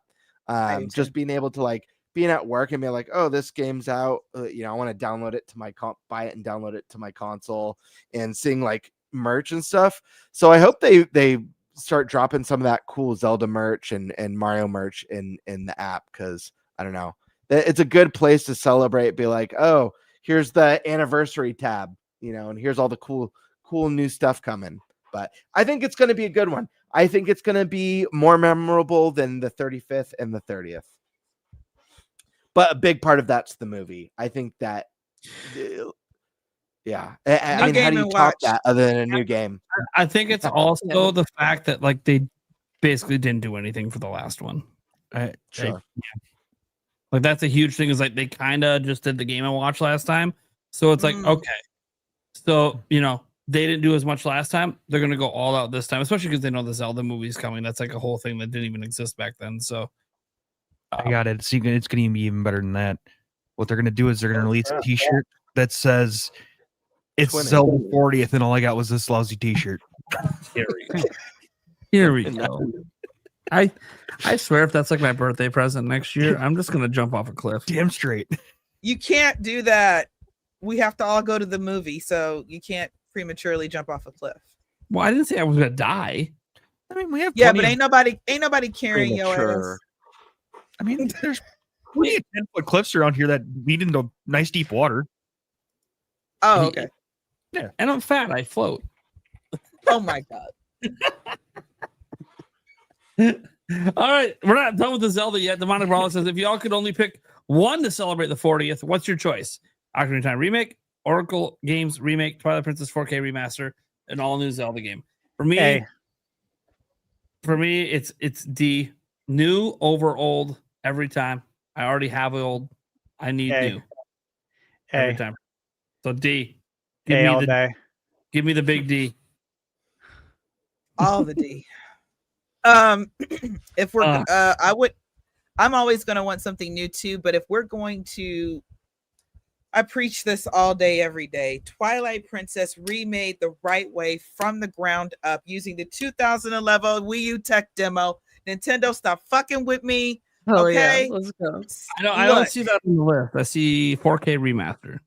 Close enough. I know you don't see it, but things happen when we announce when you guys talk about it on this show. So I'm just putting it out there in the universe. Usually when Stash always okay. Well, Stash, do you have Stash, do you have please agree, please touch and agree with me. Yeah, no, this is what I want too. So Here, I'll pass it. Yeah, I want it too.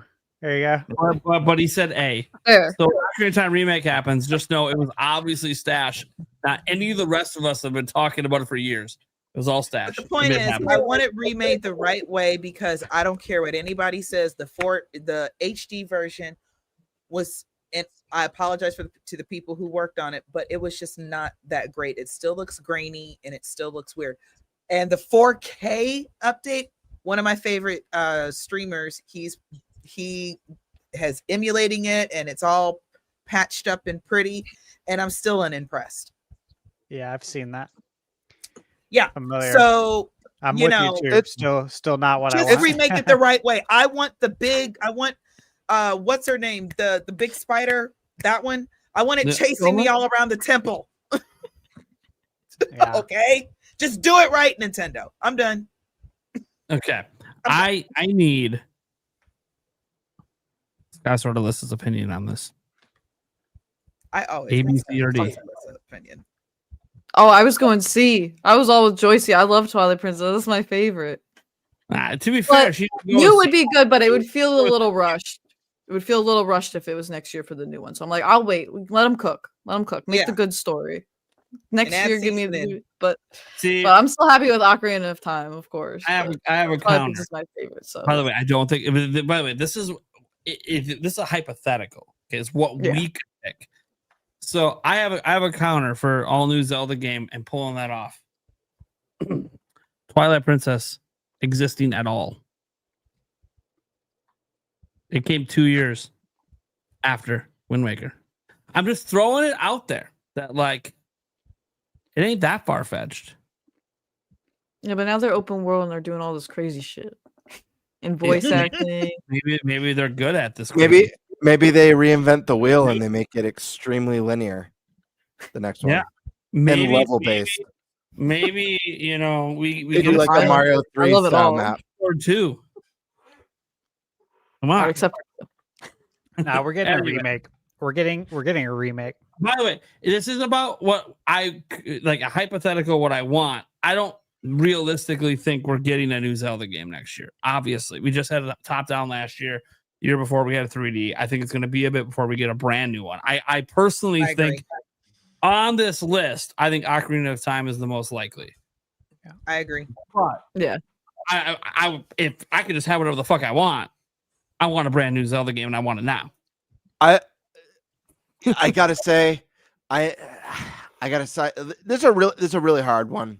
Obviously I love everything Zelda, but I gotta side with Stash on this one. I'd go with the Ocarina of Time remake. And here's the reason: new Zeldas are a given. Yes, thank you. We're gonna get new Zeldas and remakes and remasters are a given too. Have you been paying attention? Right, but this is a hypothetical. What would I want? What I want. We get to choose the remake. Yeah, I want a from the ground up remake of Ocarina of Time with modern visuals, fully voice acted, with more dense content, more fleshed out lore and backstories for the characters, motives for Ganondorf. I want this to be a remake that feels Triforce. Make this feel like how All Out Square's gone for Final Fantasy VII. Mm-hmm. To where it's such a remake that it actually feels like a new experience. How about don't That's split it what I over want. 3 games though? I would appreciate it if you didn't. Don't split it into 3 games. Yeah, I agree with you there. Don't get me wrong. I'm not complaining about Final Fantasy VII. It's working. I don't want that for Zelda though. Yeah, and listen, Ocarina of Time, like I'm just gonna throw a guess number out here, so don't come at me. And I'm not talking about speed running. If I had to guess, like Ocarina of Time, what, like 8 hours, 7 hours, like a typical, like if you already know how to play it, right? Like 7-8 hours. It's roughly 10 hours. Right? Okay, like 10 hours. So I'd like to see a remake that fleshes it out enough to be like a 60 to 80 hour experience. I would love that. Okay. I'm gonna get some of these $10 ones out of the way so I can get my shots in here. This one was Matt S. Here's the stash, snacks, and video game manual. Hell yeah. Yeah. Thank you. A great business name. That's awesome. Then we had the Funny Man 234. There's also Pokemon 30th on top of Zelda 40th. So I wonder how big they will go for Pokemon. It could be a very big year in general for Nintendo. Yeah, they already have. Yeah. Pokopia is $70. Doesn't get much bigger than that. No. In all reality, I think Pokemon Company is going to go all out. Everything, anime, merch, Gen 10s supposedly next year. That's going to be huge for them. By the way, Gen 10 potentially might even be switched to exclusive. So like, that's going to be huge for them. Hopefully not disappointing. We'll see. I know there's a lot of angst over what Gen 10 might be, but the stuff that's leaked from the Terra leak sounds exciting. So we'll see. Obviously, you got to deliver. That Pokopia. You gotta watch out, Gen 10. It might outsell you. Look out.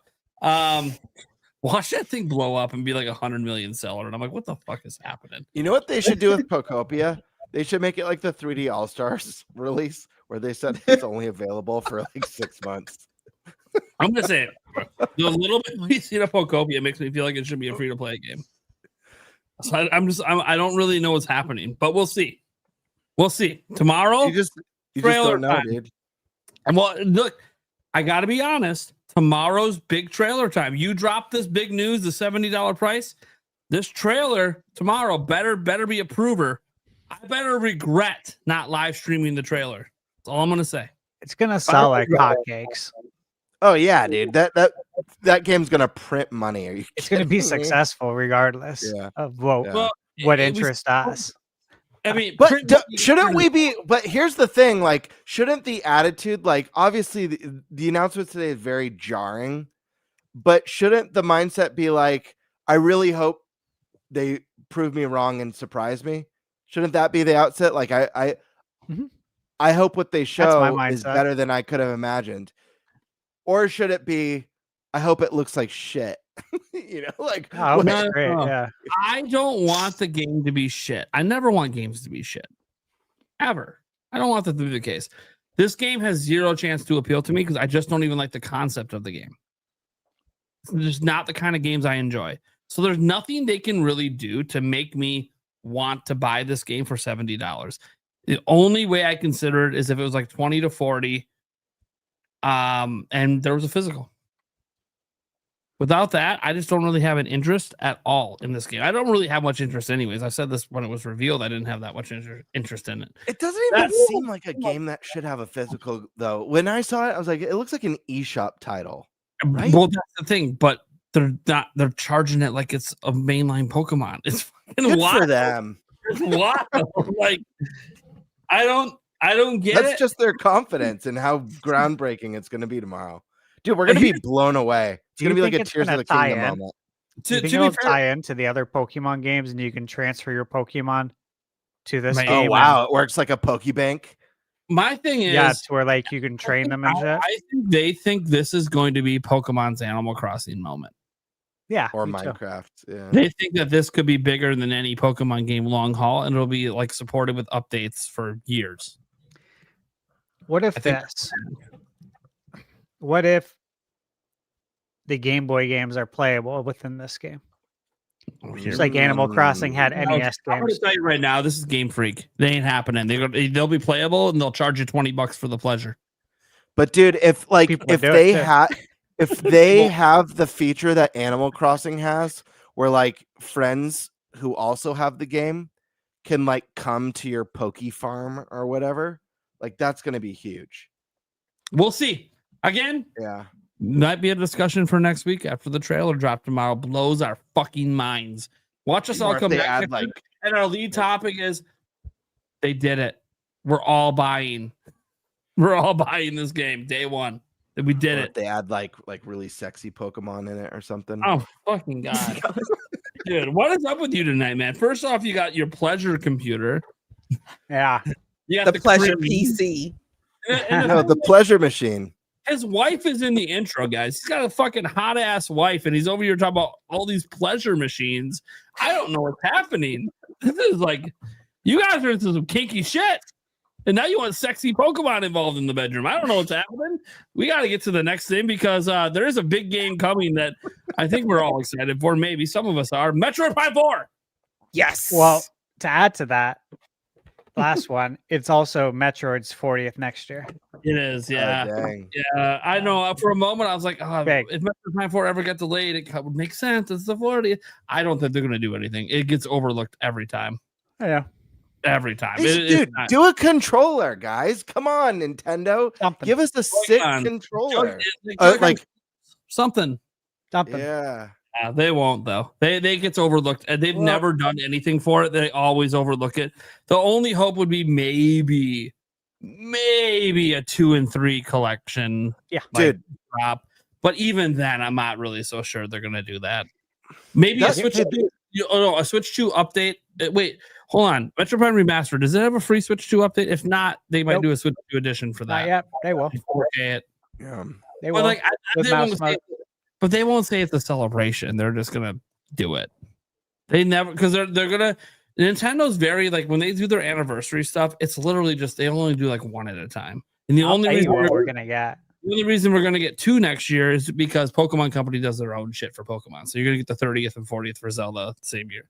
You know. We're gonna get Metroid icons, and we're gonna get Right. some, We will we're get gonna get icons. some wallpaper that we you're can not- put you're on our not real. desktops. Yeah, or our phones. Or our phones. That you can buy with platinum points. Yep. Yeah. You're right. They will do stuff like that because they Or always a do. printable like game cover. You know Yeah. how they But- do those like the Yeah, sleeves. but this is just stuff they always do. They don't really like make a big deal out of it. It's like just a random drop on Twitter. Hey, we're gonna do this. Like, okay. But this is a reason why I get annoyed with Nintendo is they leave money on the table. Like A lot of money on the release- table. Release Metroid themed Joy-Cons or a Metroid themed Pro controller. Guess got a what? People will buy it who don't give a rat's ass about Metroid just to have the cool limited Nintendo controller. Like, we're supposed People to be will talking buy it just for that reason. We're supposed to be talking about Prime 4. So I have one question for the panel. Are we still getting a Prime 4 Direct? Yes, my opinion. I'm hoping. I'm scared, but I'm hoping. Yeah. My hopes are still there. How about SkySword? Yes or no? Prime 4 Direct. Okay, well, you know, Joycie's a big personality. She overshadows you. I don't know what's happening right now. What? I'm sorry. I said Joycie yes. didn't talk at all, did she? Yeah, she said yes, and then I just started talking. Yeah, Joycie, leave Alyssa alone. Wait, what happened? Al. Hey, I'm Eat the in candy the corn. corner. Candy corn. I noticed the candy corn was almost empty. It might be gone now. I gotta be careful here. No, I Uh, put it away because I was just eating too much. Yeah, I'm like, you "I'm just good." ate the whole thing. Yeah, Eric, you still get a Metro Prime 4 Direct? We need one. Well, we need one, but are we gonna get one? I sure as hell hope so. GameBird. I was talking to Kiwi about this the other day. But Did he give any hints? He's on our show next week. he's on our show next week. Yeah, we're So, starting off yeah, we reviews. I won't say what he said. We talked about it for like Okay. I don't know, like 10 minutes. But I have Well, I to mean- think yes. Okay. I'll just say that. Okay. I have to think Yeah. yes. Stash. There's a lot. Same to have. answer. Okay. I'm gonna actually be the negative Nancy and say I no longer expect it. What I do expect is like an 8-minute overview trailer. Drop sometime this month. Yeah, Which exactly is what I didn't basically want. like a direct, but not. I want the I want yeah. I just don't want- you wrong. I don't rather want see anything direct- Metroid related shadow dropped anymore. Well. I just don't want it. I want it to be a big announcement. Well, that overview trailer will be shadow dropped. Stop. But I want to your be mouth. wrong. And to be clear, we have Kiwi Talks on next week, and if there's not a direct announced, I already know we're going to publicly ask him, hey, are you hearing if there's going to be a Metroid Prime 4 Direct? And he will probably be glad to answer because, one, he seems to like us. That's really cool. Two, his last story with Fallout never got picked up off our podcast outside of me covering it, which means he feels safe. And three, when I covered it, I gave the full context, full clip. Not taking him out of context. I'm giving everything he wants. Yeah. And so he really appreciates that. He talks to me too all the time. Really, really excited to have him on next week because there's so many questions we never got to last time. We're making sure that's the first topic. We're going to drill him. We're going to talk to him to see what he thinks. Obviously, gauge his own personal hype for Prime 4 because he knows more than we do about it. It's going to be fun. It's going to be fun. Can't wait. I just got to toss this up quick because this is the shot I have poured in front of me. This was to hit the 150 streak. Thank you so much. Let's go ahead and get to the one here. I'm not a fan of Zelda, but I love Age of Imprisonment. There it is. Okay. There it is. That's cool. It's cool. It's bringing in people to the Zelda IP. This is why you do this stuff. Not just to appeal to Zelda fans. You can bring in new fans. Create your own fan base. Demonic Brawler. Imagine Hyrule Warriors with online multiplayer games similar to something like Elden Ring Night Rain. Considering how bad Night Rain is, I'm going to say no. Something better than that, though. Sorry, I was not impressed with Night Rain when we saw it at PAX. And then I played a little bit of it later. There's a reason it got bad reviews. It's not good. Okay, let me roll that back. It's just okay and not worthy of the Elden Ring name. Yeah, I heard people call it Elden Ring Night Pain. Yeah, it's just not worthy of, like, it's not a terrible game. It's not Elden. It shouldn't be called an Elden. No, it doesn't make it rain. That's for sure. Oh my God. Quicksilver 81. I have a question for the Council of Gamers. Have you ever acted out a scene from a Legend of Zelda game or any game? Well, yes. By a happy accident, Yulia was picking a flower last summer, and there happened to be a frog in the background, and I happened to be looking at her ass. Hello, Breath of the Wild. Next. I mean, it was a happy accident. It wasn't intentional. It just things happen. I'll say funny things like the games, like, Demon King, Secret Storm. Yeah, I quote the games a lot. I've definitely said, well, excuse me, princess, plenty of times. Yeah, of course, from the Zelda cartoon, but yeah, this is part of my everyday stuff. So for me to think about the things I do every day that are weird, Michaela would be able to answer that best. Yo, dude. That's the thing. That's why we never had like the huge hangout sesh where all the stories come out. There's so many stories from all of us. It'll happen. We're gonna get that hangout session. PAX, obviously we realize at PAX we're just busy as fuck. But schedule was packed. Yeah, we'll get together outside of PAX sometime. The stories will flow. The bonfires will happen. The beer will flow like wine. Yeah, and there'll be some good times. I know it's gonna happen someday. Has to. Demonic Brawler is in a Prime. Wonder what your guests on the podcast would think if you did the train. Eric, I think Joycie and I know what they are. I know what it is. Eric having to deal with 7.5 minutes of me doing the train in person. He might just leave. What does that mean?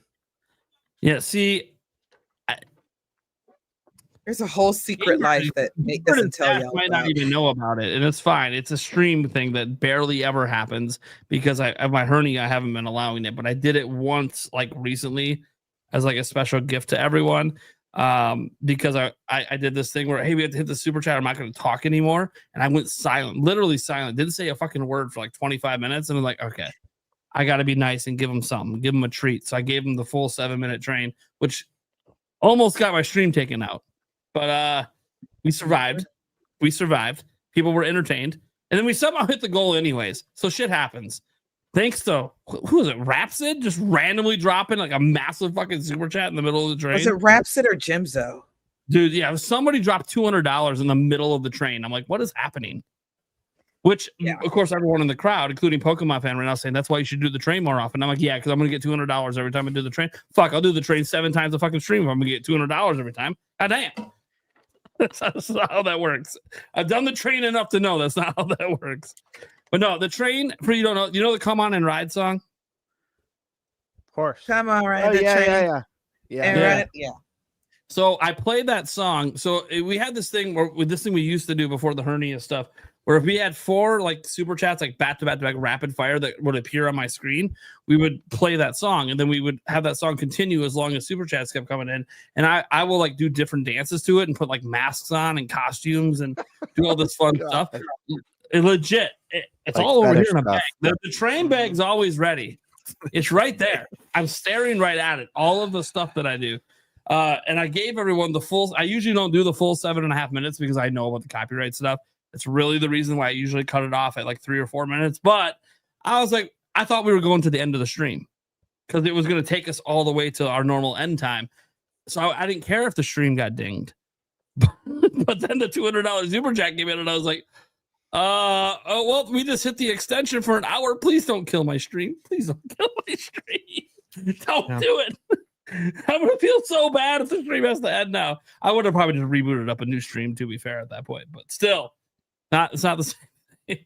Anyways, GameBird, this is what happens if you tune in and you stay all the way to the end of my streams. Things get fucking wild. Sometimes, on rare occasion. This is for the initial streak we hit. Mm-hmm. Yeah, I mean, you know about the streak, right, GameBird? You at least know about that. You go streaking every night. Every night. We're running wild. Sure. So the next trailer will be on Mohr 10 Day. No, it'll probably be before then, I assume. What do you guys think for the Mario movie? Before. Yeah, I feel like we're going to get a trailer before March. Yeah. That might be the last. It comes out April, right? Yeah. Third. Yeah, I feel like we're getting another trailer before then. I wouldn't be surprised to see a Super Bowl trailer as well, even, to be honest with you. Yeah, honestly, that could be when they do it, actually. That'd be pretty bold. At the Super Bowl. That would work. Yeah, I mean, look, it's $1 billion movie franchise. There's no reason not to spend the money to promote it at the Super Bowl. Yeah. I'd like to see it at the Game Awards, but we know Nintendo doesn't really play as nice with Jeff. Yeah, I mean, if they did at the Game Awards, that could be a Yoshi reveal, like a small little, 15-second teaser. Maybe, just to like remind everyone, hey, Mario exists. Have they done movie trailers there? Have they've done movie trailers? Oh yeah, they did Borderlands, didn't they? Yeah, they've done movie trailers there. That turned out great. If Nintendo called Jeff Keighley tomorrow and said, "Can't blame the Game Awards for Andy Pritchard being a dumbass." Right? I know. But seriously though, if Nintendo called Jeff Keighley and said, "Hey, we want to show off our new movie," Jeff would just say yes. Yeah, I wouldn't even charge him for the spot. Yeah. Oh well, yeah. We know how it works. Like he grandfathers some stuff in because he knows it's great for the show. Mm-hmm. It's a big deal though this year with it streaming on Amazon. I retweeted about that like 2 days ago. It's going to be live on Prime, like on Amazon. That's a huge deal. They already hit like 200 million views every year. This can go 300-400 million this year. It's going to be massive. This is massive. If that's not incentive enough for Nintendo to show up with something, then nothing is. Because literally, you're going to have you're hitting the casual audience now. To the audience that you think is great, the families, you're hitting it now. You need to get a trailer up in this fucking this award. I don't know what it's going to be. I don't know what it's going to be. Yeah. It's something. You got to show something. Dude, imagine they do a major reveal for next year, right before Christmas. Prime 1 and 2, or 1, 2, and 3. I'll tell you right now. On Amazon Prime. I'm talking about major for the bigger audience. Amazon Prime though. I'm about major for the bigger. Like a 3D Mario reveal along with the Mario that would be sick. Yeah.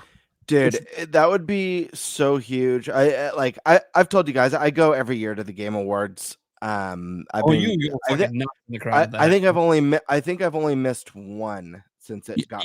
Paul Gale I think goes most years too. Yeah, I didn't know that Paul's until going last this year too. Yeah. I'll have to say, I'll have to meet up and say hi to him. I go with my buddy every year, and every year I hope to see something special from Nintendo, and it never really happens. Although I will say, it was one of the coolest moments going to a live gaming event was the Game Awards where they announced Joker from Persona for Smash Brothers. Dude, that energy in the room. I know you guys saw it watching the presentation, but the energy in the actual room was so wild, and they're blasting the theme music and stuff. It was so cool. But yeah, every year I always wish that, oh my gosh, please let this be the year. That's something because if you sweet talk Paul enough, he might be like, hey, let me see if we can get you into the after party. That'd be cool. That would be badass. Cool. That would be really. Just saying, he's the way in. I don't go to the Game Awards. Yeah. If I ever did, I would be coordinating with Paul to be like, hey, can we make this like a much bigger deal since I never come? We really should, so I can get some fat tomato pizza. Oh my fucking god! It is really good. I'm not gonna lie, it is really good, but that's just I gotta get caught up on the last trip still. Yeah. Winterman. You're like, I can make an exception this time. We need fat tomato. I need fat tomato pizza. We need to spend thousands of dollars. We'll get fat tomato pizza. Most expensive pizza ever, but worth it. It is really fucking good. Do you think there will be a scene with Luigi and Yoshi referencing the Mama Luigi? Okay, we read this one earlier. That's right. I forgot to get that one out. Thank you so much for that super chat. But not this. You want to read this one, Joycie? You never get to read a Venny super chat. I think my darling's gone to sleep. But yes, just to clarify, Bowser Jr. is in Galaxy. He alternates with Bowser as the main boss for each section of the game. Interesting. So it does make sense, I guess, for Bowser Jr. to be in the Mario movie. Absolutely does. Yeah. I read that like a big girl. So everyone let Venny know to watch the end of the podcast because his honey read off his super chat. Pretty much for that. Babe. Also, Bowser's painting was hilarious. Hell yeah. Hell yeah. It really was. That was awesome. It was creepy.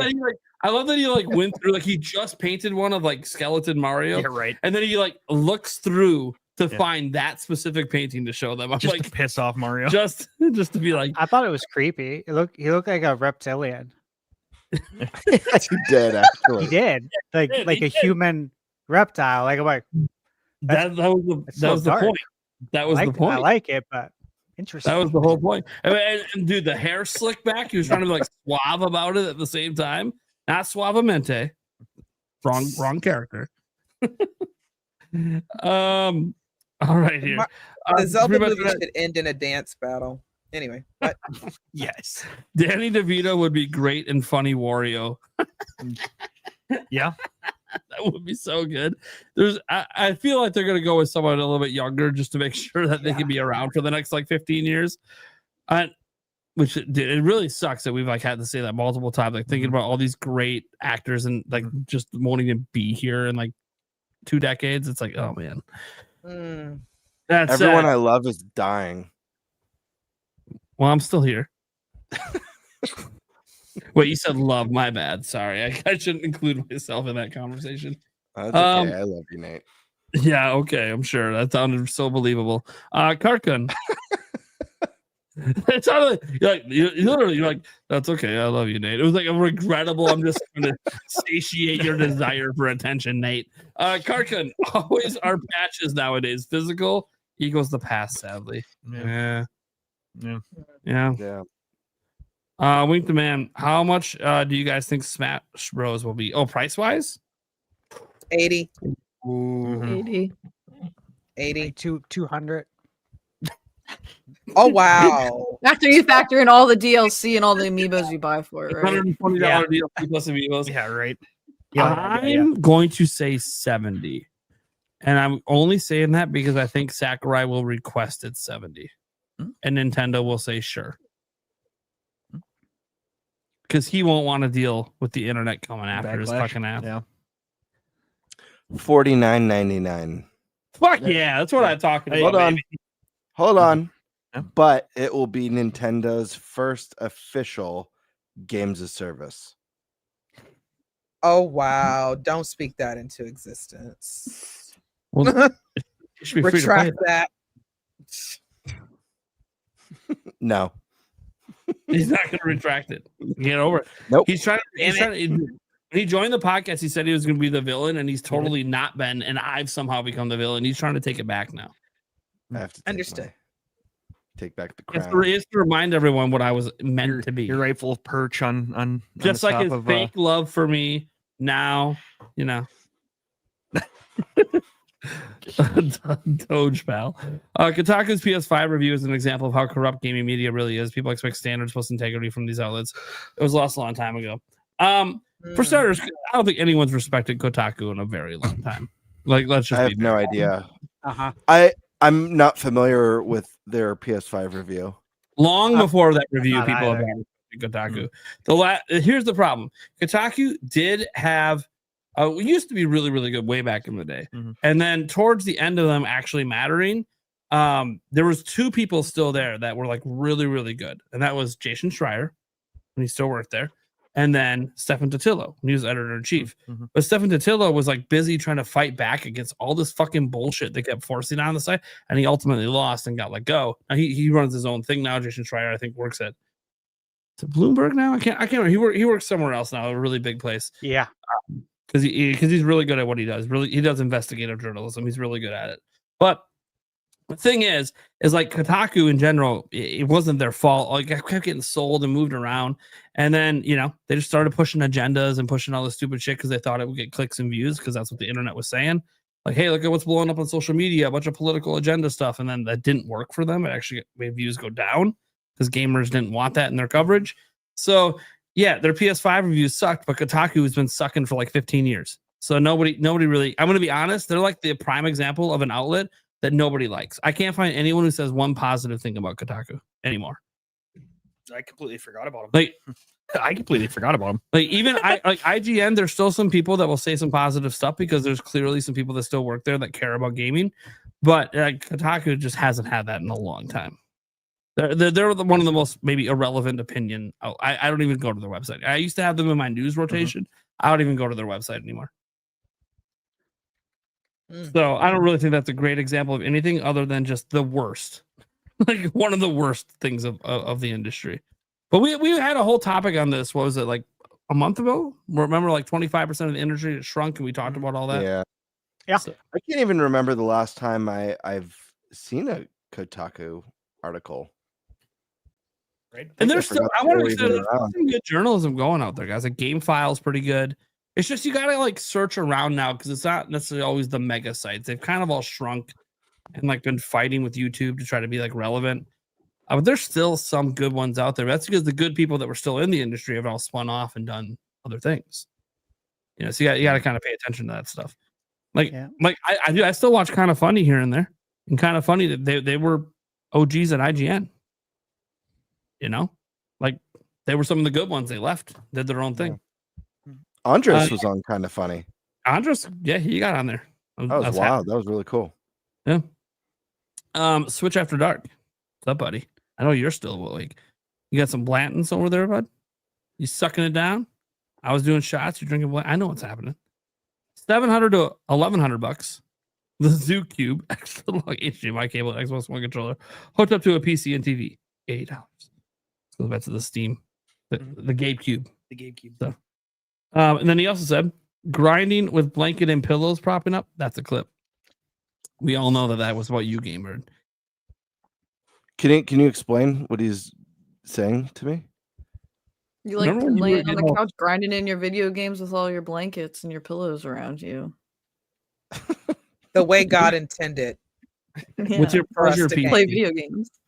With your pleasure PC. Oh, grinding like in an RPG for levels. I get it now. Yeah, I thought I should have showed it at the time because it made way more sense when you were talking about the grinding the grinding PC. Like, I can't even say it right, the pleasure PC. But I was like, nah, we'll wait and see if he still gets this later. Nope, required explanation. Switch After Dark says, I was doing the same thing I do with key cards, not buying any of those systems. He did buy a Switch 2 and he is liking it. But yeah, he's never going to buy key cards. Ever. Leave it to us to buy him some for Christmas this year. Dude. Should we send him a key card? You gift him Pokopia. Yeah. Should we come together and give Zoo Pokopia? He'll fucking lose his shit. He will. Like, no, nobody wants this in my fucking house. He'll probably light it on fire or something. Right. Like, as long as you put it on camera. Come on. Right. You don't have to appear on from camera. hell. You better record burning that fucking thing. I know that's what you're gonna do. The Funny Man 234. We also got the 30th anniversary of Pokemon. How big will they go for that as well? Pretty big. I mean, it's Pokemon. They celebrate every anniversary like the series is about to fucking die. Look at the 25th. Look at the 20th. Dude, they fucking go all out. It's Pokemon. They're the biggest. You know, everyone calls them the biggest IP in the world. Yeah, they know it, and they go all out because they know going all out makes them money. We know we're getting Gen 10. We know we're getting Pokopia. That's already legendary. There'll be more. Maybe the biggest Pokemon Go update in years. You know, they'll be doing all sorts of crazy shit. I don't even want to predict it because like it's almost predictable. Just go look at their last anniversaries. They go all out every time. Maximum money spend. Then on the last super chat, what kind of art style do you want Ocarina or Ocarina of Time to be in? And will Nintendo Prime forget the ending of the remake like he did the original? Well, yeah, I did a whole segment on this. Here's the thing. Art style wise, I just don't care. I'm gonna be honest. We talked about this in a prior episode. I think I brought up like the Studio Ghibli style that Rowan Link did. And you guys brought up all the other styles. You know, even I think the Wii U Tech Demo style came up. But to answer the pertinent question, am I gonna forget the ending of the remake like the original? How drunk are we getting when I play it on live stream? I thought you don't replay games. This isn't a replay. It's a remake. Get it right. Oh my, ay Dios mío. I'm just saying, get it right. One, I replayed Ocarina of Time just last year. Beat it on stream. By the way, that was supposed to be to end this narrative. I don't know the ending. You beat it on stream? I beat it on stream. It's all live on my channel. What? I 100%ed Ocarina of Time on How the do you M64. still have a channel?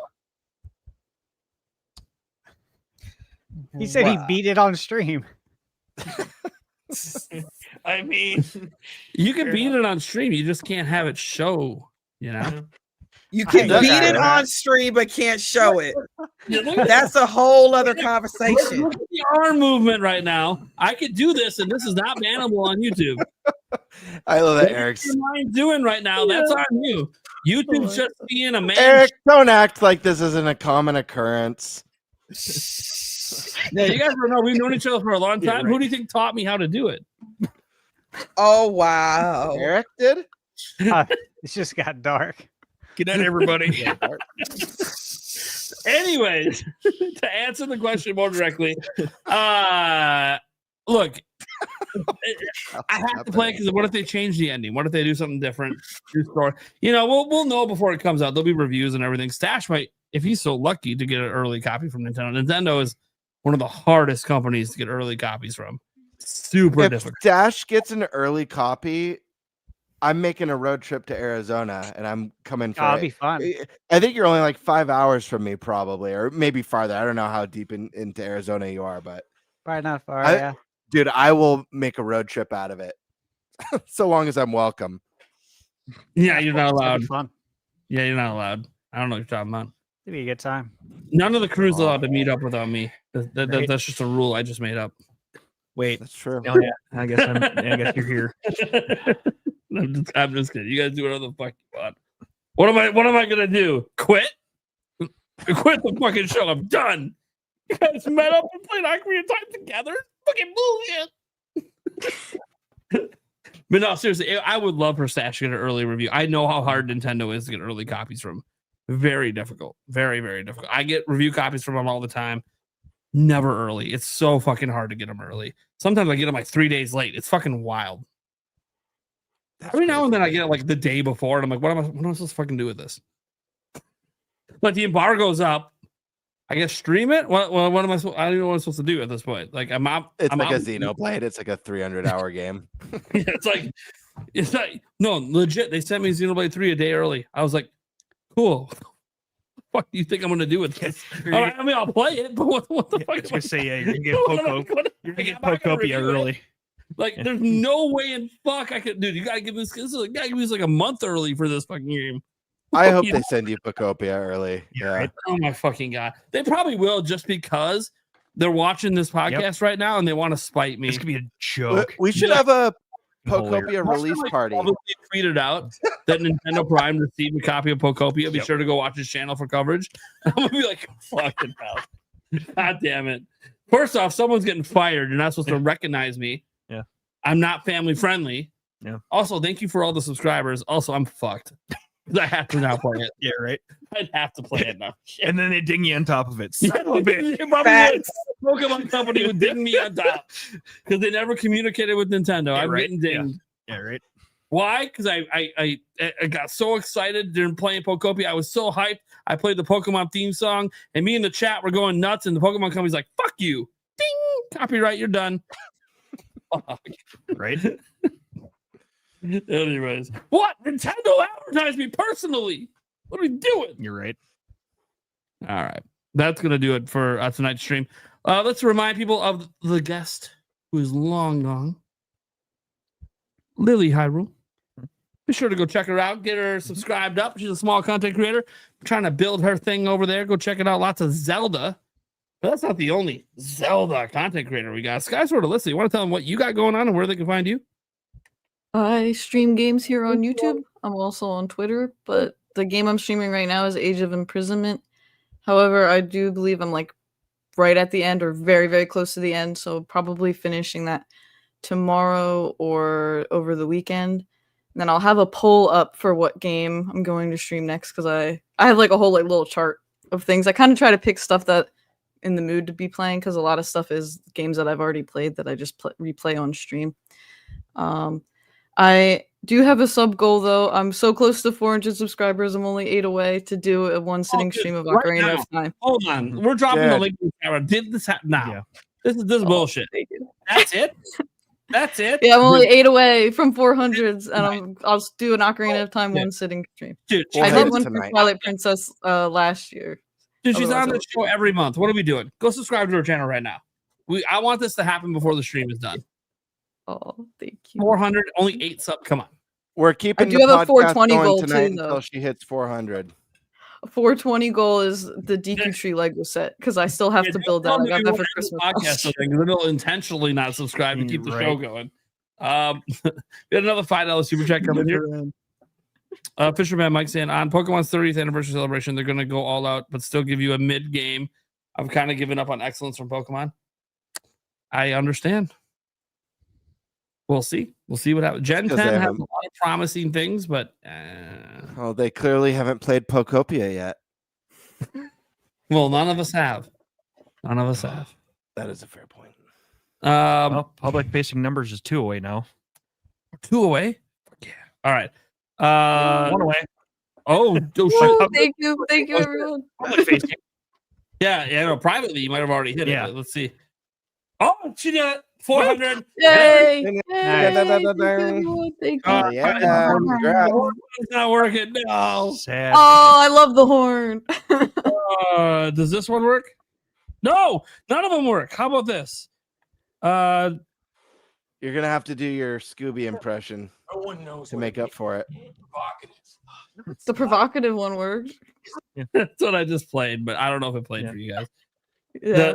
It doesn't always come through. Like I don't know. I got to figure out how this audio. I got to test it before the stream to see what buttons work and don't, so I know what one's a hit. I know all those sound effect ones work, but it's just it crashed or something. All right. Anyways, congratulations, SkySwordAlisa. 400. Let's go, guys. By the time she comes on next time, it better be at 500. Well, I will literally at the beginning of the stream, I'm going to glance and be like, look, guys, she's 99 away. End of the stream. better be at 5. I will send her a birthday cake. Oh. I don't know why birthday cake in particular, but okay. Let's go to GameBird Classic.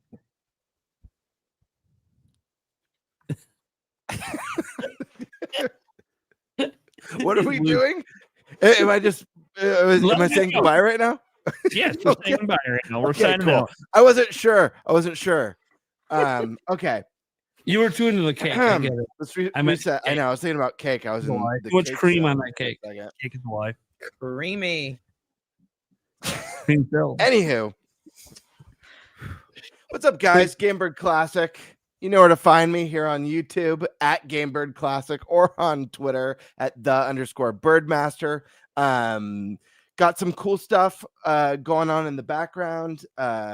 I just finished this week an intro for a new show that I'm going to be doing on the channel, hopefully once a month, called Super Game and Tell, where I'll have a special guest each episode and doing kind of a back and forth video game show and tell.